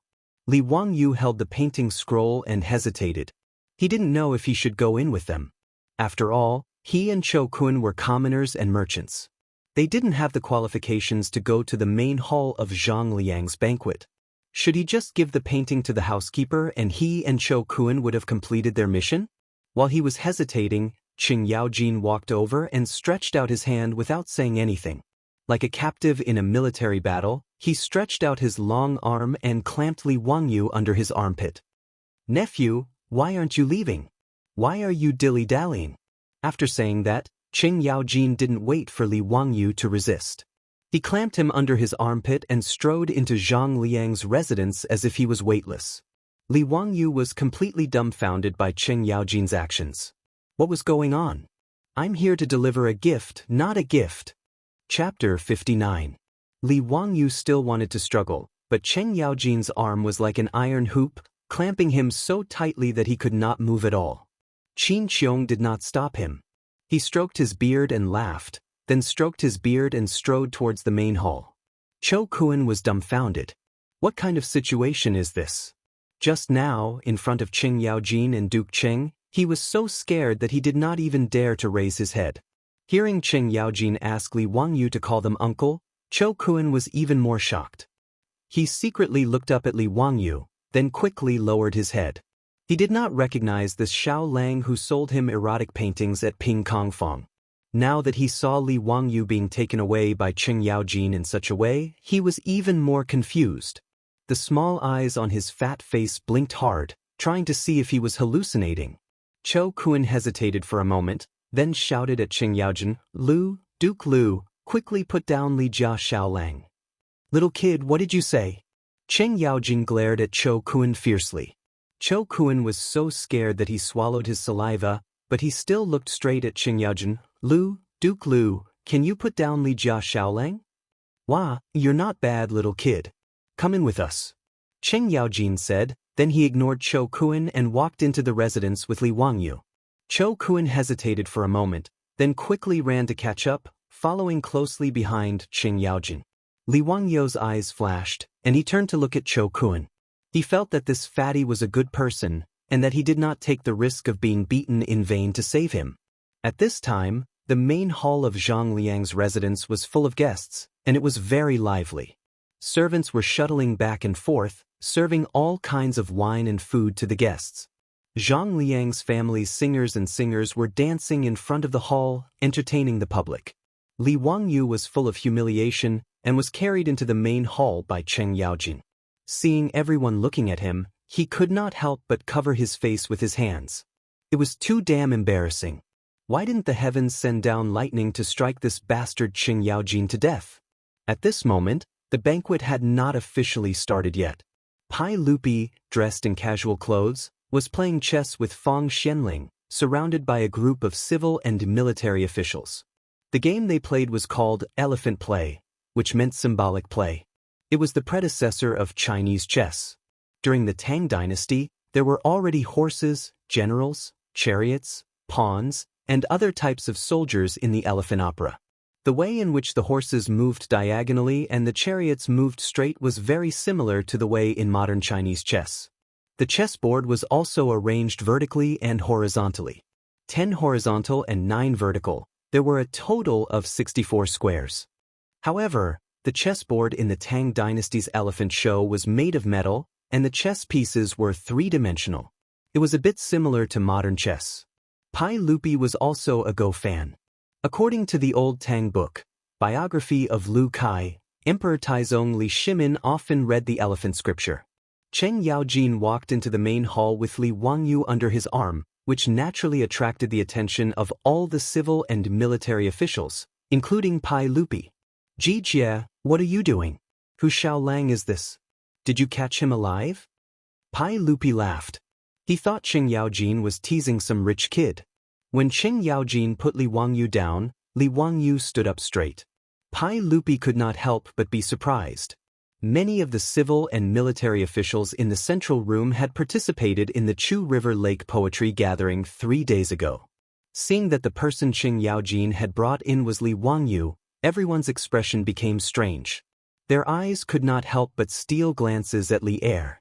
Pai Lupi's face, which was full of smiles, suddenly became as black as the bottom of a pot. When he saw Li Wangyu, he was angry. This scoundrel kid actually dared to write in front of him, "How can I lower my eyebrows and bend my waist to serve the rich and powerful?" and even arrogantly said, "When the Son of Heaven calls, I will not board the boat." He really did not give him any face. If it were not for the fact that this kid was talented and was a relative of the Li clan, Pai Lupi would have ordered him to be beheaded. He originally thought that he would just ignore this scoundrel and let him fend for himself in the countryside. He did not expect to see him in Zhang Liang's mansion 3 days later. This made Pai Lupi gnash his teeth in anger. Li Wangyu did not know about this. After he was put down by Cheng Yaojin, he saw so many nobles of the Tang dynasty looking at him. He immediately bowed and greeted them. "May I ask which one of you is the Duke of Chongping? This little one is representing my enemy to send the god of Luo painting." Zhang Liang was originally filled with joy because Li Er had come to congratulate him in disguise. At this moment, when he saw Li Wangyu appear, he was also extremely stunned. When he heard Li Wangyu's words, his face also darkened. "Can you stop messing around? This old man only wanted to bully a merchant and take an ancient painting. Why did you, a relative of the Li clan, come here to join in the fun?" Don't look at how Pai Lupi left in a fit of anger. Empress Jiangxuan's words were true. No matter what, Li Wangyu was still a relative of the Pai Lupi. Although everyone knew that Li Wangyu was expelled from the Li clan in Huxian, who could guarantee that the Pai Lupi would not use this kind of Qilin child in the future and let him return to the imperial family? Did they dare to offend Li Wangyu? Were they not afraid that Pai Lupi would turn against them? Cheng Yaojin harbored even more evil intentions and even fanned the flames. He pointed at Zhang Liang and said to Li Wangyu, "Nephew, that is the Duke of Chongping. Quickly hand over the painting. If you're late, be careful that you don't get beaten up again. TSKSK, you were almost beaten up by the Duke of Chongping's troops at the entrance. Haven't you learned your lesson yet?" On the surface, he was talking about Li Wangyu, but in fact he was giving Zhang Liang a hard time. After Cheng Yaojin finished speaking, Pai Lupi couldn't help but look at Zhang Liang, his eyes full of dissatisfaction. Just as Empress Zhangsun said, Pai Lupi was angry at Li Wangyu, but he couldn't bear to see others bully a relative of the Li clan. Zhang Liang broke out in a cold sweat. If what Cheng Yaojin said was true and his troops beat up Li Wangyu, then wouldn't he be in big trouble? Cheng Yaojin, you old fool, don't speak nonsense. How could my troops beat people up so casually? Zhang Liang hurriedly denied, then looked at Li Wangyu with a face full of smiles. Xiaolang Kun, this old man is Zhang Liang. Thank you, Xiaolang Kun, for making a trip here. Thank you for your hard work. Please take a seat. His master's words gave the housekeeper a fright. Who exactly was this white-clothed youth? Duke Lu and Duke Yi wanted him to call him uncle, but his master was so polite, calling him Xiaolang Kun. The housekeeper felt that his brain wasn't enough to process this, but he didn't dare to be negligent. He hurriedly invited Li Wangyu and Chou Kun to the table. The banquet in the Tang dynasty was divided into different meals. After Zhang Liang spoke, a servant immediately set up a table for the two of them and brought wine and food. Li Wangyu and Chou Kun were also confused, but they didn't dare to make a sound. They could only obediently take off their boots, go to the front of the hall, and sit cross-legged. Li Shimin frowned and stretched out his hand to call Cheng Yaojin over. Jie, why did you bring this boy here? Your Majesty, you wronged me. I happened to meet him at the gate of Zhang Liang's mansion. Li Zio came to deliver the painting for Zhang Liang. It has nothing to do with me. By the way, Your Majesty, this boy doesn't know anything about what happened that day. It seems that he really drank too much that day. Noisy! Pai Lupi glared. Cheng Yaojin smiled and didn't say anything more. He took Qin Qiong to the side to drink and watch the show. What painting did you send? Let me see. Pai Lupi shouted at Li Wangyu. He almost blurted out Li Wangyu's name, but he changed his words in time. Li Wangyu saw that Zhang Liang didn't object, so he quickly took out the painting from the gold-rimmed enamel box. He slowly unrolled the painting with Chou Kun and presented it in front of everyone. When the sketch of the goddess Luo painting came out, everyone was shocked. Chapter 60. When the goddess of Luo's painting was unfurled, everyone in Zhang Liangfu's main hall saw the contents of the painting and couldn't help but gasp. Even Cheng Yaojin exclaimed, Who is this? Why is it sealed in the painting? Uncle Cheng, this is goddess of Luo. Li Wangyu smiled. Fang Xianling, Zhang Sun Wuji, and the other civil officials immediately gathered around and looked carefully at the first realistic sketch in human history. Through the contrast of light and darkness, it produced a strong three-dimensional feeling. At the same time, it made use of the principle of perspective to draw a realistic sketch. This was unprecedented in this era. There is actually such a lifelike painting. How did it come to be? What a strange painting, such brushwork. Young Supervisor Yen, do you recognize this painting? Zhang Sun Wuji asked a young man around 27 or 28 years old. The person he asked was Yen Liben, an artist from the early Tang dynasty. In the 17th year of Zhengguan, Pai Lupi's famous painting of the 24 meritorious officials of the Lingyan Pavilion, was conferred.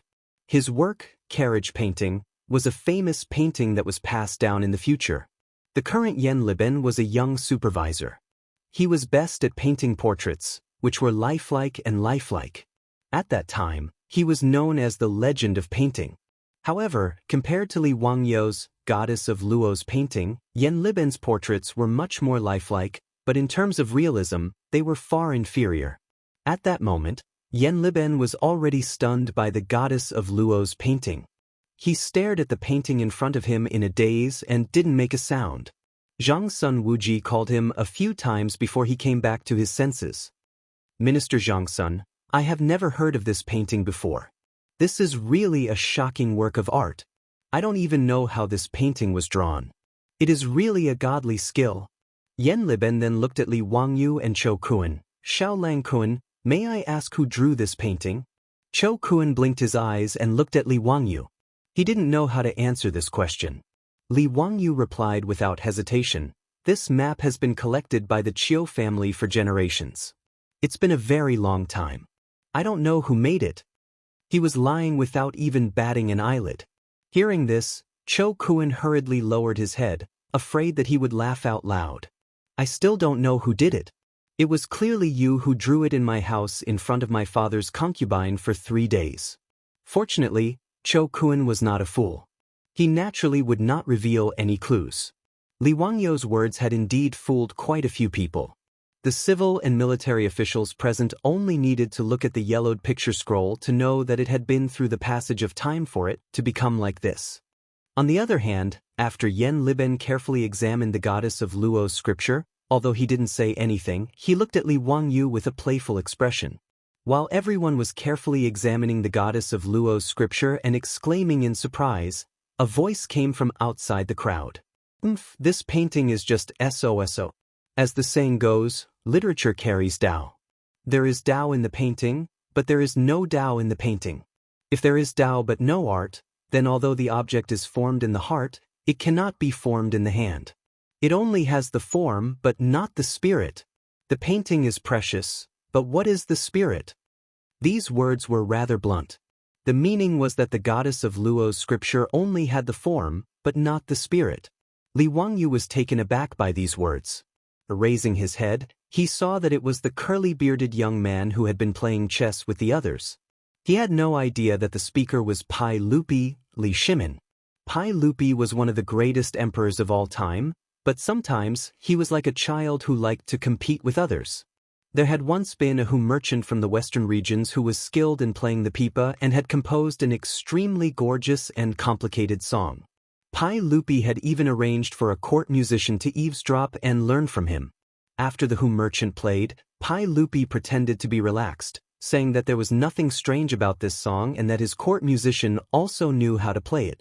Then he called out the court musician who had secretly learned from him to play, thus proving that the song was not strange at all. Thus, Pai Lupi's personality was sometimes quite childish, making people not know whether to laugh or cry. At this moment, Pai Lupi's competitive nature was acting up. He already disliked Li Wangyu, and now that everyone was praising his painting, he was even more annoyed. Pai Lupi's criticism of the goddess of Luo's scripture was not wrong, strictly speaking. After all, the essence of traditional Chinese painting was the way of painting. A masterpiece had to be elegant, profound, and memorable. It was a work of charm. However, Li Wangyou's goddess of Luo's scripture was more realistic and novel. The two painting methods were different, and they could not be compared. Zhang Sun Wuji and Fang Xianling knew about Pai Lupi's little problem, so they smiled and did not say anything. Even Qing Yaojin was drinking silently and did not agree. However, when Pai Lupi opened his mouth, many people who were praising the goddess of Luo's scripture immediately changed their words. That's right. This painting has no charm and no spirit. It's really not worth mentioning. That's right. I just felt that this painting was really strange. The brushwork was sluggish, and I couldn't see the essence of the brush and ink. Master Cui is right. As the saying goes, a masterpiece has both form and spirit. It's simple and elegant. It's natural and pure. There's no need to talk about this painting. These words made Li Wangyu furious. Were these people born in the year of the chameleon? The speed at which they changed their faces was comparable to the Sichuan opera. Especially that bastard bearded man. Who the hell are you? Fortunately, Li Wangyu was still sober. He knew that the people in the main hall of Zhang Liang's mansion were all influential people of the Tang dynasty, and he could not afford to offend them. However, he did not say it out loud. He also did not know that the bearded man he called a bastard was the emperor of the Tang dynasty, Li Shimin. After being scolded by the people in the hall, Li Wangyou's face also darkened. Just as he was about to put away the painting, he heard Pai Lupi speak unhurriedly. However, this painting is not completely useless. This kind of completely realistic technique is indeed suitable for portraits. It's so vivid that it's hard to come by. It's a pity that the techniques created by the predecessors have not been passed down to the present day. It's really a pity. Pai Lupi's words made the faces of the group of fence-sitters and ministers who agreed with him suddenly stiffen. They felt that they were showing signs of schizophrenia. Your Majesty, can you speak without pausing? Say it all in one breath. Before, they were still praising this painting. It wasn't easy for them to be thick-skinned and belittle the goddess of Luo's scripture with you. Now you're changing your mind? What happened to the promise of a monarch? Where did the trust between people go? My heart is so tired. Pai Lupi swaggered to the front of the goddess of Luo's scripture. He carefully looked at it again and nodded at Li Wangyu. Why don't you sell this painting to me? How much would it cost? Li Wangyu was also confused by this bearded man. Just now, he was desperately belittling it. Now, he said that he wanted to buy the painting. Did he deliberately come to make trouble?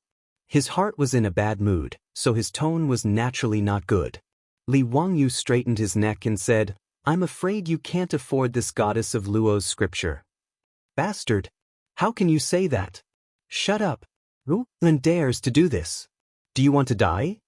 Before Pai Lupi could speak, a group of flattering ministers jumped out and pointed at Li Wangyu's nose and reprimanded him. Li Wangyu looked at the situation and knew that this man's identity was not ordinary. He did not dare to say anything else and immediately shut his mouth. Pai Lupi was not angry. He laughed and said, just name a price. There is nothing in this world that I can't afford. Li Wangyu silently looked at Pai Lupi. His eyes only revealed 6 words. Will you die if you don't brag? Chapter 61. The current situation was very strange. Li Wangyu didn't like Pai Lupi, and Pai Lupi also didn't like Li Wangyu, this bastard. For a moment, the two of them stared at each other for a long time in the main hall of Zhang Liang's mansion. Both of them didn't like each other.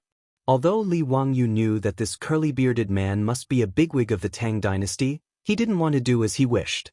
Of course, he couldn't refuse him directly. If he opened his mouth and asked for a sky-high price, he would offend him even more. He had to think of a way to annoy this boastful curly-bearded man. He rolled his eyes and saw the chessboard that the curly-bearded man was playing chess not far away. He couldn't help but smile. Li Wangyu bowed and said, since this Lang Jun wants to buy the Chiu family's Luotian painting, of course you can. However, the Chiu family is a grain merchant. I wonder if Lang Jun can accept using grain to exchange for the painting? Pai Lupi thought for a moment and nodded in agreement. The Chiu family was a grain merchant. It was naturally better to ask for grain than copper. It was very reasonable. Cho Kuan was stunned when he heard this. He raised his head and looked at Li Wangyu. He wanted to say something, but when he thought of how he was beaten in front of Zhang Liang's mansion for talking too much, he immediately closed his mouth. Xiaolang, how much grain do you want? Li Wangyu smiled and pointed at the elephant play chessboard not far away. I don't want much. Just fill that chessboard. His words made everyone in the main hall stunned. Fill the chessboard with grain? What did that mean? Li Wangyu continued to explain. Please put 1 grain of rice in the first grid, 2 grains in the second grid, 4 grains in the third grid, 8 grains in the fourth grid, and so on. The number of grains in each grid is twice as many as the previous grid. Just like this, fill all 64 grids. I want this many grains of rice. Can Lang Jun accept it? These words made the officials and Pai Lupi laugh. This Li Jia Xiaolang was not greedy at all. He used a few grains of rice to give away the goddess Luo painting. Could this be considered selling a favor to Pai Lupi? Cheng Yaojin secretly whispered to Qin Qiong, did this child recognize his majesty? Otherwise, why would this painting be sold at such a low price? It's hard to say. Maybe he remembered the drunken scene that day. This child was smart enough to give his majesty some face. When his majesty's anger subsides, it will naturally benefit him. Qin Qiong also guessed. Not only did Cheng Yaojin and Qin Qiong have such thoughts, but many of the important ministers who had participated in the poetry gathering in Xujiang and Qi also had similar thoughts. They felt that Li Wangyu was giving Pai Lupi a way out and letting Pai Lupi vent his anger. Even Pai Lupi felt that this kid was more pleasing to the eye. Since Xiaolang said so, then I won't be polite. I'll buy this painting at the price you said. Pai Lupi laughed. He turned his head and said to Zhang Liang, Official Zhang, I'll borrow a dan of grain from your residence. Zhang Liang naturally nodded in agreement, but there was a trace of regret in his eyes. It was a pity that such a perfect goddess Luo painting had been missed by him. If Li Wangyu hadn't come to present the painting today, and if Pai Lupi hadn't come to his birthday banquet incognito, this painting would have become Zhang Liang's family treasure. But now that Pai Lupi had taken a fancy to it, even if Zhang Liang was domineering, he wouldn't have any ideas about this painting. Soon, the servants of Zhang Liang's residence carried a dan of rice and began to place the grains of rice on the chessboard according to Li Wangyu's instructions. The officials all smiled and didn't say anything. Some people even made bets on whether a dan of rice would be enough. Anyway, no one was in a hurry. They just watched the servants slowly count the grains of rice as a pastime. Only Li Wangyu sneered in his heart. Hee, a dan of rice? Dream on. This was a problem that all junior high school students in the future knew about. The 64 squares of rice on the chessboard had a total of 2 to the power of 64 minus 1. The result was 1844674407370955161 grains of rice, or 1,800,000,000,000 grains of rice. Li Wangyu remembered that in the future, there were people who had nothing better to do on the internet. 1 kilogram of rice was about 60,000 grains. If one really wanted to install this scale, they would need 280 billion tons of rice to fill the chessboard. What kind of concept was this? In the future, the world's annual rice production was only about 500 million tons. 280 billion tons was equivalent to the total amount of rice produced in human history. With so much rice, Pai Lupi wouldn't be able to afford it even if he sold his pants. Li Wangyu was purely using his advanced knowledge to crush the bigwigs of the Tang dynasty. This feeling of being the only one sober when everyone was drunk was really cool.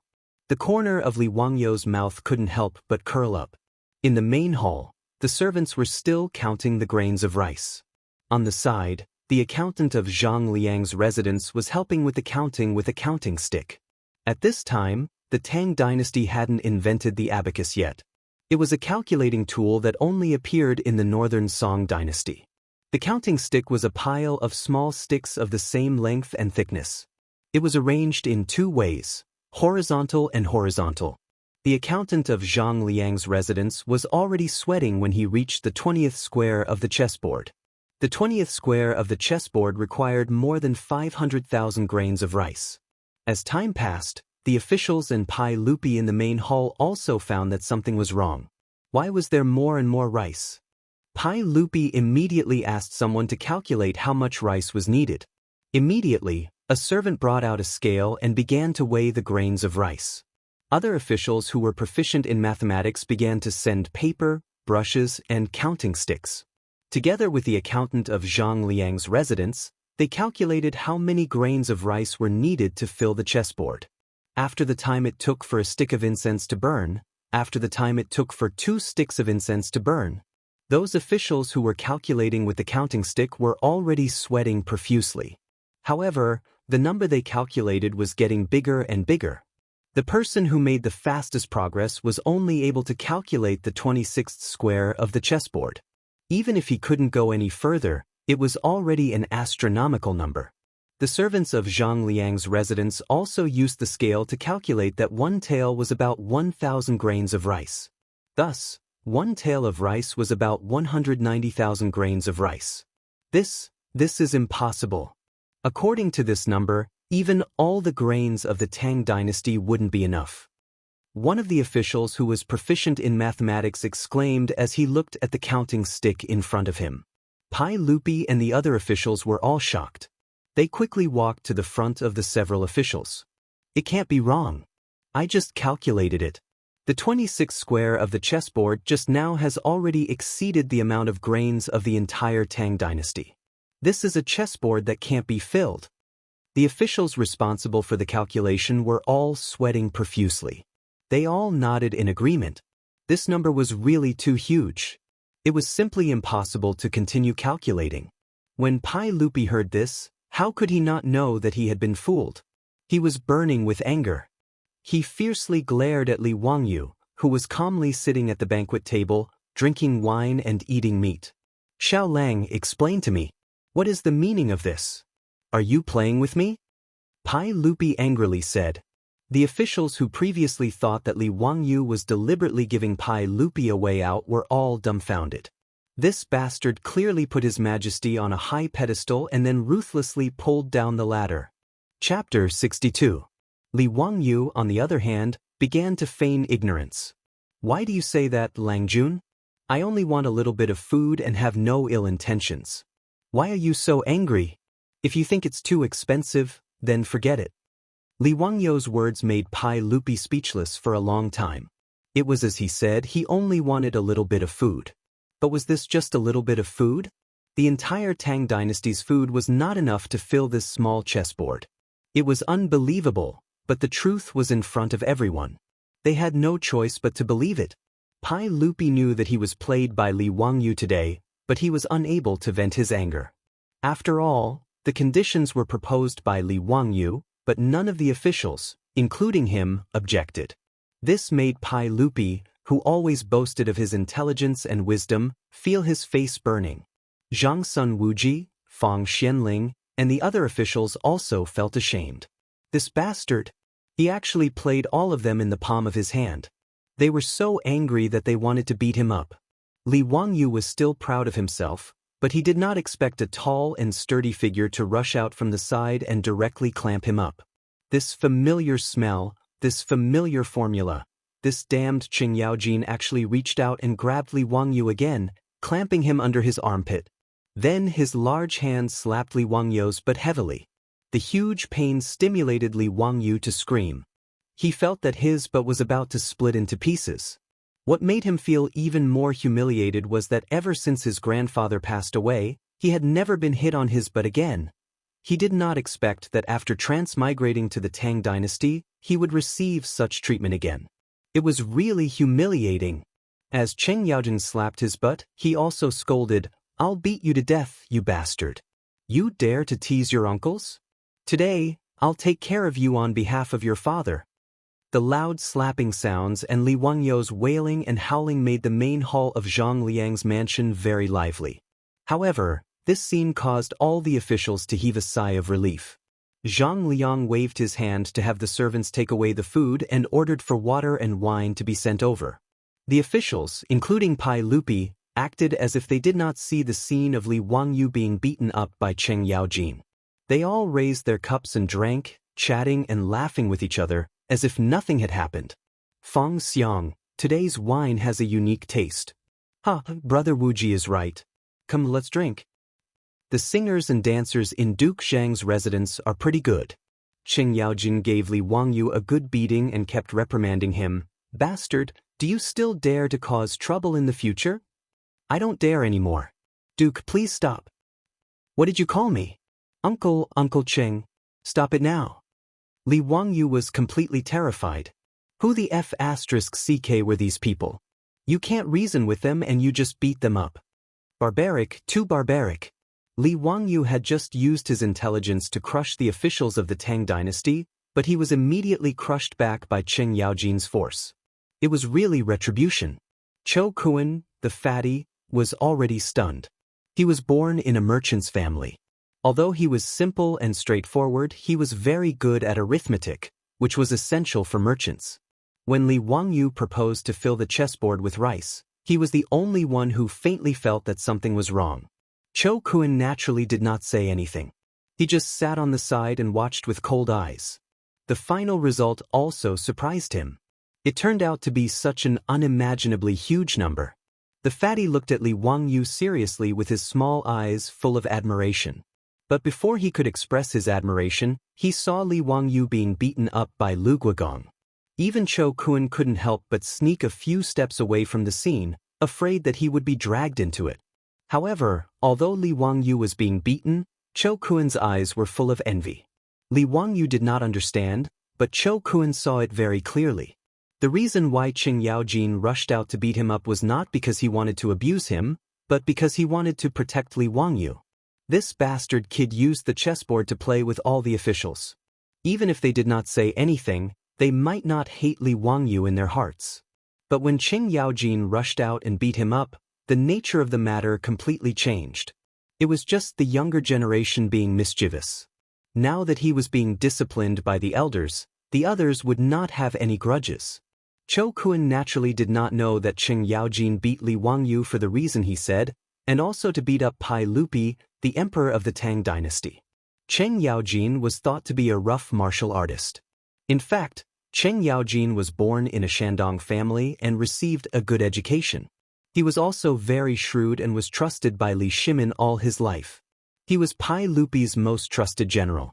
Although Cheng Yaojin was known as the devil incarnate, in fact, most of the time, Cheng Yaojin was deliberately given this title by him. His image as a hob was the same as pretending to be a pig to eat a tiger. The more Cheng Yaojin looked at Li Wangyu, the more pleasing he was to the eye. Especially after Li Wangyu played with all the officials, it made him very happy. He felt that Li Wangyu was to his liking. Therefore, Cheng Yaojin jumped out when everyone was embarrassed and beat up Li Wangyu to resolve this farce. "Say, are you still selling this map?" Cheng Yaojin stared at Li Wangyu fiercely with his bell-like eyes. Li Wangyu covered his butt with both hands and said with a painful expression, "I'm not selling it, I'm definitely not selling it. It's free, it must be free." "That's more like it." Cheng Yaojin nodded in satisfaction, feeling that his efforts had not been in vain. Li Wangyu grimaced and walked towards Pai Lupi with both hands holding the goddess of Luo's painting. All the officials were happy to see this, and Pai Lupi was secretly delighted. He felt that Cheng Yaojin's beating had not been in vain. This bastard finally understood how to conduct himself. Li Er was even calculating in his heart whether he should console this kid with kind words, or reprimand him with a stern face, and ask him not to act so recklessly in the future. Under the watchful eyes of Pai Lupi and all the officials, Li Wangyu walked step by step towards Pai Lupi, and then, turned a corner, Li Wangyu walked directly in front of Zhang Liang and bowed. "Today is Chongping County Duke's birthday. I was entrusted by Chang and's Chou family to come and present a congratulatory gift, the goddess of Luo's painting. I hope County Duke Zhang will kindly accept it." With these words, everyone was thunderstruck. Zhang Liang's face was filled with fear. "Li Jia Xiaolang, don't make a scene. Speak properly. I have no enmity with you in the past, so why do you want to harm this old man? Pai Lupi wants the goddess of Luo's painting, but you don't give it to him. What is the meaning of giving it to this old man?" Zhang Liang looked as if he had stepped in dog shit. His face was incomparably ugly. He stole a glance at Pai Lupi, who was frozen to the side. His face was as black as a Kunlun slave's. Pai Lupi only had one thing on his mind.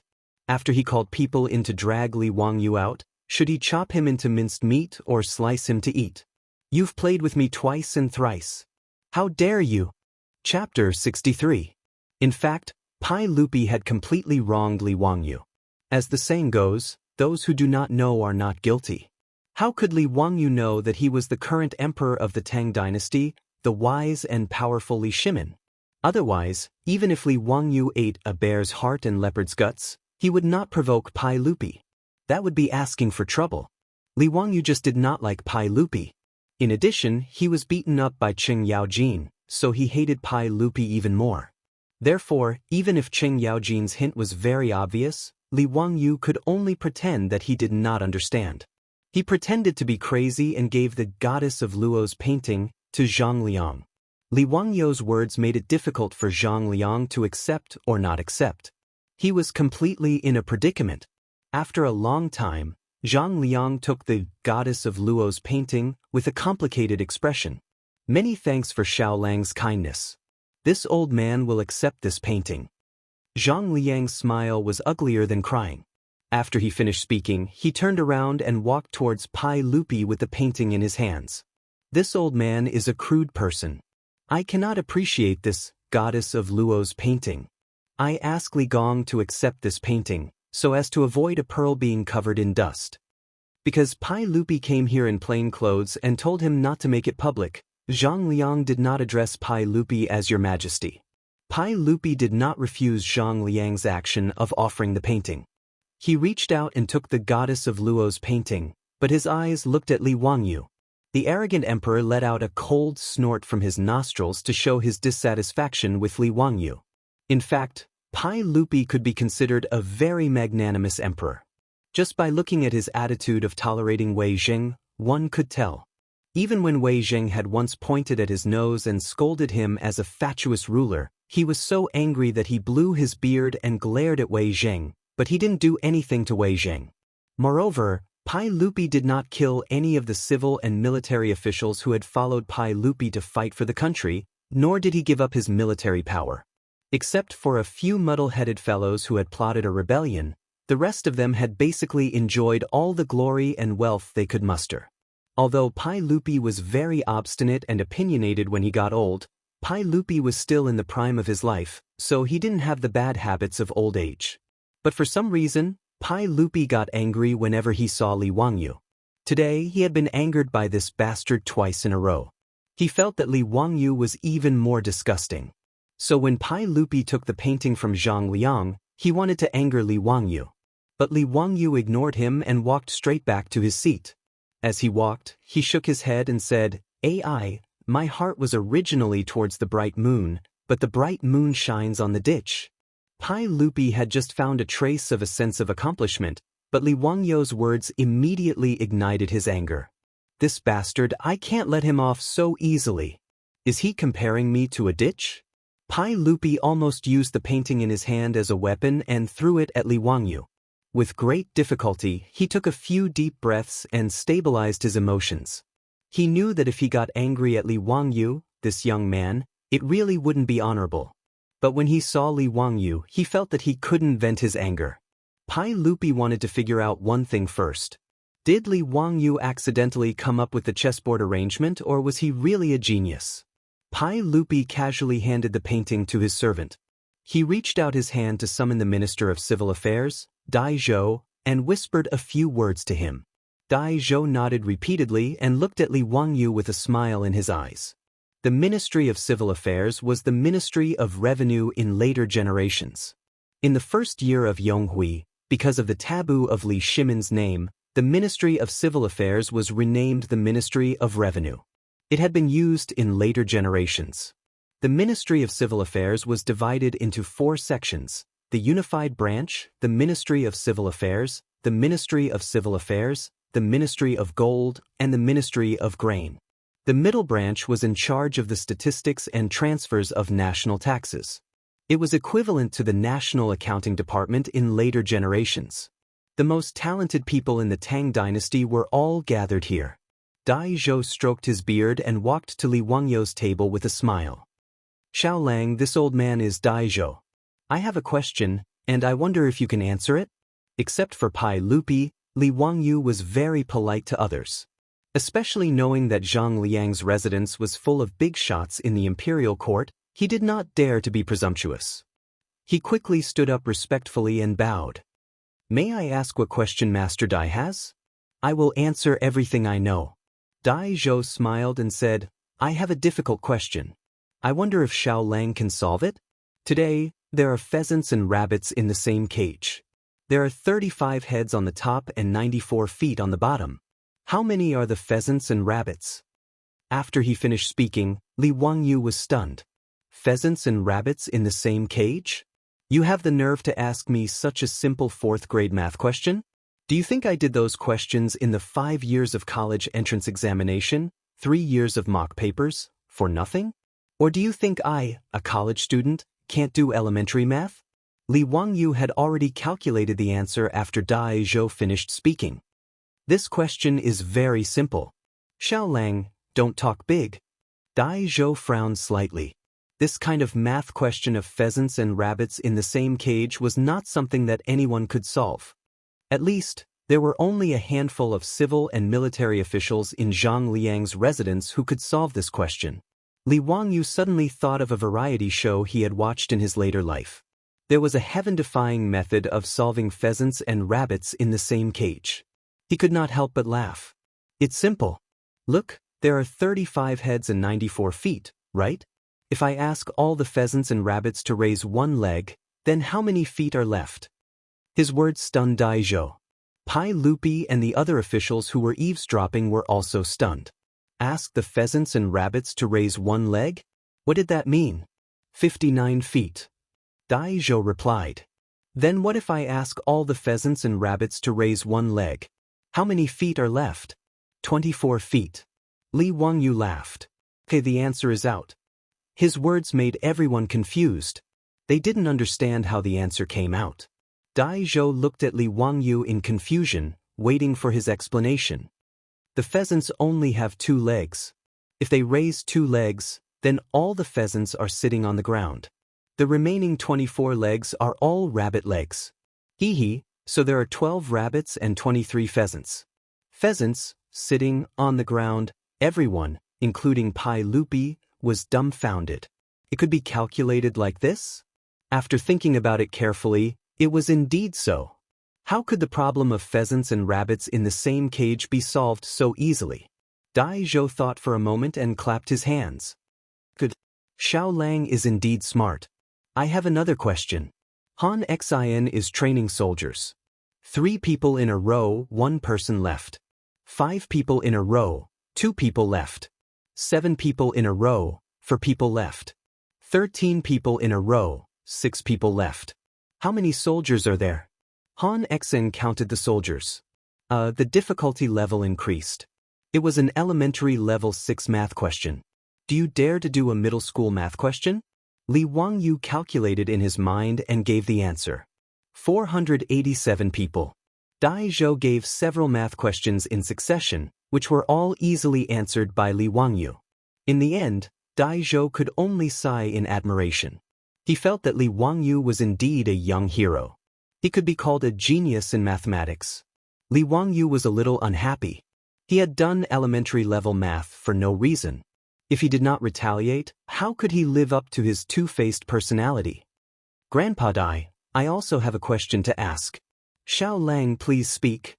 There was a theft in Chang'an City. The patrolling marquis caught 4 thieves, A, B, C, and D. Thief A said, B did it. Thief B said, D did it. Thief C said, I didn't do it. Thief D said, B is lying. The facts proved that only one of the 4 was telling the truth. May I ask, who was the culprit of this theft? When this question was asked, the officials were in an uproar. Chapter 64.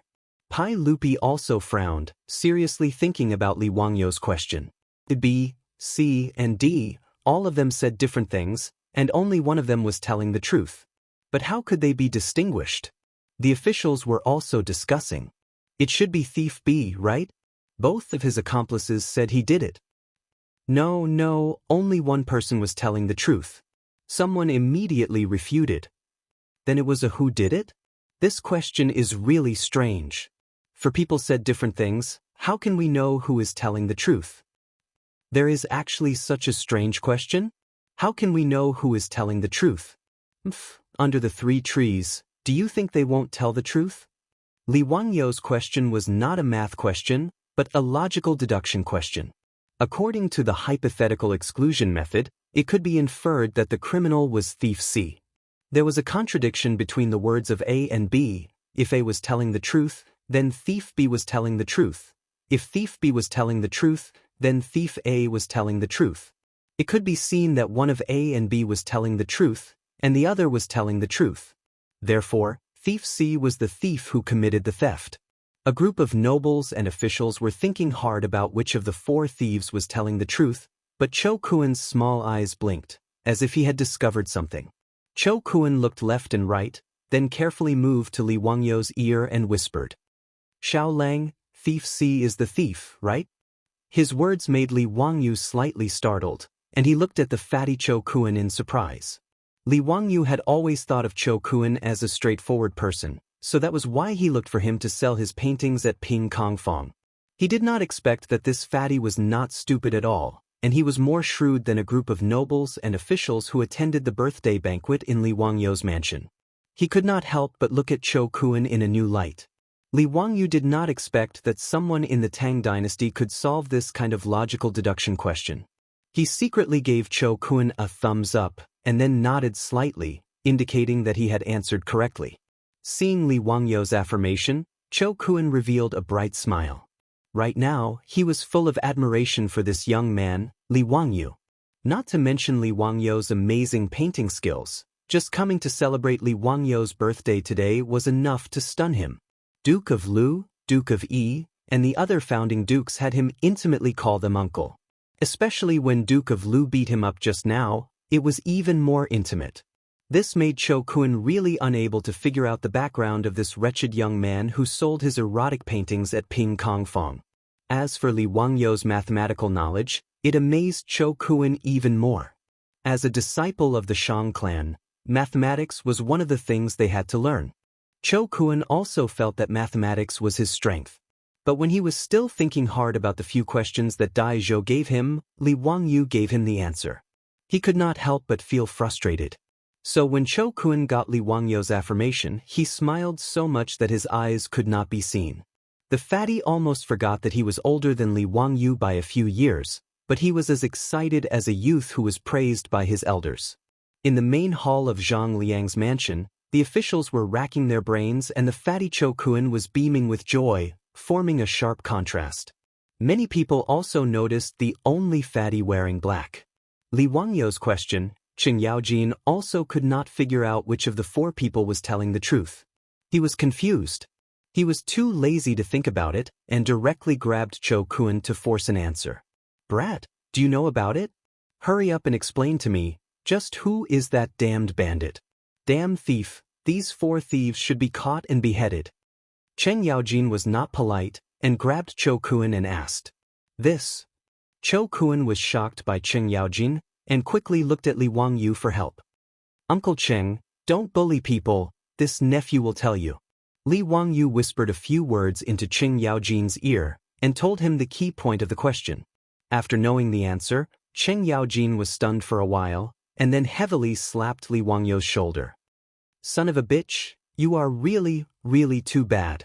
Li Wangyou was slapped until half of his body went numb, and he was speechless and smiled bitterly. Today, he inexplicably met this Cheng Yaojin, and he was really unlucky. Being slapped in the butt in front of everyone, he did not have any face, and it was better to stay away from this bird in the future. After Cheng Yaojin knew the answer, he began to wander around the main hall with a wine cup. Fong Xiang, are you thinking about the question? This question is very simple and not worth mentioning. Duke of Qi, are you still thinking about which thief is telling the truth? I, old Qing, have thought of it. It is really simple. Brother Yuqi, what are you thinking about? Cheng Yaojin was such a pain in the neck, and many people wanted to roll up their sleeves and beat him up. His skin was really too thick, and he ran over to extort the answer, and then came back to show off in front of everyone. He was simply not a son.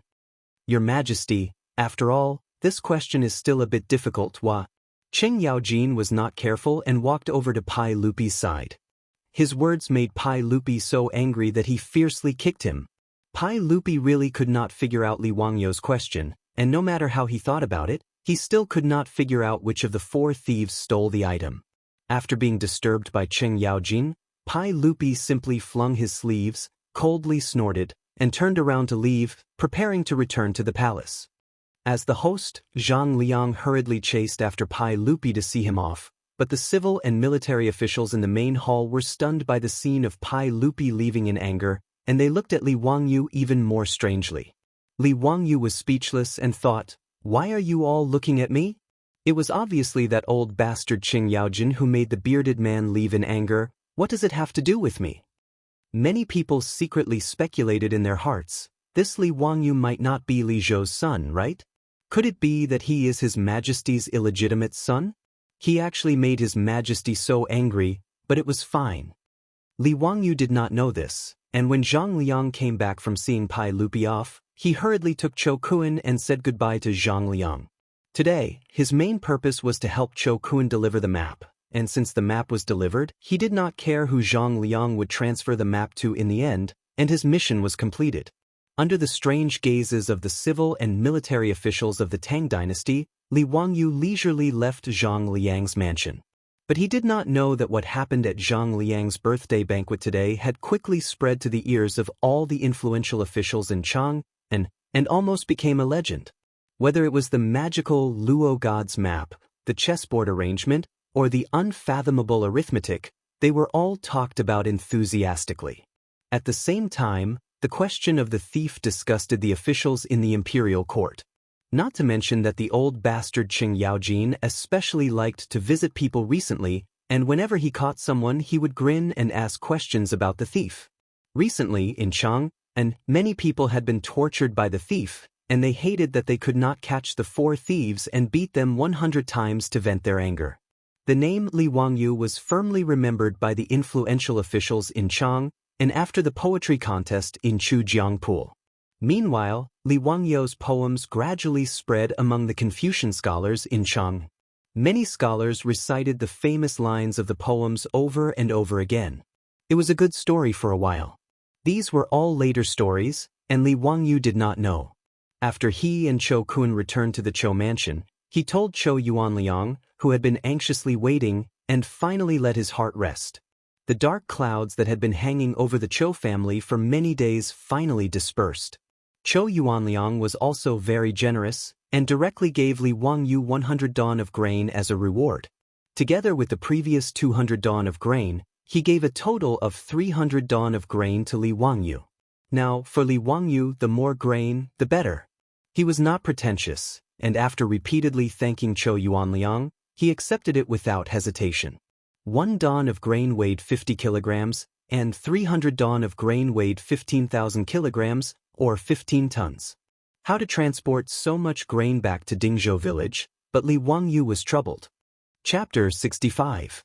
If they used bullock carts to transport the grain, 1 bullock cart could carry 500 kilograms of grain at most. 15 tons of grain would require more than 30 bullock carts to transport. However, the bullock carts in the Tang dynasty were too expensive. They had to carry 100 kilograms, and for every 100 miles, they had to pay 100 copper coins. Hiring 30 bullock carts to transport the 15 tons of grain back to Dingzhou village would cost at least 30 strings of copper coins. Li Wangyu could declare bankruptcy. Actually, he was already bankrupt a long time ago. This child still had a huge debt of more than 1 million strings of copper coins. Although he still had 10 taels of gold, Li Wangyu could not bear to spend half of it just to transport the grain. In the end, it was the Niu brothers who came up with a solution for him. Water transportation. Outside Dingzhou village was the Gan River, and the Gan River was directly connected to the Wei River. In this way, they could use ships to transport the grain directly to Dingzhou village. Although the distance by water was longer, about 180 miles, and they had to sail against the current, the transportation cost was much cheaper than using bullock carts. When Chou Yuanliang heard that Li Wangyu's Dingzhou village could use water transportation, he waved his hand and said that he could use the Chou family's ship to transport the grain for free. Originally, most of the Chou family's grain was transported to Chang and city by water transportation. This was more convenient.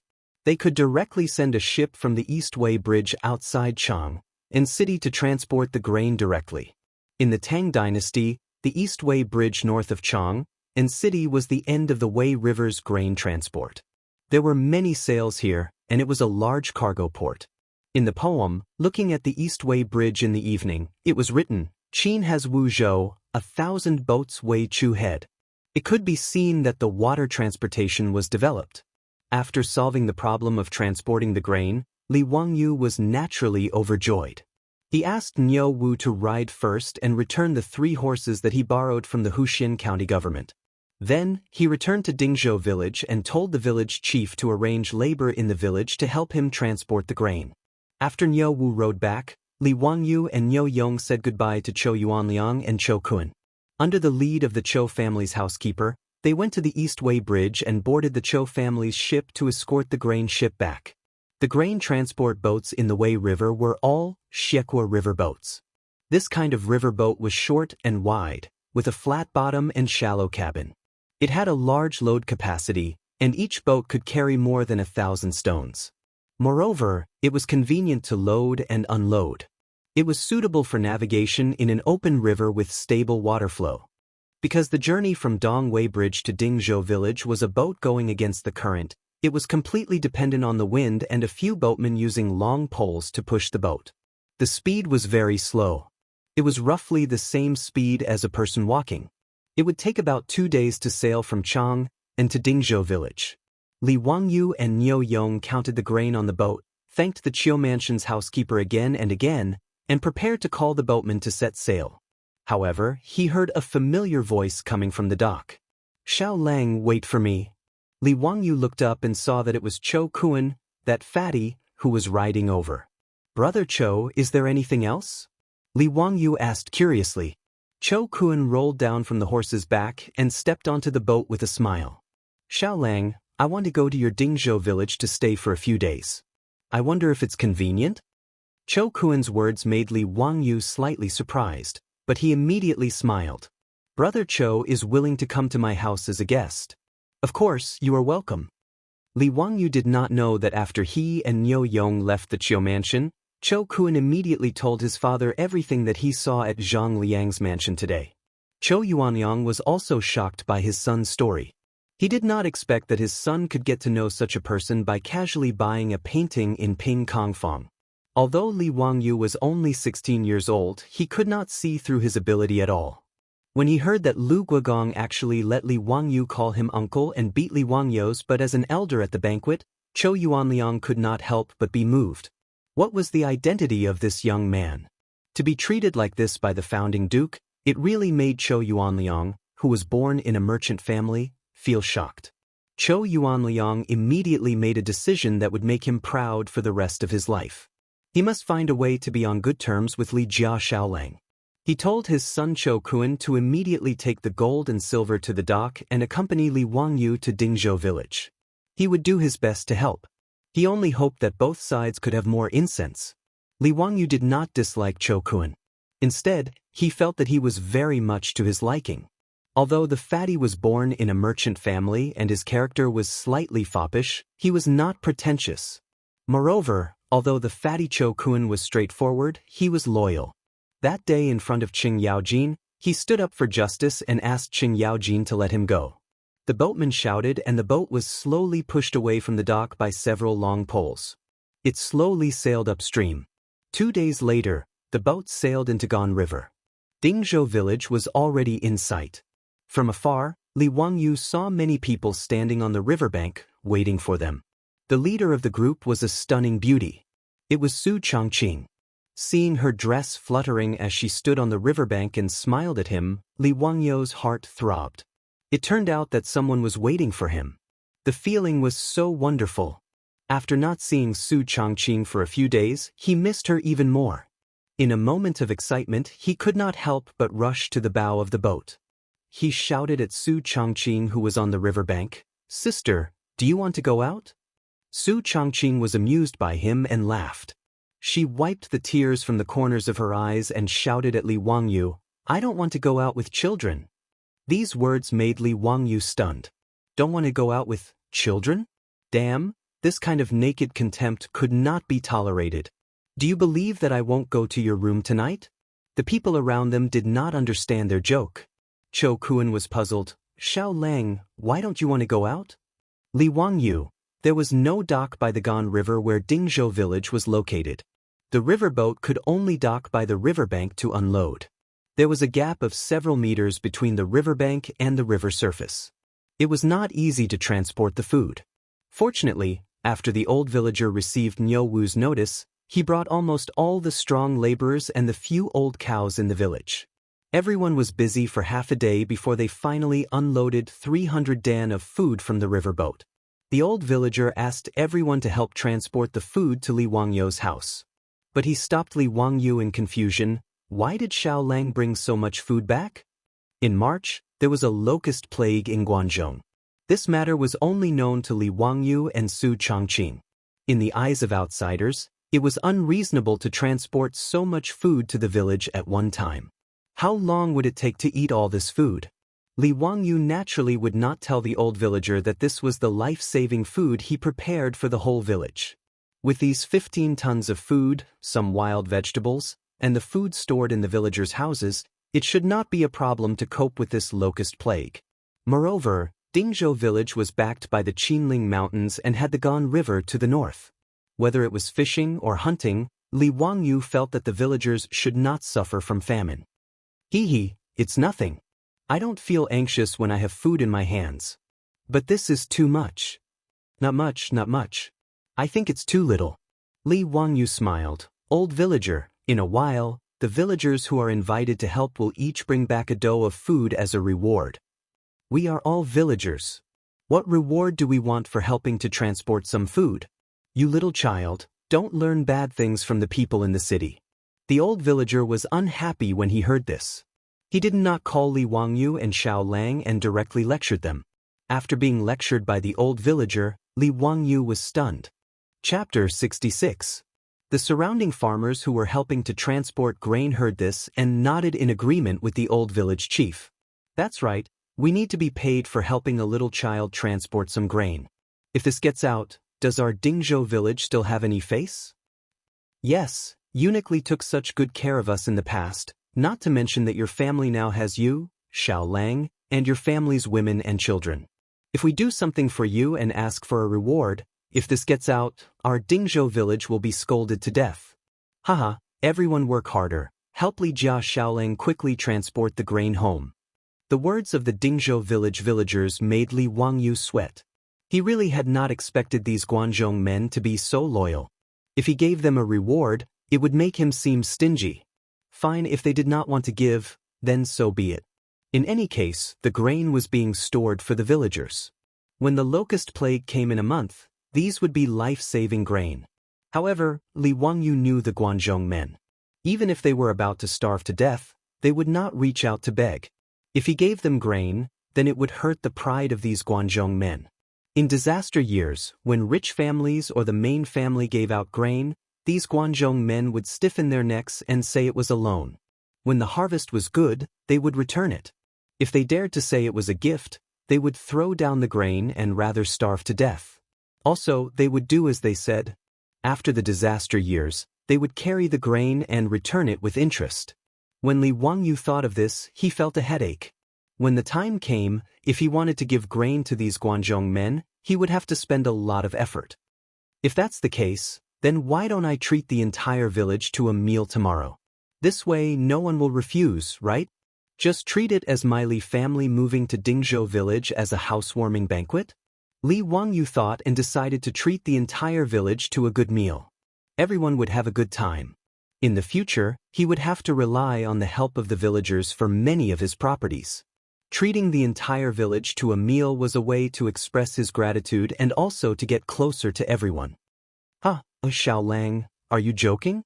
There are more than 500 people in the village, how can you treat them?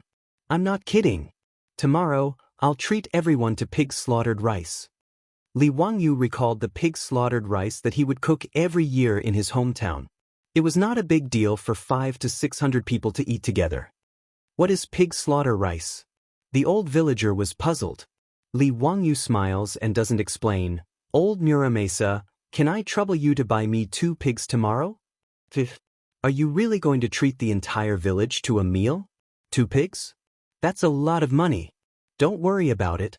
It's settled then. Tomorrow at noon, I'll treat the whole village to pig slaughter rice. Old village chief, I'll have to trouble you to help inform them. Seeing that Li Wangyu was so certain, the old villager nodded and agreed. After talking about the meal, Li Wangyu was in a very good mood. He stood on the embankment and looked around at the scenery of the Gan River, but he noticed that there was a large piece of abandoned land by the riverbank. There were at least a few hundred acres of land next to the riverbank, and there were only a few plants growing sparsely on it, making it look exceptionally desolate. Old village chief, why hasn't this wasteland been developed? The old villager looked at the land behind him and sighed. It's all saline alkali soil. Nothing can grow here. Who would want to develop it? Saline alkali soil? Li Wangyu carefully looked at the land. The color of the soil was mostly white, yellow, and other light colors. There were a few weeping willows growing on the large piece of land. If he was not wrong, this wasteland should be alkaline soil. Weeping willows were also called strange willows. They could not survive in acidic soil. They could only survive in alkaline soil. Li Wangyu squatted down and grabbed a handful of soil. He felt that it was prickly when he held it in his hand. He also took some water from the river and poured it on the wasteland. He observed carefully and found that the water penetrated the soil slowly, and there were white bubbles and foam on the surface of the water. Li Wangyu stood up and clapped his hands. He was sure that this wasteland was alkaline soil. After all, he grew up in the countryside. There used to be a large area of alkaline soil in the village. Later, under the guidance of the scientists at the Agricultural Research Station, they cleaned and improved the soil and turned the waste into treasure.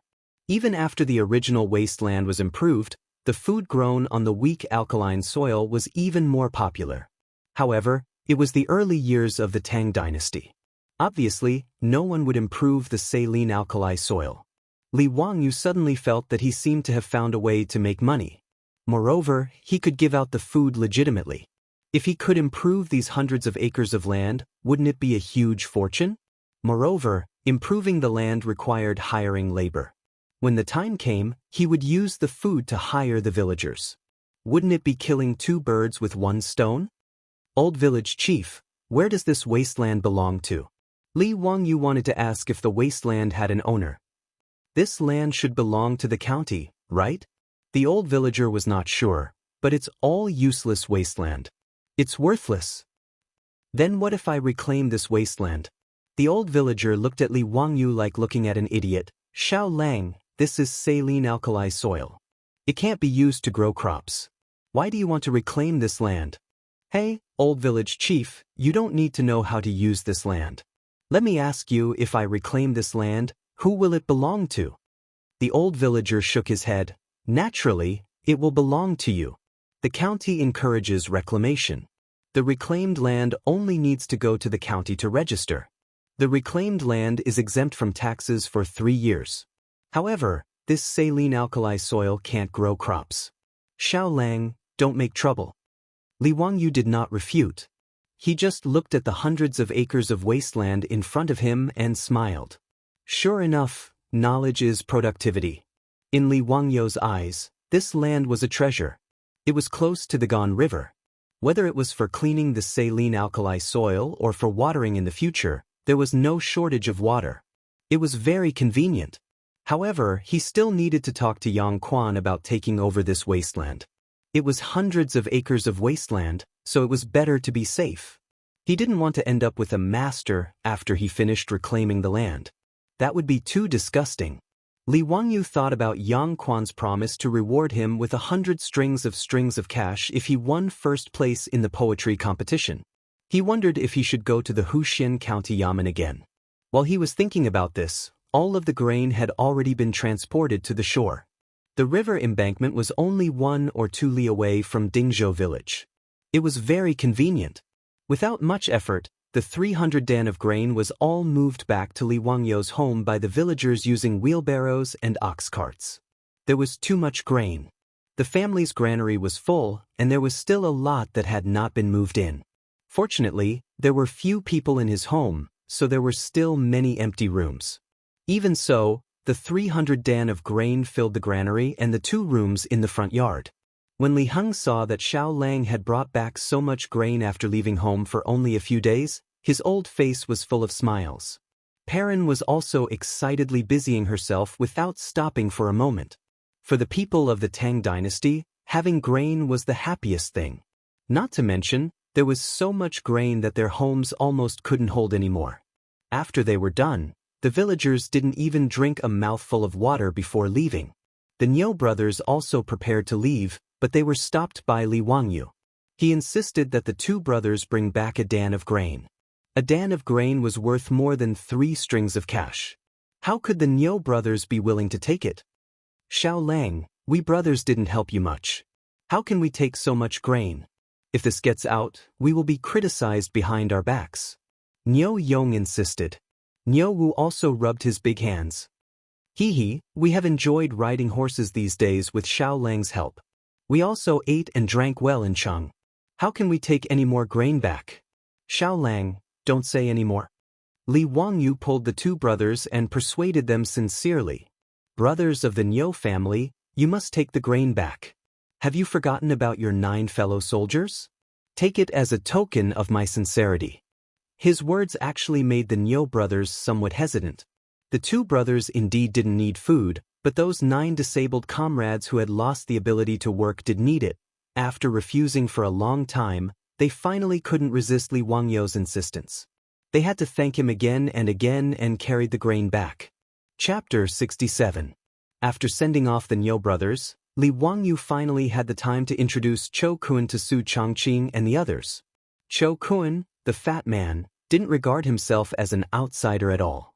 He greeted Su Changqing and the others one by one. The fat man also saw that the relationship between Li Wangyu and Su Changqing was not ordinary, but he was very puzzled. In his opinion, Su Changqing was too old. She was 24 or 25 years old. In the Tang dynasty, she was at the level of an aunt, but Li Wangyu was only 16 years old. Why did they seem to have feelings for each other? What's more, in the eyes of the fat man, although Su Changqing was very beautiful, she was too thin. She didn't have a round and smooth body at all. He really couldn't figure out why Li Wangyu liked such a woman. He didn't know that women in later generations were crazy to lose weight. Many people admired Su Changqing's devilish body. The lyrics of the divine song, Calories, in later generations sang, "Burn my calories, buy donuts, pearl milk tea instant noodles, hot pot rice, big plate chicken, take it away, don't be polite." These were the thoughts of women. Fortunately, although the fat man Chou Kun was simple and straightforward, he was not a fool. He would not stupidly say these thoughts out loud. Otherwise, he was afraid that he would inevitably be beaten up. After instructing Li Heng to arrange a room for Chou Kun, Li Wangyu sent the little girl parent away. Finally, he had a chance to whisper to Su Changqing. He confessed to Su Changqing about his trip to Chang, and this time, the only thing he neglected to mention was the erotic painting.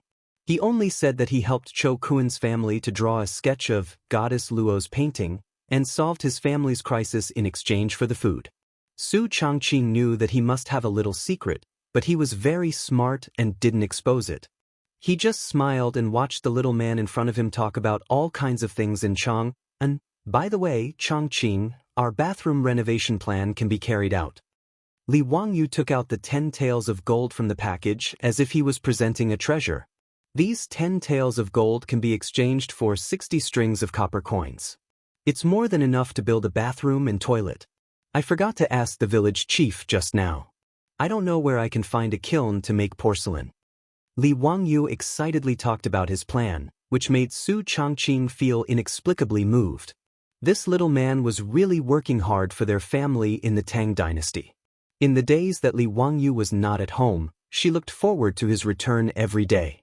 Far away from the familiar society and her family, Su Changqing finally realized that in the Tang dynasty, Li Wangyu was the only one she could rely on.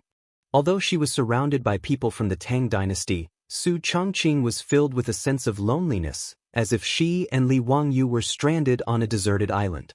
After all, she was not like Li Wangyu, who had received a person's memory.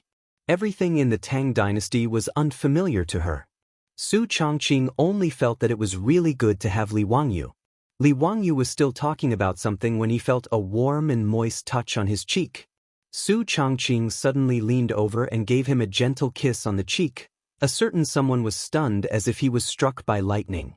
Although Li Wangyu was not a pure little virgin, it was the first time a girl took the initiative to kiss him. Moreover, it was a goddess. Just when Li Wangyu was about to turn into a wolf, Su Changqing ran away with a smile. Don't think too much. This is Big Sister's reward for you getting the food. I'll cook for you. Today, we'll eat noodles, braised meat noodles. Demon, you dare to run away after doing something bad. Eat this old Li's stick. Li Wangyu giggled. The dinner of the Li family was an eye-opener for Chou Kun and also a surprise for Li Wangyu. At the beginning of the Tang dynasty, sitting with one's feet down was not popular. However, sitting on the ground was really not ergonomic. Su Changqing was not used to it. Therefore, in the few days that Li Wangyu was not home, Su Changqing actually asked the village's carpenter to help make some furniture for the family. These furniture were very simple. There were no exquisite carvings or complicated decorations. They were not even painted and maintained their natural wood color. A large long dining table with high stools on both sides of the table made Li Wangyu very excited, but also made Chou Kun confused. How should one sit on such a high table and stools? Chou Kun wondered if he should take off his shoes and kneel on the stools to eat. Li Jia Xiaolong's furniture was very strange. Li Wangyou's eyes lit up. Without saying anything, he ran to the head of the table and sat down. Comfortable. Chongqing, did you ask someone to make this? Su Chongqing's beautiful eyes were smiling. He nodded and sat down next to Li Wangyu. In the past few days when you were not home, I wanted to do something. I just learned that there were carpenters in the village, so I drew some drawings and asked them to make a lot of furniture. I also asked someone to make a desk for you in your study. In addition, I also asked a carpenter to make 2 beds for your bedroom. If it were not for the fact that everyone was here, Li Wangyu would have hugged Su Chongqing and kissed him to express his gratitude. Of course, whether Su Chongqing would accept his gratitude was another matter. Let's eat. Li Wangyu shouted excitedly, Brother Cho, please sit down. Don't be polite. Perrin and Li Heng quickly served the noodles. Su Chongqing's cooking was absolutely excellent, especially the braised meat. There was no such cooking in the Tang dynasty now. Cho Kuan, who ate the braised meat noodles for the first time, almost swallowed his own tongue. Although Chao's family had no power, they were rich. He had been hanging around Ping Kong Square for a long time. What delicious food had he not eaten? However, Li Wangyou's simple bowl of noodles made Cho Kuan feel that what he had eaten for the past 20 years was as vulgar as pig food. After the bowl of noodles went down his stomach, Cho Kuan was embarrassed and asked Perrin to make him another bowl. Such delicious noodles made Cho Kuan forget about being a guest. Under the astonished gazes of Li Wangyu, Su Chongqing, and the others, Cho Kuan, the fatty, finished 3 to 4 bowls of noodles by himself. Only then did he feel satisfied and put down his bowl and chopsticks while stroking his stomach. The bowl of noodles was a big bowl from Guangzhou. The size was similar to the soup bowl of later generations, but the fatty ate 3 or 4 bowls in one breath. Li Wangyu finally understood how Cho Kuan's round body shape came about. This guy was simply the top foodie in the Tang dynasty. His appetite was comparable to that of their family of 4. Li Wangyou's face darkened. Could it be that Cho Yuanliang felt heartache for giving him so much food and specially asked Cho Kuan to come to his house to eat until he became poor? Cho Kuan looked at everyone embarrassedly. Xiaolang, the food in your house is really delicious. I couldn't help but order it. Li Wangyu rolled his eyes. Brother Cho, if I didn't know your situation, I would think that you were a refugee. If you do this, I will charge you for your food. Cho Kuan was not angry. He took out a gold ingot from his arms and put it on the table. That's good. Xiaolang, my food. Such a nouveau riche behavior confused Li Wangyu. What the hell was this situation? You damn fatty, do you really think I am a restaurant owner? Forget it, I won't lower myself to your level. Li Wangyu put away the 5 taels of gold ingot without the slightest anger. Well, the things that fall in my Li family belong to my Li family. Chapter 68. On the morning of the second day, Li Wangyu led his family to prepare pig rice. The old villager was leading a young girl from the village with 2 fat pigs. They were here to sell the pigs to Li Wangyu. The girl was obviously malnourished. Her hair was dry and yellow, and she was pitifully thin. But the 2 pigs that she rushed over were very fat. It was obvious that they were well fed and taken care of. Xiaolang, this is Zhao family's little Mississippi. These 2 pigs were raised by her. If you think they're suitable, you can buy her pigs. The old villager pulled Li Wangyu to the side and whispered, Little Miss Zhao's father was also a government soldier in his early years. He was unlucky and didn't come back alive. She and her widowed mother depend on each other for survival. Ai, Xiaolang, if it's convenient, you can take care of them.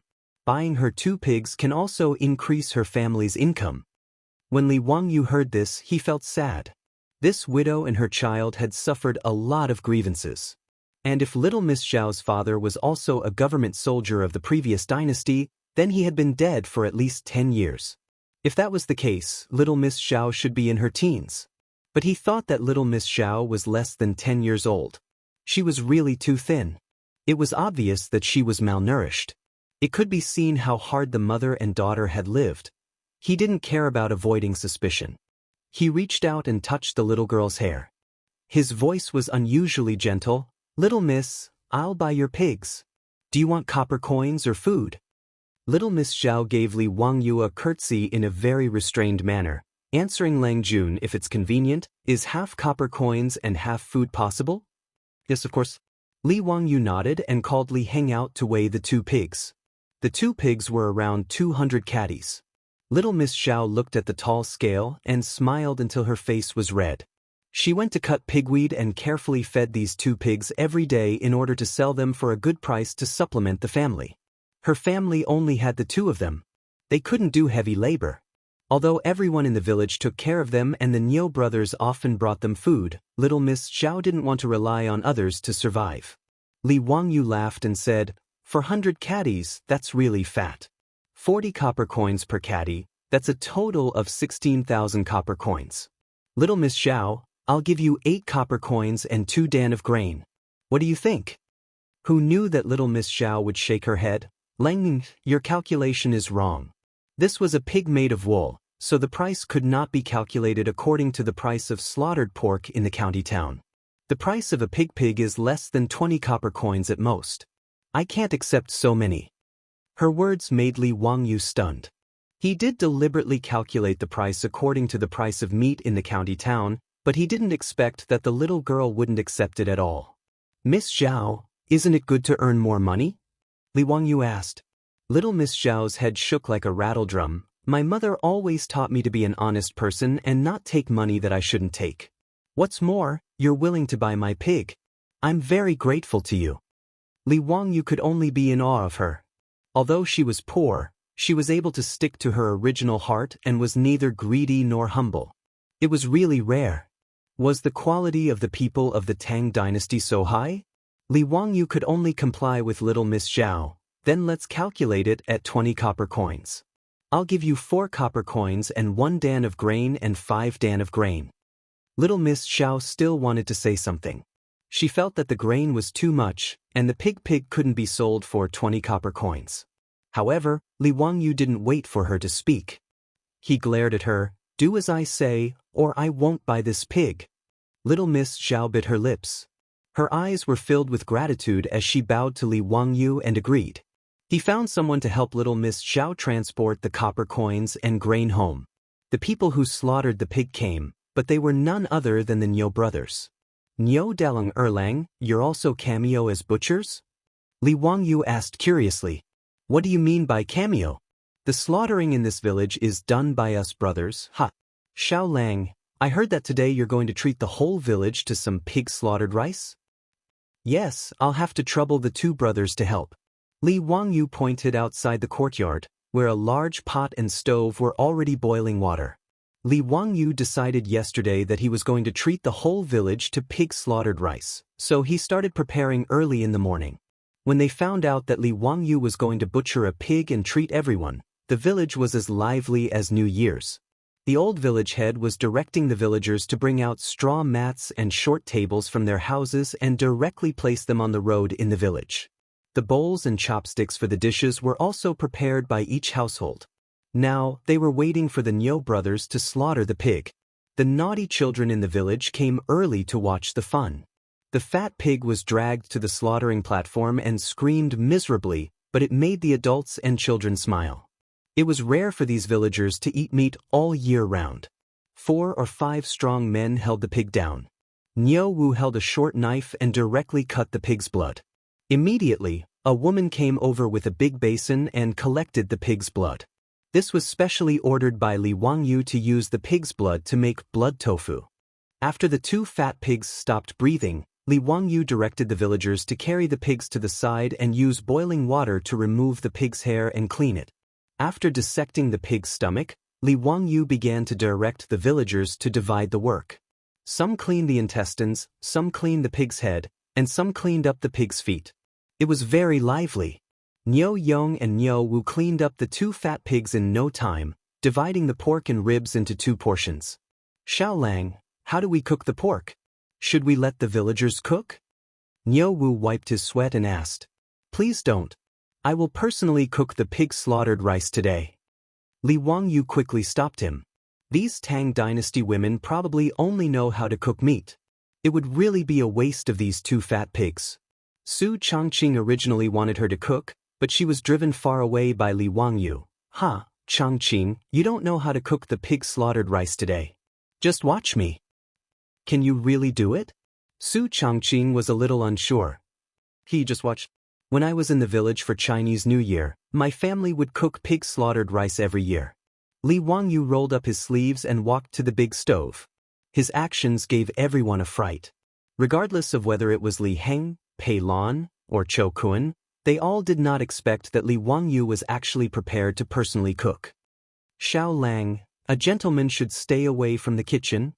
Chou Kun did not expect Li Wangyu to cook for a group of farmers. He was a little shocked. Li Wangyu glanced at him and spat, "Bah, that sentence clearly says that a gentleman is a beast. Seeing it alive, he can't bear to see it dead. Hearing it, he can't bear to eat it. Therefore, a gentleman should stay away from the kitchen. You eat meat every meal, and you have the nerve to say that a gentleman should stay away from the kitchen? If you have the ability, don't eat it later." Chou Kun smiled embarrassedly and hid to the side. He wanted to see what Li Wangyu could cook and whether it was as delicious as the braised meat noodles last night. Li Wangyu began to command a group of people to help him. Some of them started the fire, some of them did the chores, and he operated several big stoves at the same time. Pig intestines and blood curd, braised pork, dongpa pig knuckle, stir-fried pork, twice-cooked pork, garlic paste, braised pork ribs, stir-fried liver and kidney. Li Wangyu used all his skills, and he was so busy that his forehead was covered with sweat. Delicacies that had never been seen before by the people of the Tang dynasty were constantly served and filled the seats in the village. The aroma of the pork stimulated the adults and children in the village and made them drool. They all looked at Li Wangyu, who was busy at the stove, and waited for the banquet to start. When Li Wangyu finished the last dish and ordered the women to bring it to the table, the pig-slaughtered rice could finally be served. Just when everyone was ready to eat, the sound of horse hooves came from outside the village.